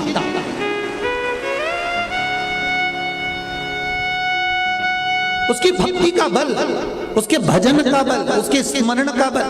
अभी अभी आपने तुलसी जी और शालिग्राम की शादी जी करी होगी, बोलो सही है? एकादशी पर अभी तुलसी जी का ब्याह भगवान शालिग्राम जी के साथ लड्डू गोपाल के साथ करा होगा। जरा विचार करना, उस जलंधर को मारने के लिए देवताओं के पसीने छूट गए थे। क्यों? क्योंकि वृंदा के माथे का जो कुमकुम था, वृंदा के माथे का जो सिंदूर था, वो बड़ा प्रबल था, इसलिए जलंधर को मारना कठिन पड़ रहा था।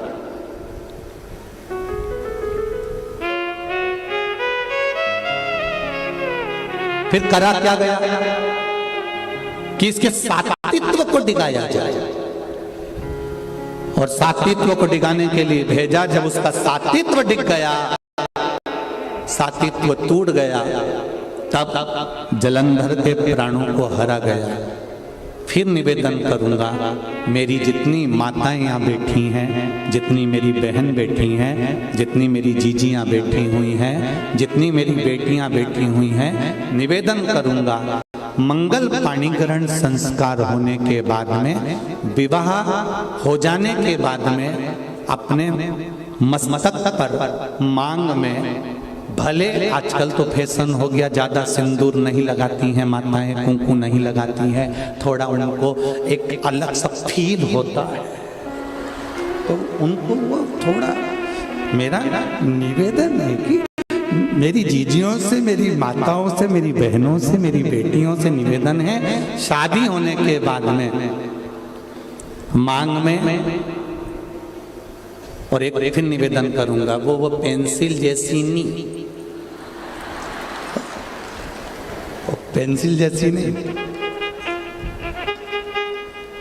सिंदूर तुम्हारे पति ने जिस समय तुम मंडप के अंदर बैठी थी और चांदी के सिक्के से, कलदार से, अंगूठी से, डब्बी में से भर भर कर तेरी मांग में भरा था, ऐसा सिंदूर तुम्हारी मांग में भरा होना चाहिए, ऐसा भरा होना चाहिए।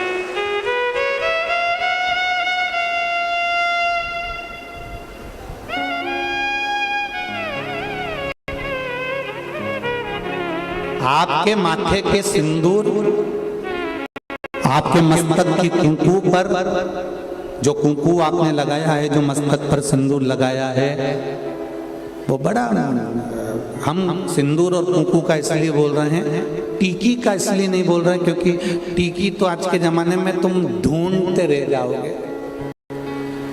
एक छोटी सी पंखड़ी को भी काटते काटते, जैसे माथा की जूनी रहे, वो निकालो, फिर देखो, बस ऐसी इतनी छोटी सी टीकी माताएं लगाती है, इतनी छोटी सी बिंदी लगाती है कि पूरा माथा पे ढूंढते रह जाओगे कि है कि नहीं है। पहचान करना भारी पड़ जाता है। निवेदन है, बिंदी तुम लगा रहे हो, कितनी बड़ी लगा रहे हो हमें उससे मतलब नहीं है, पर मांग में थोड़ा सा सिंदूर, थोड़ी सी कुंकू, थोड़ी सी रोली, जो भी आप लगाते हो वो थोड़ा सा इस मांग में होना चाहिए। अब कई लोग बोल रहे थे कि गुरुजी आप इतना लंबा तिलक लगा के आ जाते हो, कंकु यहाँ तक पोत के आ जाते हो, तो हमने कहा तुम नहीं लगा रहे तो तुम्हारे बत्तल का हम ही लगा ले, उसमें क्या टेंशन ले, उसमें क्या जरूरत।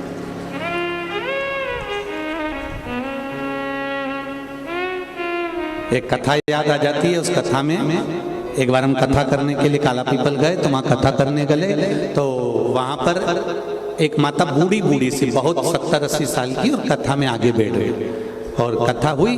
वो माता का नियम था, डंडा टेक के आती थी और 2 चोटी करके आती थी, एक में लाल रिबन, एक में पीला रिबन, 2 रिबन पहले माता रिबन बांधती थी, आप लोगों को ध्यान में होगा, ऐसा लाल ऐसा गुत्ता गुत्ता गुत्ती गुत्ती यहाँ तक आती थी, और फिर जो स्कूल जाने वाली छोरियां होती थी, बेटियां, वो यहाँ से लेकर फिर यहाँ चिट्टा मान लेती थी, है? पहले ऐसा चलता था, केला वाली चोटी। अब वो बुजुर्ग जो माता थी वो चोटी करके बैठ जाए। अब वो कथा करते करते करते करते बार बार ध्यान उसकी चोटी पे जाए। अब ऐसा होता है, अब कोई विशेष अगर कोई बैठे कोई आए तो उस पर ध्यान तो जाए कि आखिर। अब वो बार बार ध्यान जाए तो हमारा कथा में मन नहीं लगे। अब मन नहीं लगे तो हमने एक प्रश्न कर लिया, माँ आपसे एक बात पूछना है। कहा बोलो गुरुजी। हमने कहा माँ बस इतना सा पूछना है कि सारी माताएं एक चोटी करके आती है, तू 2 चोटी करके क्यों आती है? उसने कहा महाराज जी ये भी कोई पूछने वाली बात है? ये कोई अच्छी बात है तुमने जो पूछा? अभी नहीं बताऊंगी मैं। हमने सोचा डोकरी बहुत तेज है, बहुत तेज। हम कथा कर कर जिनके यहाँ रुके हुए थे अग्रवाल जी के यहाँ पहुंच गए। सुबेरे सुबेरे 6 बजे डोकरी ने आकर, बूढ़ी अम्मा ने आकर वो शटर बजाई। वो शटर बजाई तो हमने आशीष से कहा जरा दरवाजा खोलो। दरवाजा खोला तो डोकरी डंडा लेके खड़ी थी। कहाँ है महाराज? आशीष तो दरवाजा ही नहीं खोला, वापिस आ गया। गुरुजी वो बुढ़िया आई है डंडा लेके। हमने कहा दरवाजा तो खोल आने दे। अब बुढ़िया आके बोली, कुर्सी पे बैठ गई, महाराज देखो ये पीली वाली जो चोटी है ना ये तो मेरी है। अब हमने कह दिया तो ये नीली वाली पड़ोसी की है। इतने में बोली अरे सुन तो सही महाराज, ये पीली वाली मेरी है। अच्छा वो मुस्कुराई भी ऐसी, इसका आधे 2 दांत आगे के नहीं थे, बाकी के सब थे। अब वो बोली कि ये जो पीली वाली है ना ये हमारी है। हमने कहा ठीक ठीक। फिर ये गुरुजी पहले मेरे पति की भी चोटी थी, उसने कटा ली, मैंने एक बढ़ा ली। मैंने कहा क्या कहने थे? ये सनातन धर्म है, ये भारत की भूमि की सभ्यता और संस्कृति का आनंद है।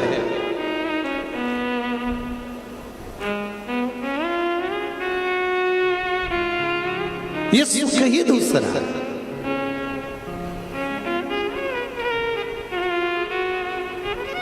आप लोग जितनी संख्या में यहाँ बैठे हो, 1 2 3 4 पंडाल में, पंडाल के बाहर, पीछे के पंडाल में, साइड के पंडाल में, ग्राउंड में जितने पंडाल में आप लोग बैठे हुए हो, इस ग्राउंड को छोड़कर जितने ग्राउंड के अंदर हैं, पंडाल के अंदर हैं, और जितने इधर उधर बैठे हैं, इससे दुगने पंडाल के बाहर रोड से लेकर रेलवे स्टेशन तक, जितने अंदर हो उतने बाहर।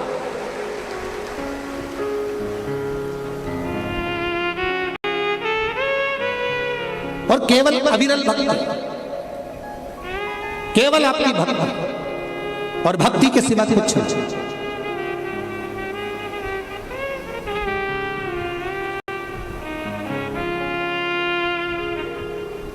एक भाव आपके भीतर जो समाहित हुआ है, एक भाव, और बहुत जरूरी है। पहले के समय में उम्र का ठिकाना होता था कि 100 साल तक जियोगे। आज के समय में उम्र का ठिकाना नहीं होता कि आप कितने साल जियोगे।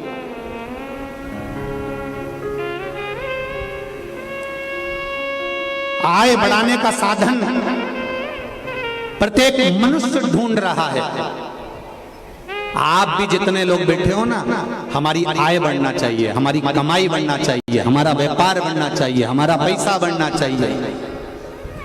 आय बढ़ने का साधन प्रत्येक मनुष्य ढूंढता है, पर मनुष्य ये नहीं ढूंढ पाता कि आय के साथ में मेरी उम्र कैसे बढ़े।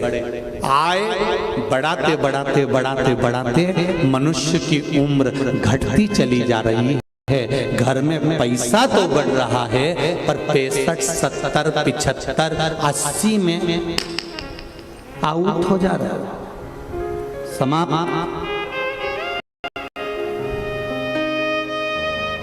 दुनिया के लोग आपको आय बढ़ाने का साधन बताएंगे, विदेश के लोग आपको आय बढ़ाने का साधन बताएंगे, सारे संसार के लोग आपको आय बढ़ाने का साधन बताएंगे कि पैसा कैसे कमाना चाहिए, पैसे कैसे प्राप्त करना चाहिए, धन कैसे प्राप्त करना चाहिए। संपूर्ण विश्व के लोग आपको आय बढ़ाने का साधन बताएंगे, पर शिव महापुराण की पोथी, शंकर भगवान की यह कथा, शिव महापुराण आय बढ़ाने के साथ साथ आपको बताती है कि आपकी उम्र कैसे बढ़े। और वो उम्र बढ़ाने के लिए केवल आपको 3 जगह पर जाना है। एक अपने माता पिता के चरणों में, दूसरा अपने गुरु के चरणों में, और तीसरा शंकर भगवान के मंदिर। क्यों? जब हम माता पिता के चरणों में जाते हैं तो माता पिता आशीर्वाद देते हैं, आयुष्मान भव, चिरंजीवी भव। गुरु के चरणों में जाते हैं तो गुरु आशीर्वाद देते हैं, आयुष्मान भव, चिरंजीवी भव, स्वस्थ रहो, मस्त रहो, आनंद में रहो। और शंकर जी की शरण में जाते हैं तो उसका नाम महामृत्युंजय है। वो एक लोटा जल जब हम चढ़ाते हैं तो वो भी हमको आशीर्वाद देता है, आप आरोग्य रहो, रोग से मुक्त रहो और निर्मल रहो। सारी दुनिया आपको आय बढ़ाने का साधन बताएगी, सारी दुनिया आपको आय बढ़ाने का साधन निश्चित करेगी, सारी दुनिया आपको पैसे कमाने का साधन बताएगी। पर शिव महापुराण की कथा कहती है 3 जगह पर जरूर जाओ, एक अपने बुजुर्ग माता पिता के पास, एक अपने गुरु के पास, और एक शंकर जी के मंदिर में एक लोटा जल लेकर। यहाँ 3 जगह जाने से जब माता पिता का आशीर्वाद मिलता है, गुरु का आशीर्वाद मिलता है, शंकर भगवान का आशीर्वाद मिलता है, तो हमारी आय भी बढ़ती है और उम्र भी बढ़ती है, हमारा जीने का तरीका भी बढ़ता है।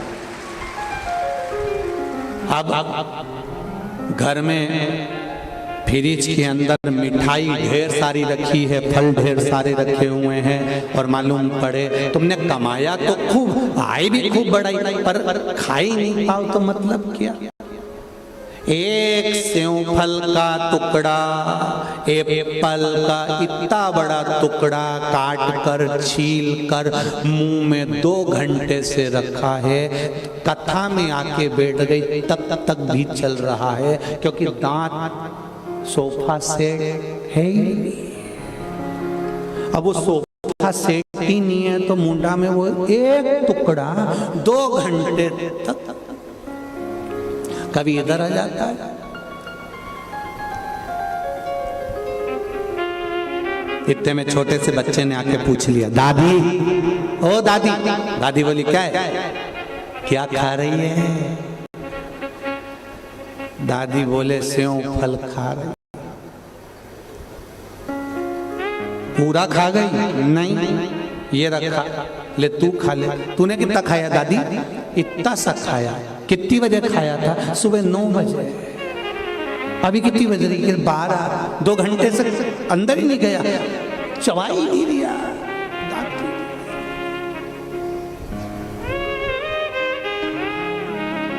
ध्यान।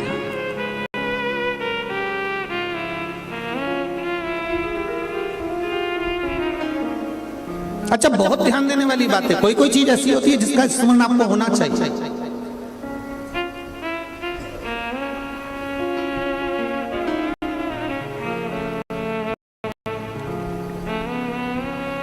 चश्मा पढ़ते समय याद आता है। बोलो री जी जी, सही है कि गलत है? चश्मा अगर पंडाल में भूल गए, घर पर भूल गए, पढ़ते समय चश्मा याद आता है। बत्ती सी, जम के बोलो जरा। खाते समय याद आती है। मैंने फ्रिज में रखी थी, हमारा दांत ना जाने कहाँ चले गया, बहू को आवाज लगाई, देख तुम्हारी बत्ती सी कहाँ रखी है? मम्मी तुमने कटोरी में रखी थी फ्रिज में, उसमें तो है ही नहीं। मालूम पड़े कथा में आई थी, बैग में दरी की दरी रखी, बैग कोई चुरा के रखा। बत्ती सी। चश्मा पढ़ते समय याद आता है, बत्ती सी खाते समय याद आती है, और शिव नाम मरते समय याद आता है। शिव में है। शंकर का अनुमोदन है क्या? शिव तत्व है क्या? शंकर का गुणगान क्या है? शिव महापुराण का रसतत्व क्या है? ये मृत्यु की सैया पर पड़े रहोगे, प्राण छूट रहे होंगे, मृत्यु के घाट पर जा रहे होगे, तब याद आएगा कि श्री शिवाय नमस्तुभ्यम में है क्या? एक लोटे जल में है क्या?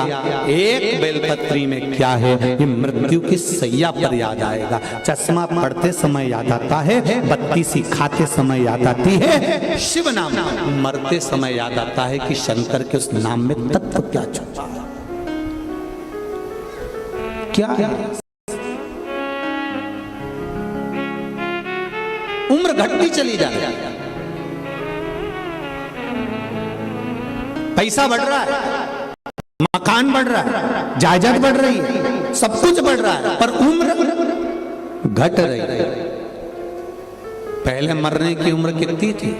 बोलो तो रे, 100 साल। और वो भी 100 तुम्हारी पूरी नहीं थी, वो तो मांग तूंग के लेकर आए थे। पहले मनुष्य की उम्र, गधा की उम्र, कुत्ता की उम्र, उल्लू की उम्र सबकी बराबर थी, 40-40 साल। पहले मनुष्य जीता था, 40-40 साल की उम्र थी। 40 वर्ष तक जीना था। गधे की उम्र 40, कुत्ता की उम्र 40, उल्लू की उम्र 40, मनुष्य की उम्र 40। एक बार मनुष्य ने भगवान से जाकर कहा, प्रभु मेरी उम्र 40 वर्ष की कर दी, इतनी छोटी सी उम्र में मैं कमाऊंगा, कमा कर इकट्ठा करूंगा, जब तक तो मर जाऊंगा, मेरी उम्र बढ़ा दीजिए। भगवान ने कहा, जब समय होगा तब बढ़ाएंगे, चिंता मत करो। थोड़े समय के बाद में गधा आ गया। गधा ने भगवान विष्णु से कहा, प्रभु तुमने मेरी उम्र 40 साल कर दी, इतनी लंबी उम्र में क्या करूंगा प्रभु, मेरी उम्र कम कर दो। 40 साल तक लोगों का बोझा ढोऊंगा, लोगों का वजन ढोऊंगा, मेरी उम्र कम कर दो। भगवान विष्णु ने कहा, कितनी उम्र कर दूं तेरी? बिल्कुल आधी कर दो। भगवान ने गधे को 20 साल का बना दिया। मनुष्य फिर आ गया, उसने कहा, प्रभु मेरी उम्र बढ़ा दो। भगवान ने कहा, गधे के 20 साल बचे हैं, दे दूं क्या? कि चलेगा, दे दो प्रभु। मनुष्य 40 से गधे के 20 साल लेकर कितना हो गया? जम के बोलो जरा, 60। थोड़ी देर बाद कुत्ता आ गया। कुत्ते ने आकर भगवान से कहा, प्रभु मेरे को 40 साल की उम्र दे दी, 40 साल तक मैं लोगों के दरवाजे पर बैठा रहूं, भोगता रहूं, दुम हिलाता रहूं, झूठन चाटता रहूं, आप मेरी उम्र कम कर दो। भगवान ने कहा, कितनी कम कर दूं? बिल्कुल आधी कर दो। कुत्ता को 20 साल का बना दिया। थोड़ी देर बाद मनुष्य आ गया, प्रभु 60 में मेरा क्या होगा? भगवान ने कहा, कुत्ता की बची है, चलेगी, ले जा। कितने का हो गया? 80। थोड़ी देर बाद उल्लू आ गया। उल्लू ने आकर कहा, प्रभु 40 साल तक पेड़ों पर टंगा रहूं, रात रात भर जागता रहूं, मेरे बस का नहीं है प्रभु, मेरी उम्र कम कर दो। भगवान ने कहा, ठीक है उल्लू, कितनी कम करूं? बिल्कुल आधी कर दो, तू आज से 20 साल का रहेगा। मनुष्य का मन नहीं भराया, फिर आ गया, प्रभु 80 में मेरा क्या होगा, कुछ कृपा कर दो। भगवान ने कहा, उल्लू की बच्ची है, चलेगी प्रभु चलेगी। भगवान ने कहा, ले जा उल्लू की। कितने साल का हो गया? जम के बोलो 100। अब तुम खुद देखो, 40 वर्ष तक मनुष्य अपनी जिंदगी को सही जीता है, फुल एंजॉय के साथ, जो खाएगा पच जाएगा, कपड़े भी पहनेगा तो एकदम सुंदर नजर आएगा। 40 वर्ष तक फुल एंजॉयमेंट का जीवन जीता है, क्योंकि ये परमात्मा की दी हुई उम्र है। और 40 के बाद में 60 तक किसकी लगी? बोलो बोलो जरा जम के, गधे की। इसलिए पूरे परिवार का बोझा ढोता है, बच्चों को पढ़ाना है, बड़ा करना है, शादी करना है, बहन बेटी का मायरा भरना है। 60 साल तक ये केवल बोझा ढोता है गधे की तरह। 60 के बाद जो उम्र लगी, बोलो रे बोलो रायपुर, 60 से 80 की उम्र कुत्ता की लग गई। घर के बच्चों ने कुर्सी डाल के हॉल में बिठा दिया, दरवाजे के पास, वहीं पे चाय आ जाती है, वहीं पर खाना आ जाता है, वहीं हॉल में सब कुछ आ जाता है। तुम्हें कमरे में आने की जरूरत नहीं है। बुढ़े लोगों को बाहर बिठा दिया जाता है। 80 की उम्र आएगी तो बाहर बिठा देंगे। कोई भी आया सबसे पहले वहीं से चिल्लाएंगे, वो आवाज लगाएंगे, वहीं से लगा। किसकी लगी है? अरे बोलो जम के जरा, कुत्ता की। अब 80 के बाद उल्लू की। डॉक्टर साहब को भी दिखाओगे, डॉक्टर साहब मुझे रात को नींद नहीं आती है।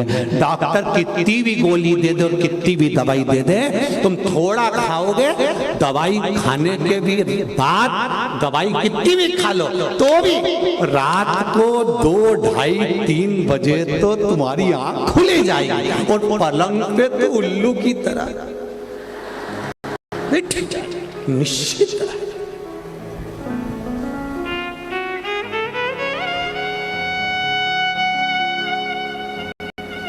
80 से 100 वर्ष तक नींद को बुलाने का प्रयास भी करोगे तो नींद नहीं आने वाली, क्योंकि उल्लू की लगी। इसलिए शिव महापुराण की कथा कहती है 40 तक की जिंदगी अपनी है, उस जीवन को इतना खुश होकर जियो कि बाकी की जिंदगी खुश होकर जी सको। इतना खुश होकर, फुल आनंद के साथ।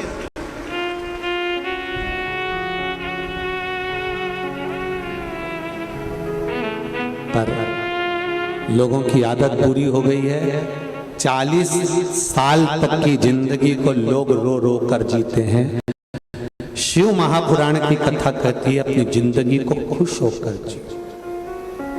गया जमाना कि 100 साल तक जीते थे, आज के जमाने में कुछ मालूम है क्या? अपने आस पड़ोस में देखो, अपने पड़ोसियों को देखो, अपने रिश्तेदारों को देखो, उम्र का कोई ठिकाना मालूम पड़ता है? कौन कब चले जाए, जवान की जवान प्राण छोड़ देते हैं। जरा सा अटैक आया, जरा सा शुगर हुई, जरा सी बीमारी हुई, समाप्त।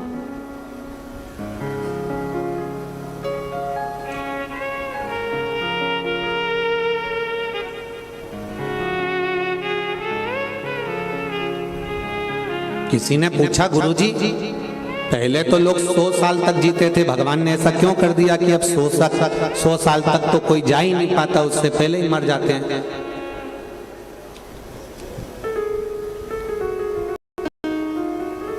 तो ऐसा ही है। वो तो सरकार जब 1000 का नोट बंद कर सकती है तो भगवान भी तो 100 साल तक बंद कर सकते हैं, उसमें क्या दिक्कत है? परमात्मा ने भी कहा कि भाई ये 100 लफड़ा समाप्त करो, भजन के बल पर उम्र बढ़ेगी। आपका भजन कितना, आपका मंत्र जाप कितना, आपका स्मरण कितना, आपका कीर्तन कितना,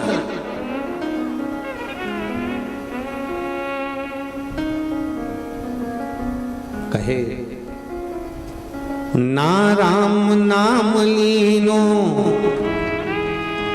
तूने भरी जवानी में, तू डूब के मर जा रे चुल्लू भर। अच्छा एक टेंशन वाली बात तो है कि ये इतना बड़ा मनुष्य चुल्लू भर पानी में डूब के कैसे मरता होगा रे। ये भी तो सोचने वाली बात है कि इतना बड़ा मनुष्य, इसको तो कुआं चाहिए, नदी चाहिए, बावड़ी चाहिए, तालाब चाहिए, और ये तो चुल्लू भर पानी में महाराज बोल रहा है कि तू डूब के मर जा रे। तो शिव महापुराण की कथा कहती है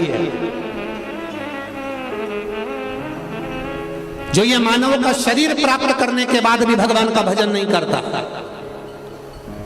जो ये मानव का शरीर प्राप्त करने के बाद भी भगवत गुणगान नहीं करता,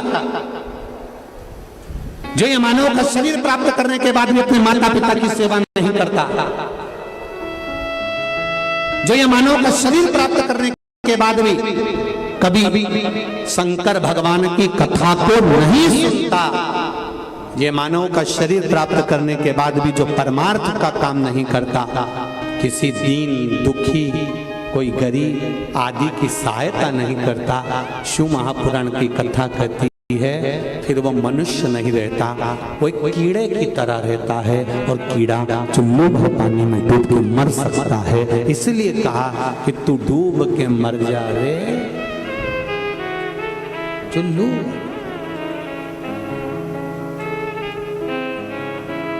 जपते रहो भगवान वाला,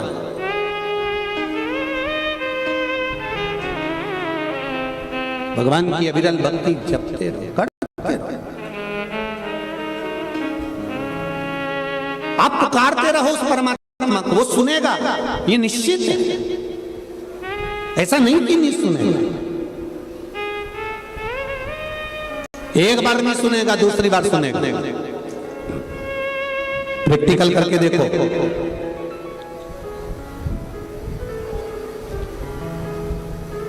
प्रैक्टिकल करके देखना तुम। कहीं पर भी फोन पर, मोबाइल पर या मंदिर के अंदर श्री शिवाय नमस्तुभ्यम तुम जम के चिल्ला कर देखना, जितने लोग वहां खड़े होंगे पहचान जाएंगे ये सियोर वाला महाराज की चेली है। प्रैक्टिकल करके देखना तुम बस केवल इतना बोल देना श्री शिवाय नमस्तुभ्यम, उतने में पहचान जाएंगे। अब जरा विचार करो, तुम्हारे श्री शिवाय नमस्तुभ्यम बोलने से लोग ये जान जाते हैं कि ये सियोर वाले महाराज की कथा सुनी है, तो श्री शिवाय नमस्तुभ्यम बोल लेने से वो भी तो पहचान जाएगा कि ये अपनी वाली है। उठा लो, इसको दुख मत देना, इसको कष्ट मत देना, इसको रोग मत देना, इसको बीमारी मत देना, इसको शरणागति देना है, शरणागति। और ये पत्र में आया, ये देख भगवान जाने क्या बना के भेजा।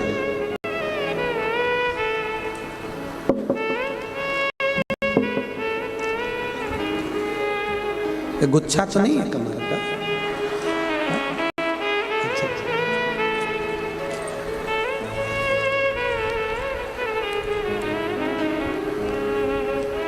पहले चैनल वालों से क्यों ये जरूर दिखा देना, जो भी है हमारे छत्तीसगढ़ की पहचान है। नमन करता, हमारे छत्तीसगढ़ की पहचान है, इतना सुंदर बनाया है, बहुत बहुत साधुवाद, धन्यवाद। उस पे आपने पत्र लगाया है। मेरा नाम चंदाबाई साहू है, ग्राम पंचकोशी धाम, पटेवा, नया पारा, राजिम, छत्तीसगढ़ से आई हैं। कहीं बैठी हो तो हाथ हिलाइए। आप ही हैं? श्री शिवाय नमस्तुभ्यम, दोनों हाथ हिला दो एक बार ऐसे। श्री शिवाय नमस्तुभ्यम। गुरुजी 2 साल पहले मेरे दोनों चेस्ट में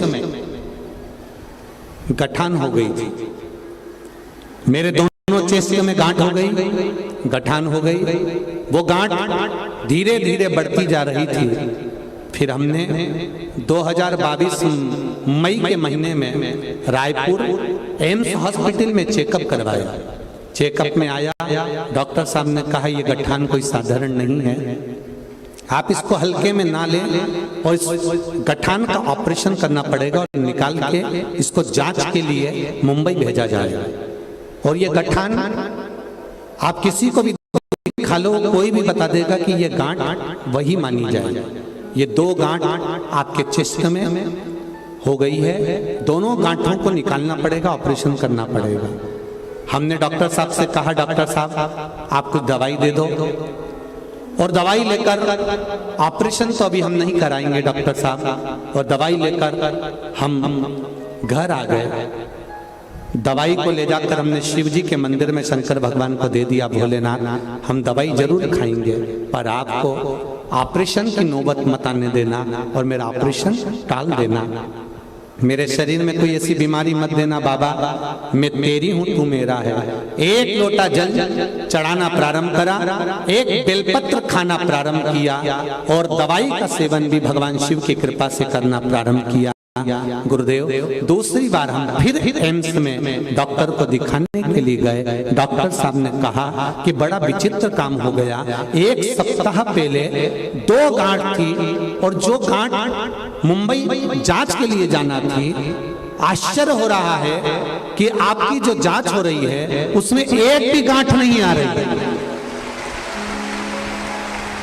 यह शिव है, यह शंकर है, यह ओम है।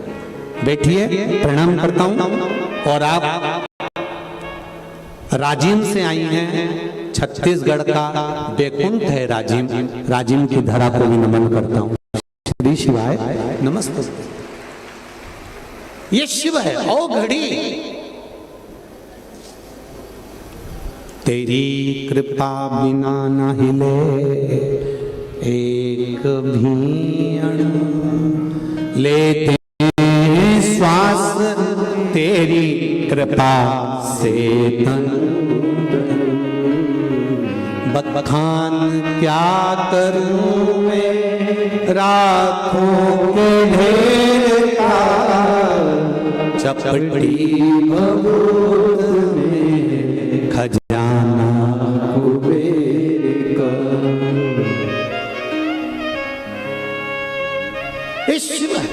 ये ओखड़ी, ये दयालु, ये दातार, ये करुणा सागर है। इसकी भक्ति शक्ति भी है। आप करो शिव की आराधना। दुनिया के लोग बहुत रोकना चाहेंगे आपको, हंसेंगे, ठिठोली उड़ाएंगे, अपशब्द कहेंगे, पर शंकर भगवान के भजन को करने में पीछे मत।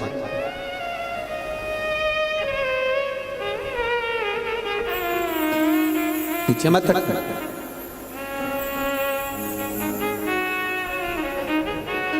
करो भजन। शिव नाम में वो तत्व है। श्री शिवाय नमस्तुभ्यम।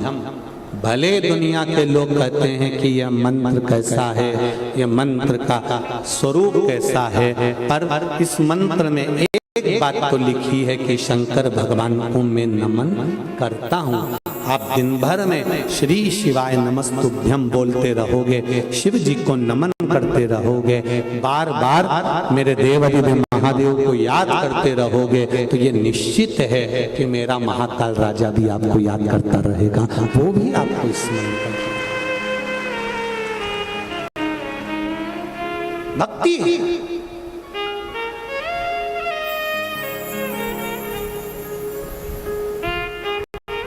कितना, अरे मैं छत्तीसगढ़ वासियों को और ये आए हुए श्रोता, जितने भी श्रोता यहाँ कथा में बैठे हैं, आपके पावन चरणों को नमन करता हूँ। इतनी संख्या में इस ग्राउंड की जो कैपेसिटी है वो 7 लाख लोगों की है, पर इस कैपेसिटी को पार कर आप इधर से उधर तक पूरी रोड पर बैठे हो और आपका साइलेंट रहना, चुप रहना, भगवान की भक्ति में डूबे रहना, आपका ये प्रेम शिव तत्व की हो अभी शिव तत्व की ओर अभी। और इसी के साथ में एक निवेदन, जितने लोग अब बाहर से आ रहे हैं कथा सुनने के लिए और जितने लोग इस रायपुर की पावन धरा पर आना चाहते हैं अब कथा सुनने के लिए, तो उनसे एक निवेदन करना चाहूँगा। अब इस ग्राउंड में और रोड पर जगह नहीं है, कृपया निवेदन है अब कभी अगली जब कथा हो तब आप लोग यहाँ पधारिएगा। अब 2 दिन के लिए आप लोगों से निवेदन करना चाहते थोड़ा सा,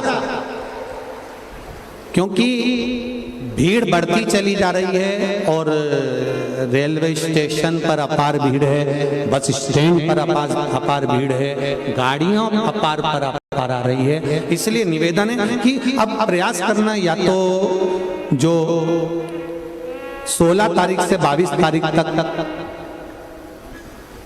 Kanpur, Kalyanpur, new highway city GT road पर जो कथा 2 बजे से 5 बजे तक होने वाली है, या तो आप लोग जितने लोग भी अब बाहर से आ रहे हैं उनसे निवेदन है अब अगली कथा में आप लोग पहुंचो, क्योंकि यहाँ संपूर्ण जो जगह है कई किलोमीटर तक फुल हो चुकी है, जिससे एक व्यवस्था, वैसे तो प्रशासन बहुत सुंदर व्यवस्था कर रहा है।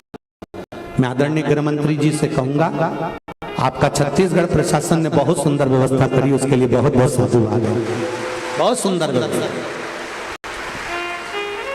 बहुत सुंदर व्यवस्था पुलिस प्रशासन भी कर रही है, मेडिकल, चिकित्सालय, यहाँ का जो नगर निगम, नगर पालिका जो भी है वो बहुत सुंदर व्यवस्था यहाँ के लोगों ने करी है। प्रशासन भी पूर्ण तरह से मुस्तैद रहकर पूरी व्यवस्था को संभाला हुआ है और हर तरह से बहुत, और यहाँ का जो रायपुर का सनातनी भाई है, कहीं पर चाय बांट रहा है, कहीं भोजन बांट रहा है, कहीं पानी बांट रहा है, कहीं किसी को नाश्ता बांट रहा है, उनको भी मैं नमन करता हूँ कि आपके दान दाताओं ने जो सेवा दी है उसके लिए बहुत बहुत धन्यवाद।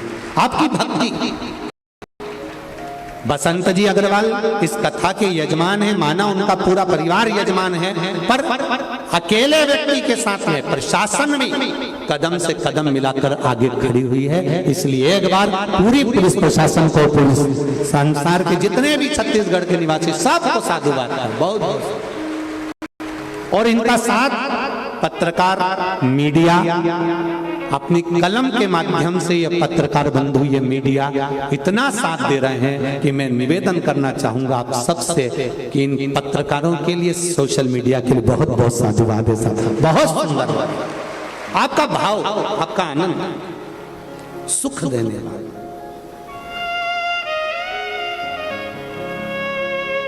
और वो भी हम इसलिए कर रहे हैं कि भीड़ ज्यादा हो रही है, इसलिए आप अगली कथा में प्रवेश करें। अब इस कथा को आप लोग जितने लोग भी आने वाले हैं वो टीवी पर श्रवण करें, आस्था चैनल पर, फेसबुक, यूट्यूब पर सुन।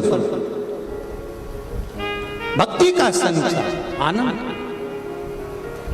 भगवान की भक्ति, शिव कथा करें। महाराज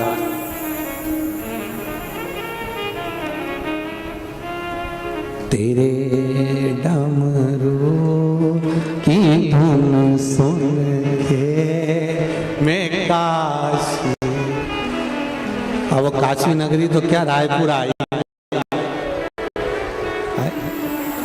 तेरे डमरू की धुन सुन के मैं काशी नगरी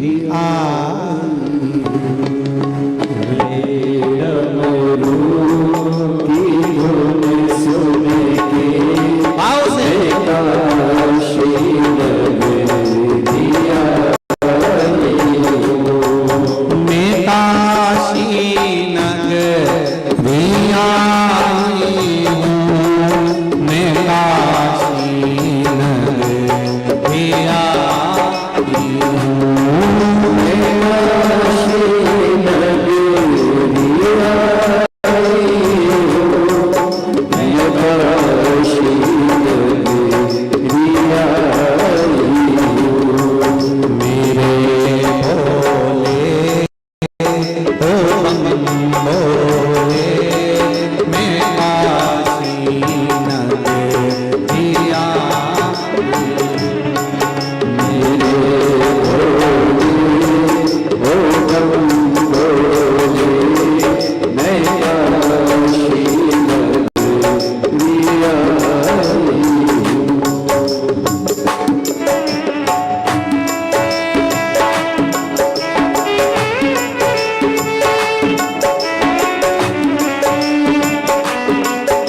जगह पर बैठकर भगवान शिव के मूल मंत्र का स्मरण करते हुए भगवान शिव के मूल मंत्र को आनंद के साथ, भाव के साथ, भक्ति के साथ में अपने भाव से, अपने हृदय से शिव को करें।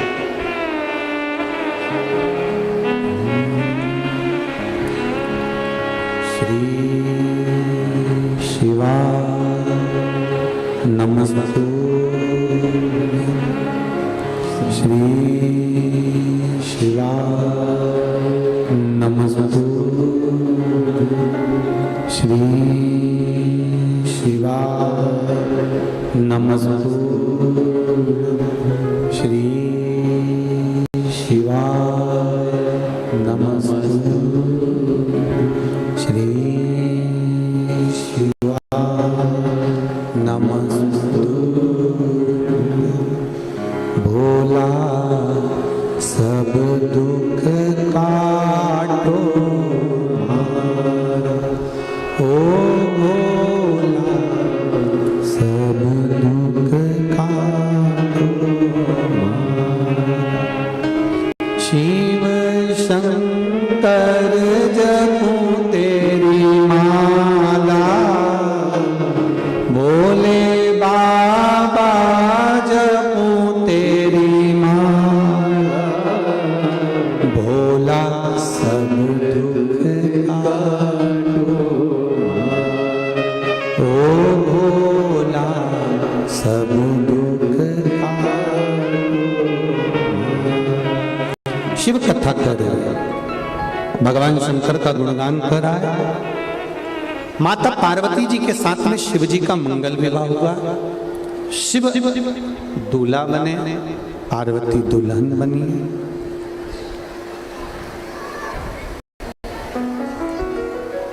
और दोनों का मंगल विवाह होने के बाद में जब ग्रस्त जीवन की जो शुरुआत, एक बात थोड़ा सा अपने जीवन में उतारिए।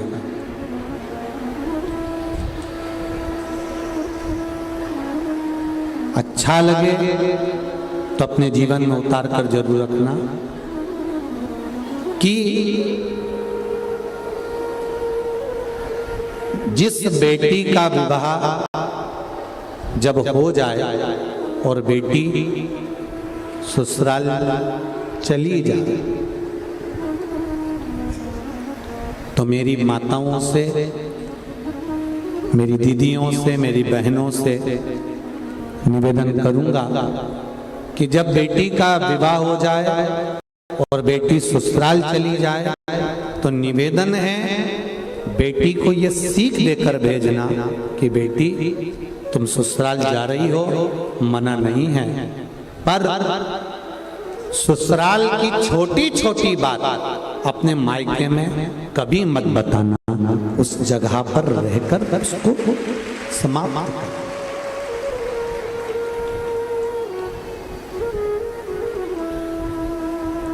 वो जगह पर रहकर उस ससुराल का जो कोई बात है तो उसको ससुराल में समाप्त करा जाए।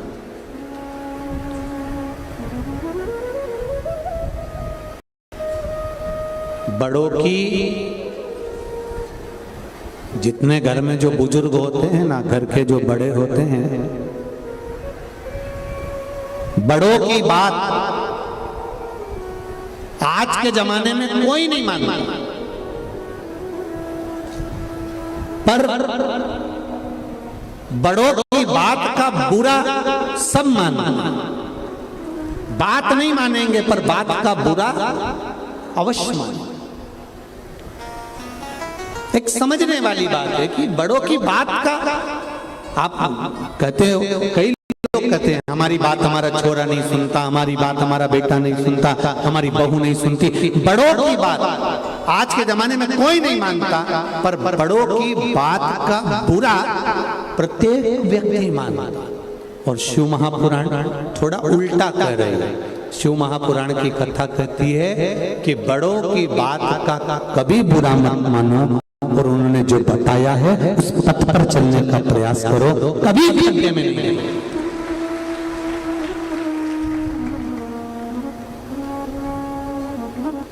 बड़ों की बात अगर मानकर चलोगे तो जिंदगी में कभी नीचे नहीं गिरोगे।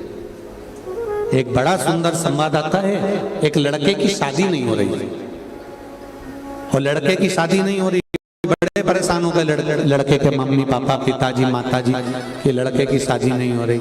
एक जगह पर लड़के की शादी पक्की और लड़के की शादी पक्की हुई, पर लड़की वालों ने एक बात लड़के वालों से कह दी कि शादी हम एक शर्त पे करेंगे कि बारात में कोई बुढ़ा नहीं आए। अब देखिए जरा शिव पुराण की कथा का स्मरण करिएगा। हम शादी करने को मना नहीं कर रहे हैं, हम शादी जरूर करेंगे, पर एक शर्त है कि शादी में कोई बुढ़ा नहीं आएगा।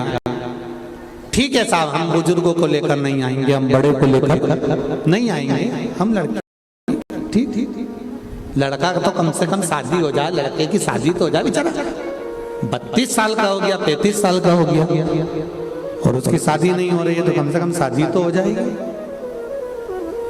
हाँ भर दी। बारात की तैयारी हुई, घर में जो फूफा जी थे बुजुर्ग, उन्होंने कह दिया चाहे कुछ भी हो जाए मैं बस के नीचे मर जाऊंगा पर बारात में तो जाऊं। सबने मना करा, साहब देखो फूफा जी तुम मत जाओ, और देखो ये अच्छी बात नहीं है, उन्होंने मना कर दिया था कि कोई बुढ़ा नहीं आएगा, आपको नहीं ले जाएंगे। नहीं मैं तो जाऊंगा, चाहे कुछ भी हो जाए मेरे को तो जाना। एक काम करो, अगर ऐसे नहीं ले जा सकते तो मिठाई के डब्बे में मुझे बंद करके ले जाओ। अब बुढ़े व्यक्ति को फूफा जी को खोखे में परंतु ले तो जा रहे हैं, पर एक बात याद रखना, हम तुम्हें निकालेंगे नहीं, अंदर ही पड़े रहो। हाँ हम बस के अंदर पड़े रहेंगे, कोई बात नहीं, पर जाऊंगा। अब वो मिठाई का बड़ा डब्बा लिया, उसमें इनको भर दिया, 2 छेद कर दिए उसमें जिससे श्वास चली जाए और इनको बारात में ले। अब शादी की तैयारी हुई, लड़का घोड़ी पे तैयार हुआ, तैयार होकर लड़की के दरवाजे पर पहुंचा। बरमाला का समय आ गया। लड़की के पिताजी ने एक बात कही, लड़की बरमाला तब डालेगी, एक शर्त पर, लड़की बरमाला तब डालेगी जब हमारे गांव की नदी में जैसे पानी बह रहा है उसकी जगह दूध बहा दोगे तब। अब तो सारे बारातियों ने सोचा कोई शादी हो रही है, फालतू का बात कर रहा है, नदी में कोई दूध बहेगा, बहुत कठिन काम। सब के सब लड़के को लेके वापिस बस में बैठने लगे। पीछे फूफा जी ने आवाज लगाई खोखे में से कड़कड़ करा, तो किसी ने सुना क्या बात है। फूफा जी ने पूछा क्या हो गया। लड़की के पिताजी ने बोला है कि शादी एक शर्त पे होगी, गांव की नदी में दूध भरा जाए तो लड़की भी आएंगे, नहीं तो नहीं भी आएंगे। तो इतने में अंदर फूफा जी ने बोला तो फिर क्या कर रहे हो, तो क्या सब बस में बैठ गए वापिस चल रहे। फूफा जी बोले काहे को चल रहे, लड़की के पिताजी से कह दो तुम पूरी नदी का पानी रोक दो, हम दूध भर देंगे। जाओ जरा बोलो। इतने में सारे बस के बैठे हुए सब नीचे उतर गए और उन्होंने लड़की के पिताजी से कहा कि साहब आप नदी का पानी रोक दीजिए, हम नदी में दूध भर देंगे। इतने में लड़की के पिताजी बोले बारात में जरूर कोई बुढ़ा आया है, निश्चित बारात में जरूर कोई डोकरा आया है, बूढ़ा व्यक्ति आया है, निश्चित। शिव पुराण कह रही है बड़ों की बात का कभी बुरा मत मानो, अगर बड़ों की बात को मानकर चलोगे तो ये निश्चित है कि तुम अपनी मंजिल तक पहुंच जाओगे, आपको मंजिल मिल ये निश्चित है।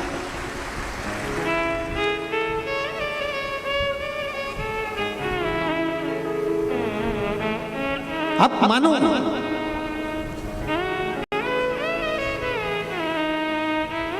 कई लोग कहते हैं कि ये शिव महापुराण की कथा सुनकर क्या मिलता है? हमने कहा ये वेद व्यास जी ने लिखी है, वेद व्यास जी ने इसका वर्णन किया है, वेद व्यास जी ने लिखा है। और यदि वेद व्यास जी ने इसका वर्णन किया है, लिखा है, तो ये निश्चितता है कि इससे कुछ ना कुछ तो मिल सकता है। ऐसा नहीं है कि शिव महापुराण से नहीं मिलेगा। शंकर भगवान माता पार्वती जी के साथ में विराजमान हुए हैं कैलाश धाम पर, और जो परिवार का एक क्रम जो प्रारंभ हुआ है, परिवार का एक जो तत्व प्रारंभ हुआ, पार्वती जी का नियम था, शिव जी भगवान की भक्ति में डूबे रहते थे और पार्वती मैया भगवान शंकर की सेवा में निरंतर लगी रहती थी, निरंतर। मेरा संपूर्ण माताओं से निवेदन है, भाइयों से निवेदन है, जितने घर के बुजुर्ग हैं, बड़े हैं, उनसे भी निवेदन है, प्रयास थोड़ा डीले कम करो, अंदर वाला आप प्रयास करिए अपने जीवन का।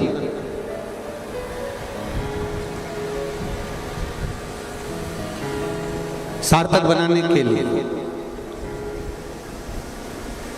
पीछे की आवाज खोल के रखो, पीछे की। एक पति और पत्नी का जो जीवन होता है,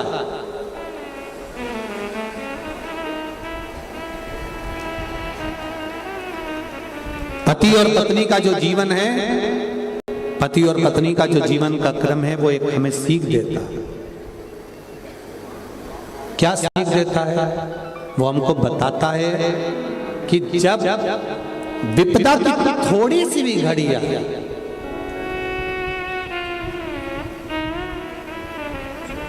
पीछे की एलईडियां चालू कर दीजिए, एलईडियां आपसे बंद पड़ी रही।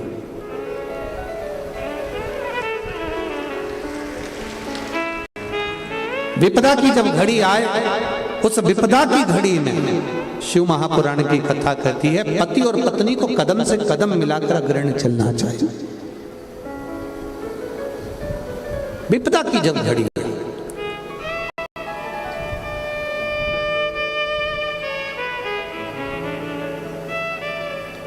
शरीर में जब पीड़ा होती है ना, शरीर में जब कष्ट आता है, तो हम होम्योपैथी, एलोपैथी, डॉक्टर के पास जाते हैं।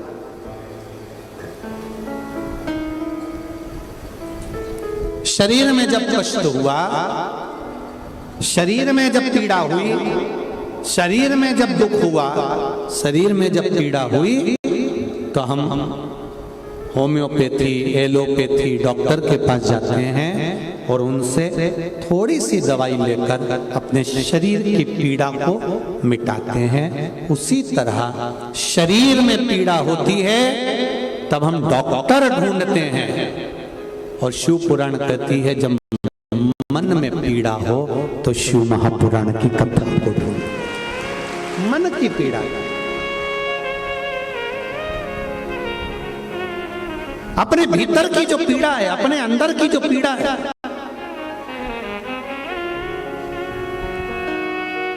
उस पीड़ा को किसी से मत लो। अगर आप किसी के सामने जाकर रोगे भी ना, तो दुनिया के लोग कहते हैं, पहले तो खूब फूली फूली फिरती थी, अब जगत में रोती फिर रही है। आप अगर रोना भी चाहते हो और अपने दिल की बात किसी से कहना भी चाहते हो, तो किसी से मत कहो। कहना है तो आपके नजदीक में जो शंकर जी का मंदिर है, वहां पर जाकर 2 क्षण बैठकर एक बेलपत्री अपने हाथ में लेकर और शिव जी से अपने दिल की बात कह दो। वो दुख भी मिटाएगा, पीड़ा भी मिटाएगा और गले भी लगाएगा। शंकर एक पत्र आया है,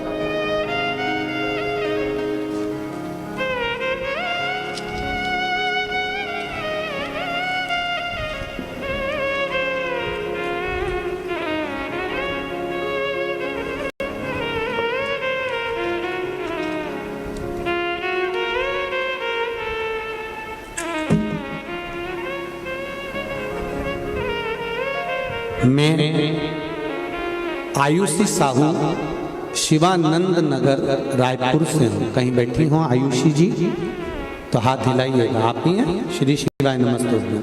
दोनों हाथ ऐसे हिला दो एक बार बेटा। श्री शिवाय नमस्तुभ्यं। मैं आयुषी साहू शिवानंद नगर रायपुर से हूँ। शिव की भक्ति का मैं क्या वर्णन करूं पंडित जी, मेरे पास में शब्द नहीं है। पहला, मेरी माता का नाम पुष्पलता साहू है, जिसका मैं फोटो डॉक्टर के यहाँ पर जब वेंटिलेटर पर मेरी माँ पड़ी रही उसका फोटो में लगा रही हूँ। आप भी एलईडी पर, आस्था चैनल पर, फेसबुक यूट्यूब पर आप वो फोटो देख रहे हैं। मेरी माता का नाम पुष्पलता साहू है। वो 5 साल से किडनी की बीमारी से ग्रसित है और उनका हॉस्पिटल में डायलिसिस चल रहा है। इसी बीच उनके हार्ट में दिक्कत आई और डॉक्टरों ने कहा कि ऑपरेशन के बिना ठीक नहीं होगा। हम ऑपरेशन के लिए तैयार हो गए और डॉक्टर ने कहा कि 1 हफ्ते बाद ऑपरेशन होगा। इसी 1 हफ्ते में माता जी ने आपके द्वारा बताया गया पीपल के पत्ते वाला उपाय करना प्रारंभ करा। डॉक्टरों ने जांच करी। जब 1 हफ्ते का जो समय मिला उसमें हमने पीपल के पत्ते वाला प्रयोग करा, क्योंकि हम लोग भी पढ़े लिखे हैं, हम ये सब चीजों पर विश्वास नहीं करते थे। पर मेरी माँ ने कहा कि एक बार आप सियोर वाला महाराज कहता है तो एक बार करो तो प्रयास। और पीपल के पत्ते का जब हमने प्रयास करा, डॉक्टर के यहाँ हम वापिस जब लेकर गए तब 20 दिन तक डॉक्टर ने 20 दिन के बाद हमको जब बुलाया और हमने जब वापिस जाकर उनको दिखाया, दिखाने के बाद उनको पुनः फिर तेज बुखार आया और बुखार आने के बाद फिर हम उनको वापिस लाए और आपने जो पीपल के पत्ते वाला प्रयोग बताया वो करना प्रारंभ करा।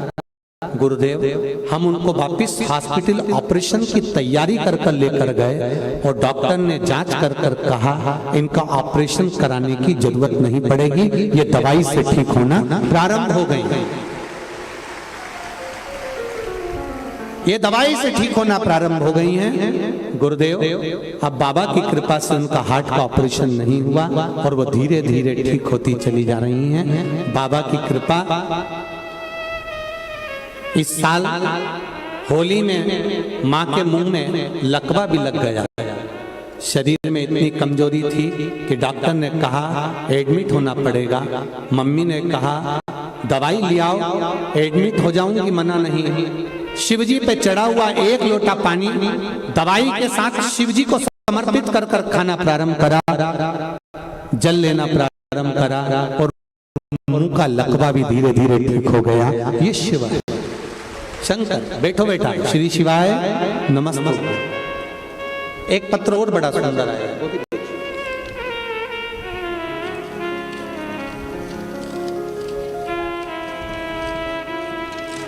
तेरी कृपा बिना न हिले एक भी अणु लेते हैं श्वास तेरी कृपा से तनु तनु।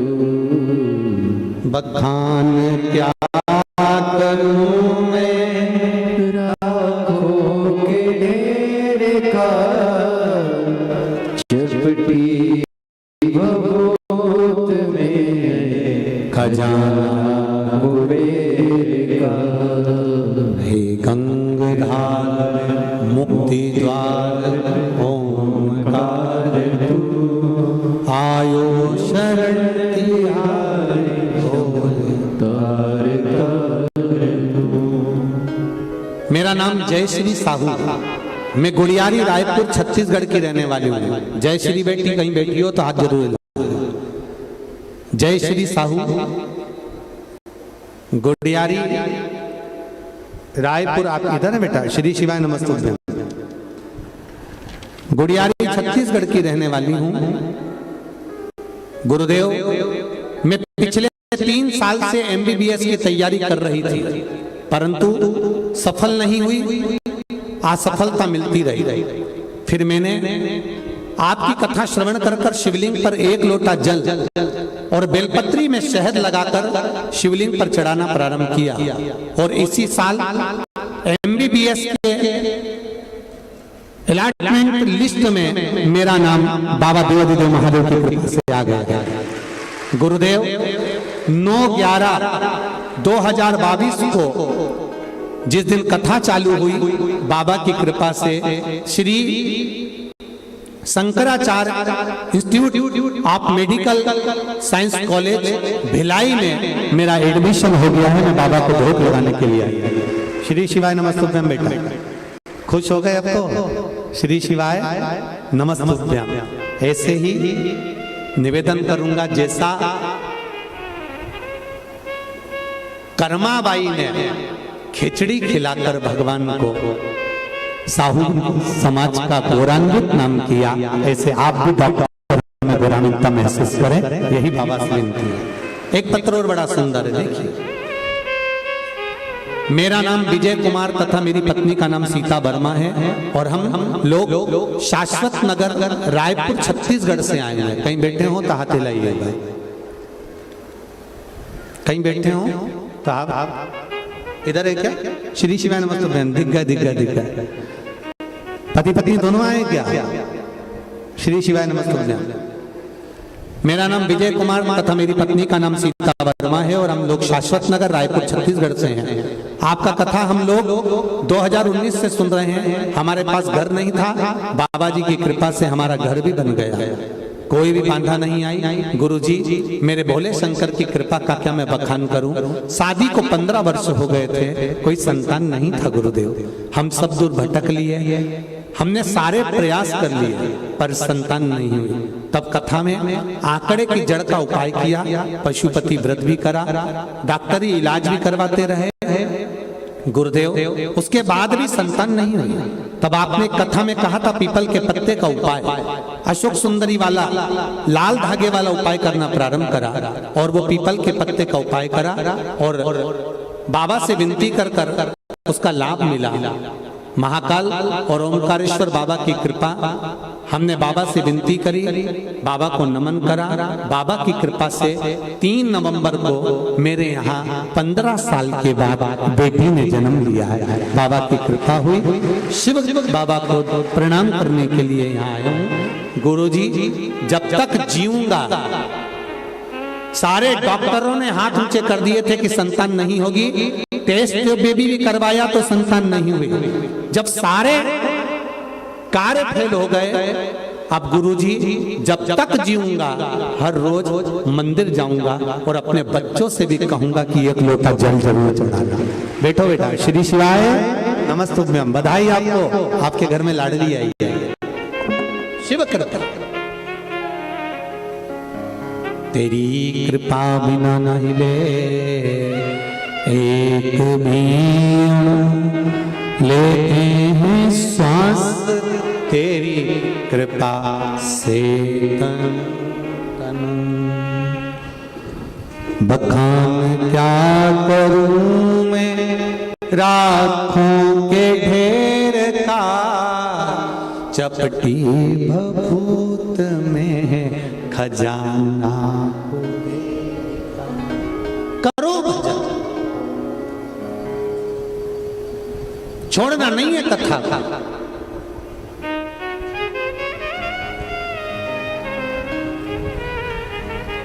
टीवी के सामने, मोबाइल के सम्मुख में शिव महापुराण की कथा का तत्व ग्रहण करो। और जितने कानपुर के पास के रहने वाले हैं, आप लोगों से भी निवेदन है, मौका मिला है उत्तर प्रदेश वालों को, कानपुर वालों को कथा सुनने का। 16 तारीख से 22 तारीख तक कथा सुनकर अपने जीवन को सार्थक बना लो। ये मौका नहीं मिलने वाला। आज कितने दिन हो गए कथा को?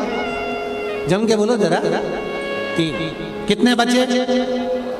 रायपुर वालों को 5 दिन मिले थे, अब केवल 2 दिन बचे। तो इसका मतलब ये नहीं कि तुम 2 दिन में सब यहीं टूटमान हो जाओ।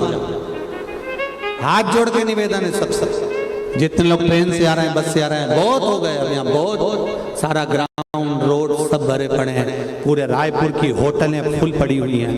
हाथ जोड़ निवेदन है अपने आप। अब आगामी जब कार्यक्रम रहे उसका आनंद लीजिए। घर पे बैठकर आस्था चैनल पर कथा को सुनो, तत्व को जानो शंकर। भगवान शिव के शिव महापुराण की कथा कर रही है। भगवान शंकर और माता पार्वती दोनों ही भगवान की भक्ति में डूबी रहती, शिव भी और माता पार्वती।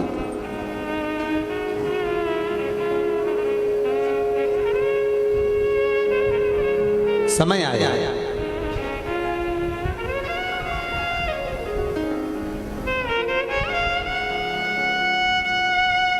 भगवान शंकर के तेज कुंज से,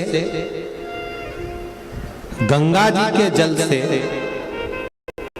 6 पुत्रों का जन्म हुआ जो कृतिकाओं को दिया गया।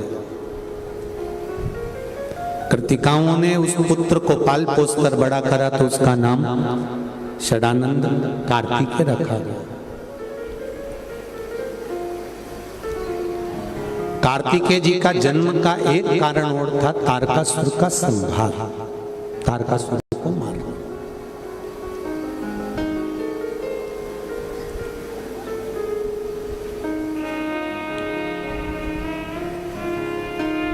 जब तारकासुर का उपद्रव बढ़ गया, चारों तरफ हाहाकार मचने लगा। तारकासुर ने मांगा भी तो क्या मांगा कि मरूं तो शिव जी के पुत्र के द्वारा मरूं, क्योंकि तारकासुर कोई साधारण नहीं था। तारकासुर कोई साधारण नहीं है। तारकासुर शंकर भगवान से बहुत स्नेह करता है, बहुत प्रेम करता है, बहुत वात्सल्य रखता है।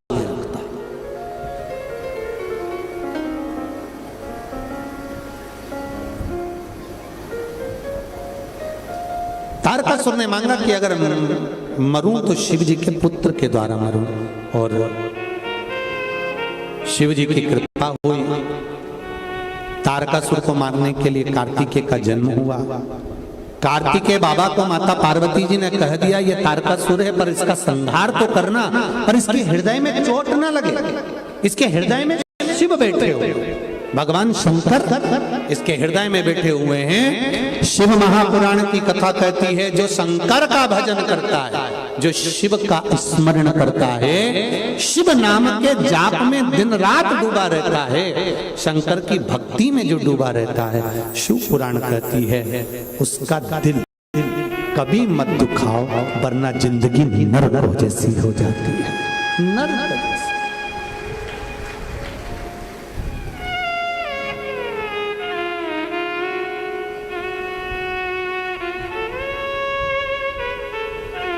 आप उसका दिल कभी ना दुखा। हम कल भी कहे, परसों भी कहे, आज फिर कह रहे हैं, शंकर जी के मंदिर जाने वाली चाहे बेटी हो, चाहे बेटा हो, चाहे बुजुर्ग माताएं हो, चाहे भाई लोग हों, हम माताओं से भी कहेंगे अपने घर के पुरुषों को एक नियम बना, दिन भर तुम्हारा पति नौकरी करता है, सर्विस करता है, काम करता है, बिजनेस करता है, कमाकर लाता है, अपनी पत्नी और अपने बच्चों के लिए लाता है। अगर कमाकर लाया है तो अपनी पत्नी और बच्चों के लिए लाया। एक निवेदन, बिजनेस करना है उसको, नौकरी करना है उसको, सर्विस करना है उसको, तो जो भी वो कर रहा है उसको परिवार को चलाने के लिए थोड़ा ना थोड़ा झूठ तो बोलना पड़ेगा, थोड़ी बेईमानी करना पड़ेगा, थोड़ा छल करना पड़ेगा, थोड़ा कपट करेगा। पर बेईमानी कर कर, छल कर कर, कपट कर कर, झूठ बोलकर वो अपने परिवार का भरण पोषण करता है।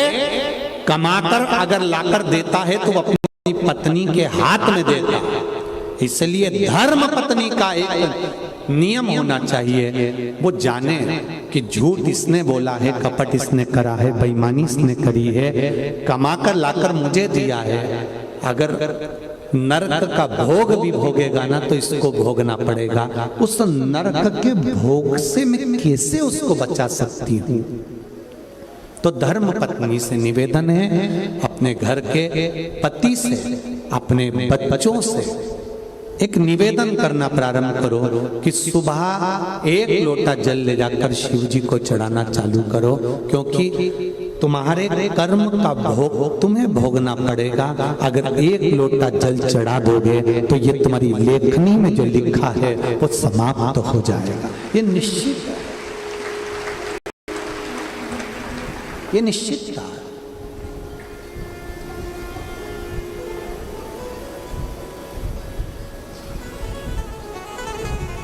आप उसको समझाओ। माना आज का जमाना लोग कहते हैं कि आप जल चढ़ाने से होता क्या है।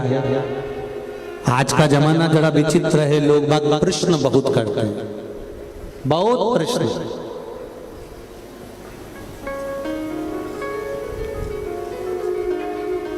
इतने प्रश्न हैं लोगों के पास में, उन प्रश्नों को हल करना कठिन पड़ता है। पर इतना जरूर कहो कि तुम कहते हो कि जल चढ़ाने से क्या होता है, या जल समर्पित करने से क्या होता है, या शिव महापुराण की कथा सुनने से क्या होता है, तो उनको समझाओ। जैसे भोजन हमने किया और भोजन शरीर के अंदर गया, जाने के बाद हमको नहीं मालूम कि ये शरीर में क्या करेगा, पर इतना जरूर है कि भोजन जब अंदर जाएगा तो शरीर में बल मिलेगा, और बल मिलेगा तो आप मेहनत कर सकेंगे और दुनिया के आगे मेहनत कर कर आगे बढ़ सकेंगे। उसी तरह शिव महापुराण की कथा या एक लोटा जल हम शिव जी को चढ़ा रहे हैं, उसका बल हमको अंतिम समय तक जरूर प्राप्त रहता है, ये निश्चितता। किसी के मरने के बाद कई लोग कहते हैं उनके दादाजी मर गए तो उन्होंने इतने ब्राह्मणों को भोजन कराया, उनके काका जी मर गए तो उन्होंने ब्राह्मणों को रसगुल्ला खिलाया, गुलाब जामुन, पूड़ी, भजिया, पकोड़ा ये खिलाया। किसी के मरने के बाद आप क्या खिला रहे हो उससे मतलब मत रखो। शिव महापुराण की कथा कहती है मरने से पहले कितने लोगों को आपने भोजन कराया, बात वहां रखी जाती है, मरने के बाद की नहीं। आपके हमारे संसार के किसी व्यक्ति के मरने के बाद दुनिया के लोग कितना भोजन कराते हैं वो महत्व नहीं रखता। आप जीते जी इन श्वासों के द्वारा, अपने शरीर के द्वारा, आप जीते जी अपने द्वारा कितने लोगों को भोजन करा रहे हैं, मूल वो है। आपने किसका साथ दिया, मूल वो है।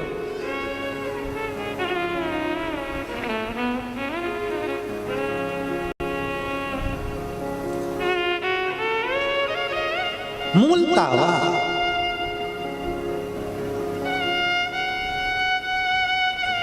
ये जितने लोग कथा सुन रहे हैं, जितने इस पंडाल में बैठे हुए हैं, ये ग्राउंड में दही हांडी ग्राउंड के अंतर्गत गुड़ियारी के इस ग्राउंड में आप लोग जितने लोग बैठे हुए हैं, जितने लोग बाहर बैठे हुए हैं रोडों पर, जितने लोग छतों पर बैठे हुए हैं, जितने लोग होटलों पर बैठे हैं, जितने लोग गाड़ियों पर बैठे हुए हैं, 2 व्हीलर 4 व्हीलर पर चढ़ चढ़ कर बैठे हुए हैं, टैंकरों पर बैठे हुए हैं, जितने लोग यहाँ वहां बैठकर कथा सुन रहे हैं, आप दिल लगाकर अगर कथा को श्रवण कर रहे हैं, चित्त लगाकर कथा श्रवण कर रहे हैं, भक्ति के साथ कथा को श्रवण कर रहे हैं, आप अपना समय निकालकर अगर शिव को दे रहे हो तो ये निश्चितता है कि तुम्हारी दुख की घड़ी में शिव भी तुम्हारे सामने खड़ा मिलेगा। ये निश्चितता आपने दिया। कल कथा में था श्री लक्ष्मण भट्ट जी की धर्मपत्नी नीलमा गारू ने भगवान शंकर को बार बार याद किया, शिव का बार बार गुणगान करा, शंकर भगवान का बार बार गुणगान करा। तो चंपावन में चंपेश्वर महादेव को भी प्रकट होना पड़ा। केवल भक्ति के बल पर आप जब भगवान को याद करते हो तो भगवान आपको याद करता है। चंपावन में चंपेश्वर महादेव केवल नीलमा गारू जो बार बार शिव जी का गुणगान कर रही है, बार बार शंकर भगवान का स्मरण कर रही है, बार बार भगवान शंकर की भक्ति को धारण कर रही है, वो नीलमा गारू ने शंकर भगवान को प्रकट कर लिया, शिव को प्रकट कर दिया।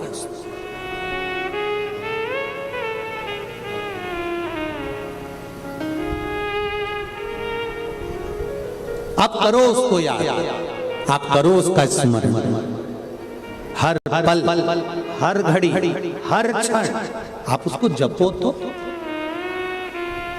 कई लोग मिलेंगे आपको जो आपसे कहेंगे कि मंदिर मत जाओ, राम जी को मत मानो, कृष्ण भगवान को मत मानो, गणेश जी को मत मानो, देवी को मत मानो। फिर एक दिन यही आकर कहेंगे तुम अपने बाप को भी मत मानो, यही कहेंगे जो आज कह रहे हैं तुम्हारे सामने आकर, बार बार तुमको सौगंध दिलवाते हैं, राम को नहीं मानना, देवी को मत मानना, गणेश को मत मानना, शिव को मत मानना। और बच्चे कुछ थे तो एक महाराज ऐसे हैं जो अपनी किताब छपा कर बढ़वाए जा रहा है और उन्होंने कह दिया मैं खुद भगवान हूं, तुम किसी को मत पूछो। ऐसे लोग अगर तुमको किताब देने आए तो वही किताब उनके मुंह पे मार देना और कह देना भगवान एक ही है, वो देव महादेव है, वो ब्रह्मा विष्णु महेश है, वो किताब उन्हीं के मुंह पे मार दो। ऐसी किताब अपने को घर में लेकर भी नहीं जाना जो तुम्हें धर्म से काट दे, सनातन धर्म से वंचित कर दे। जो आज कहते हैं कि गणेश जी को मत मानो, राम को मत मानो, कृष्ण को मत मानो, शिव को मत मानो, वो एक दिन तुम्हें गर्द में खड्डे में ले जाकर पटक देंगे और एक दिन कह देंगे तुम अपने बाप को भी मत मानो। तुम्हारे पिता ने तुमको पैदा ही नहीं करा, तुम्हारी माता ने तुमको जन्म ही नहीं दिया। बार बार सौगंध दिलाएंगे, किताब छपा छपा के तुमको इसी पंडाल के बाहर बांटते मिलेंगे, खूब प्रेम से देंगे, ले जाओ ये किताब, फ्री है, फ्री है। सोचो 50 रुपए की किताब छपी होगी और फ्री में क्यों बांट रहे हो? मतलब ये पैसा तुम्हारे पास में यहां से नहीं आ रहा है, केवल सनातन धर्म को बर्बाद करने के लिए विदेश से पैसा आ रहा है। समझो आज भी मौका है, नहीं तो बाद में रोगे। अपना फोटो छपा कर भगवान है ही नहीं, हम ही भगवान है। जब इतने 50 रुपए की इतनी मोटी किताब, आज के जमाने में पत्रिका भी 50 रुपए की छपती है तो पत्रिका भी सोचना पड़ती किस किस को देना, नहीं तो हल्का फुल्का काट दे देंगे रिसेप्शन का। पत्रिका किसको देना, 50 रुपए की छपी है तो सोचना पड़ेगा। वो 100 रुपए की, 150 रुपए की, 50 रुपए की इतनी मोटी किताब कोई फ्री में बढ़वा रिया है, अपना फोटो लगवा कर बढ़वा रिया है और कह रहा है कि मैं भगवान हूं और ये सोचकर बढ़वा रहा है। तो सोचो ये 50 रुपए 100 रुपए किताब के कहां से आ रहे होंगे जो इतनी पब्लिक को किताब बांटी जाती है और तुम उसको लेकर घर चले जाते हो, उन्हीं के मुंह पर छोड़कर चले जाओ, पांव पड़ के तो तू ही ले जा तेरे घर में। नीचे ऐसी किताब जो हमें सनातन धर्म से वंचित कर दे, क्या करोगे ऐसी किताब?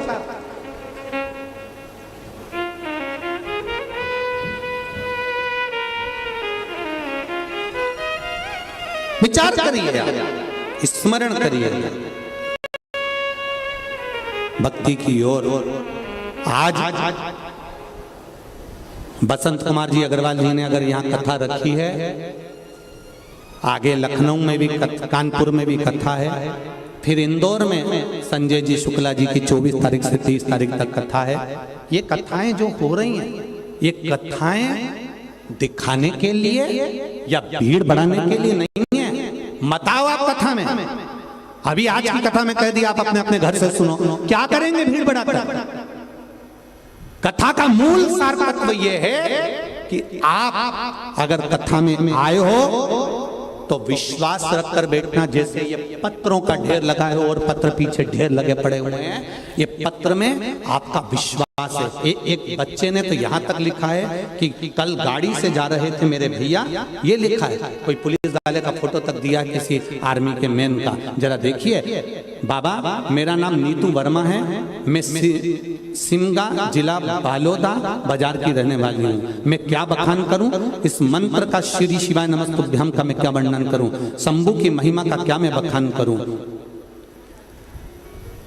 मेरे अंकल पुलिस की सर्विस करते हैं, जो कि बालोदा बाजार में जिले के थाना सिमगा से हाईवे पेट्रोलिंग करते हैं। वे दोनों कल रात को अपनी ड्यूटी कर आ रहे थे और पेट्रोलिंग पर पॉइंट की ड्यूटी करके ही वापस आ रहे थे कि कुछ पल ही के लिए वॉशरूम करने के लिए उतरे थे और जैसे ही रुके इतने में बस गाड़ी से बाहर निकले और निकलते से पीछे से गाड़ी ने आकर टक्कर मार दी। एक बड़ी सी गाड़ी ने जोरदार टक्कर मारी और गाड़ी की टक्कर पड़ते ही बेहोश हो गए, नीचे गिर गए। गाड़ी के फोटो में पीछे लगा रही हूँ, जिसने देखा उस गाड़ी के फोटो देखिए कि इसमें कोई बच्चा होगा, इसमें कोई बच सकता है।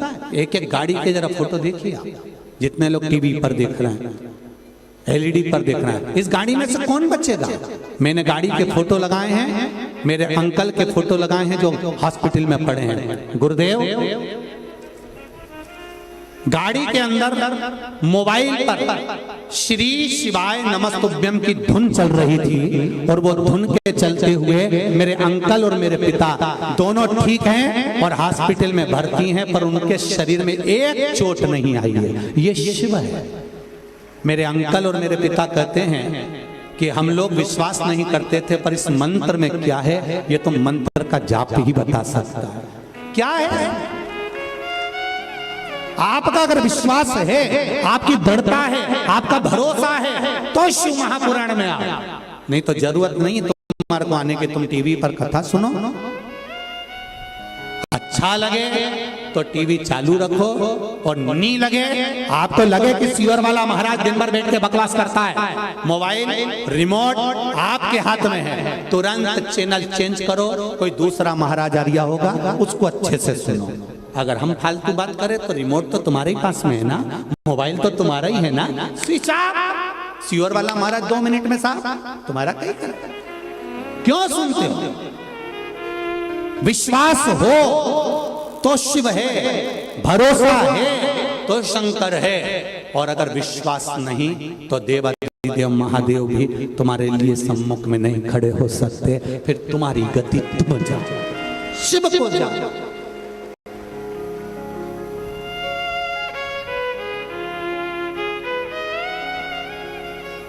हम तो आपसे मिलते भी नहीं हैं, पूछो यहाँ बसंत कुमार जी कहीं बैठे हो तो मैं उनसे कहूंगा, उनके परिवार वाले भी बैठे हैं, एक बार पूछना उनकी माता जी हमसे आके मिली, उनके पिताजी हमसे आके मिले, उनकी बहनें आके मिली कि उनके भाई आके मिले। बसंत कुमार जी अग्रवाल जी से कभी पूछना, इनके परिवार का एक बच्चा, इनके घर में कितने बच्चे हैं वो भी नहीं मालूम कि कितने बच्चे।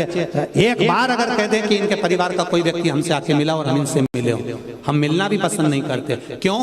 कहीं हमारे भीतर ये अभिमान ना आ जाए कि आप हमको पूछने लगे हो, हमको सुनने के लिए तुम लोग नहीं आते हो। सियोर वाला महाराज कोई मायना नहीं रखता, हम तो शंकर के चरणों के दास हैं। आप शिव पुराण के लिए आए हो, शंकर के लिए आए हो और शंकर के बने रहे हो।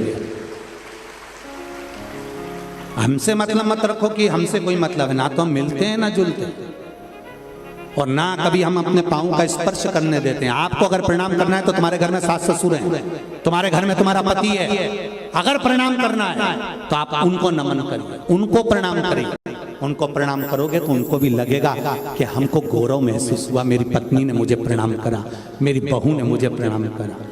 हमको प्रणाम कर कर करोगे क्या? आप करो घर के बुजुर्गों को नमन।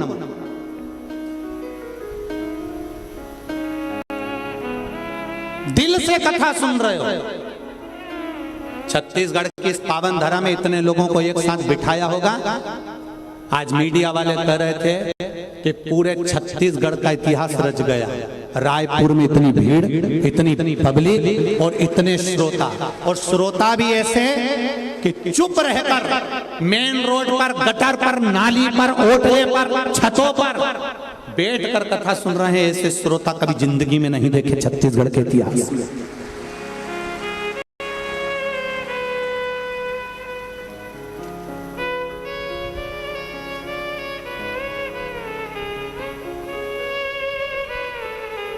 और मैं धन्यवाद दूंगा यहाँ के आदरणीय मंत्री महोदय, गृह मंत्री जी बैठे हुए हैं, साहू साहब, उनको भी धन्यवाद दूंगा। और यहाँ के कमिश्नर को, कलेक्टर को, एसपी, डीएसपी, क्या क्या कहूँ मैं आपको, जितने टीआई लगे, जितने थानेदार लगे, सबको साधुवाद। आपकी एकाग्रता, आपकी सेवा, आपने दुनिया में करी होगी बहुत सेवा। आज सेवा का जो मौका मिला है इस कथा में मिला है जनमानस को संभालने के लिए। ये श्रोता नहीं, ये शिव आया है रायपुर की धरा पर। ये रायपुर की धरा पर शंकर आया है, शिव नहीं है, शिव आया है। मेरा शंकर श्रोता नहीं आया है, शिव आया। उसका हृदय चित्त आनंद क्या मिलेगा? हम अभी धीकन गांव की कथा में कह रहे थे कि कथा के पंडाल से जब जाओ तो वहां की भूमि की रज को सिर पे लगाकर जाना, क्योंकि ये साधारण नहीं है।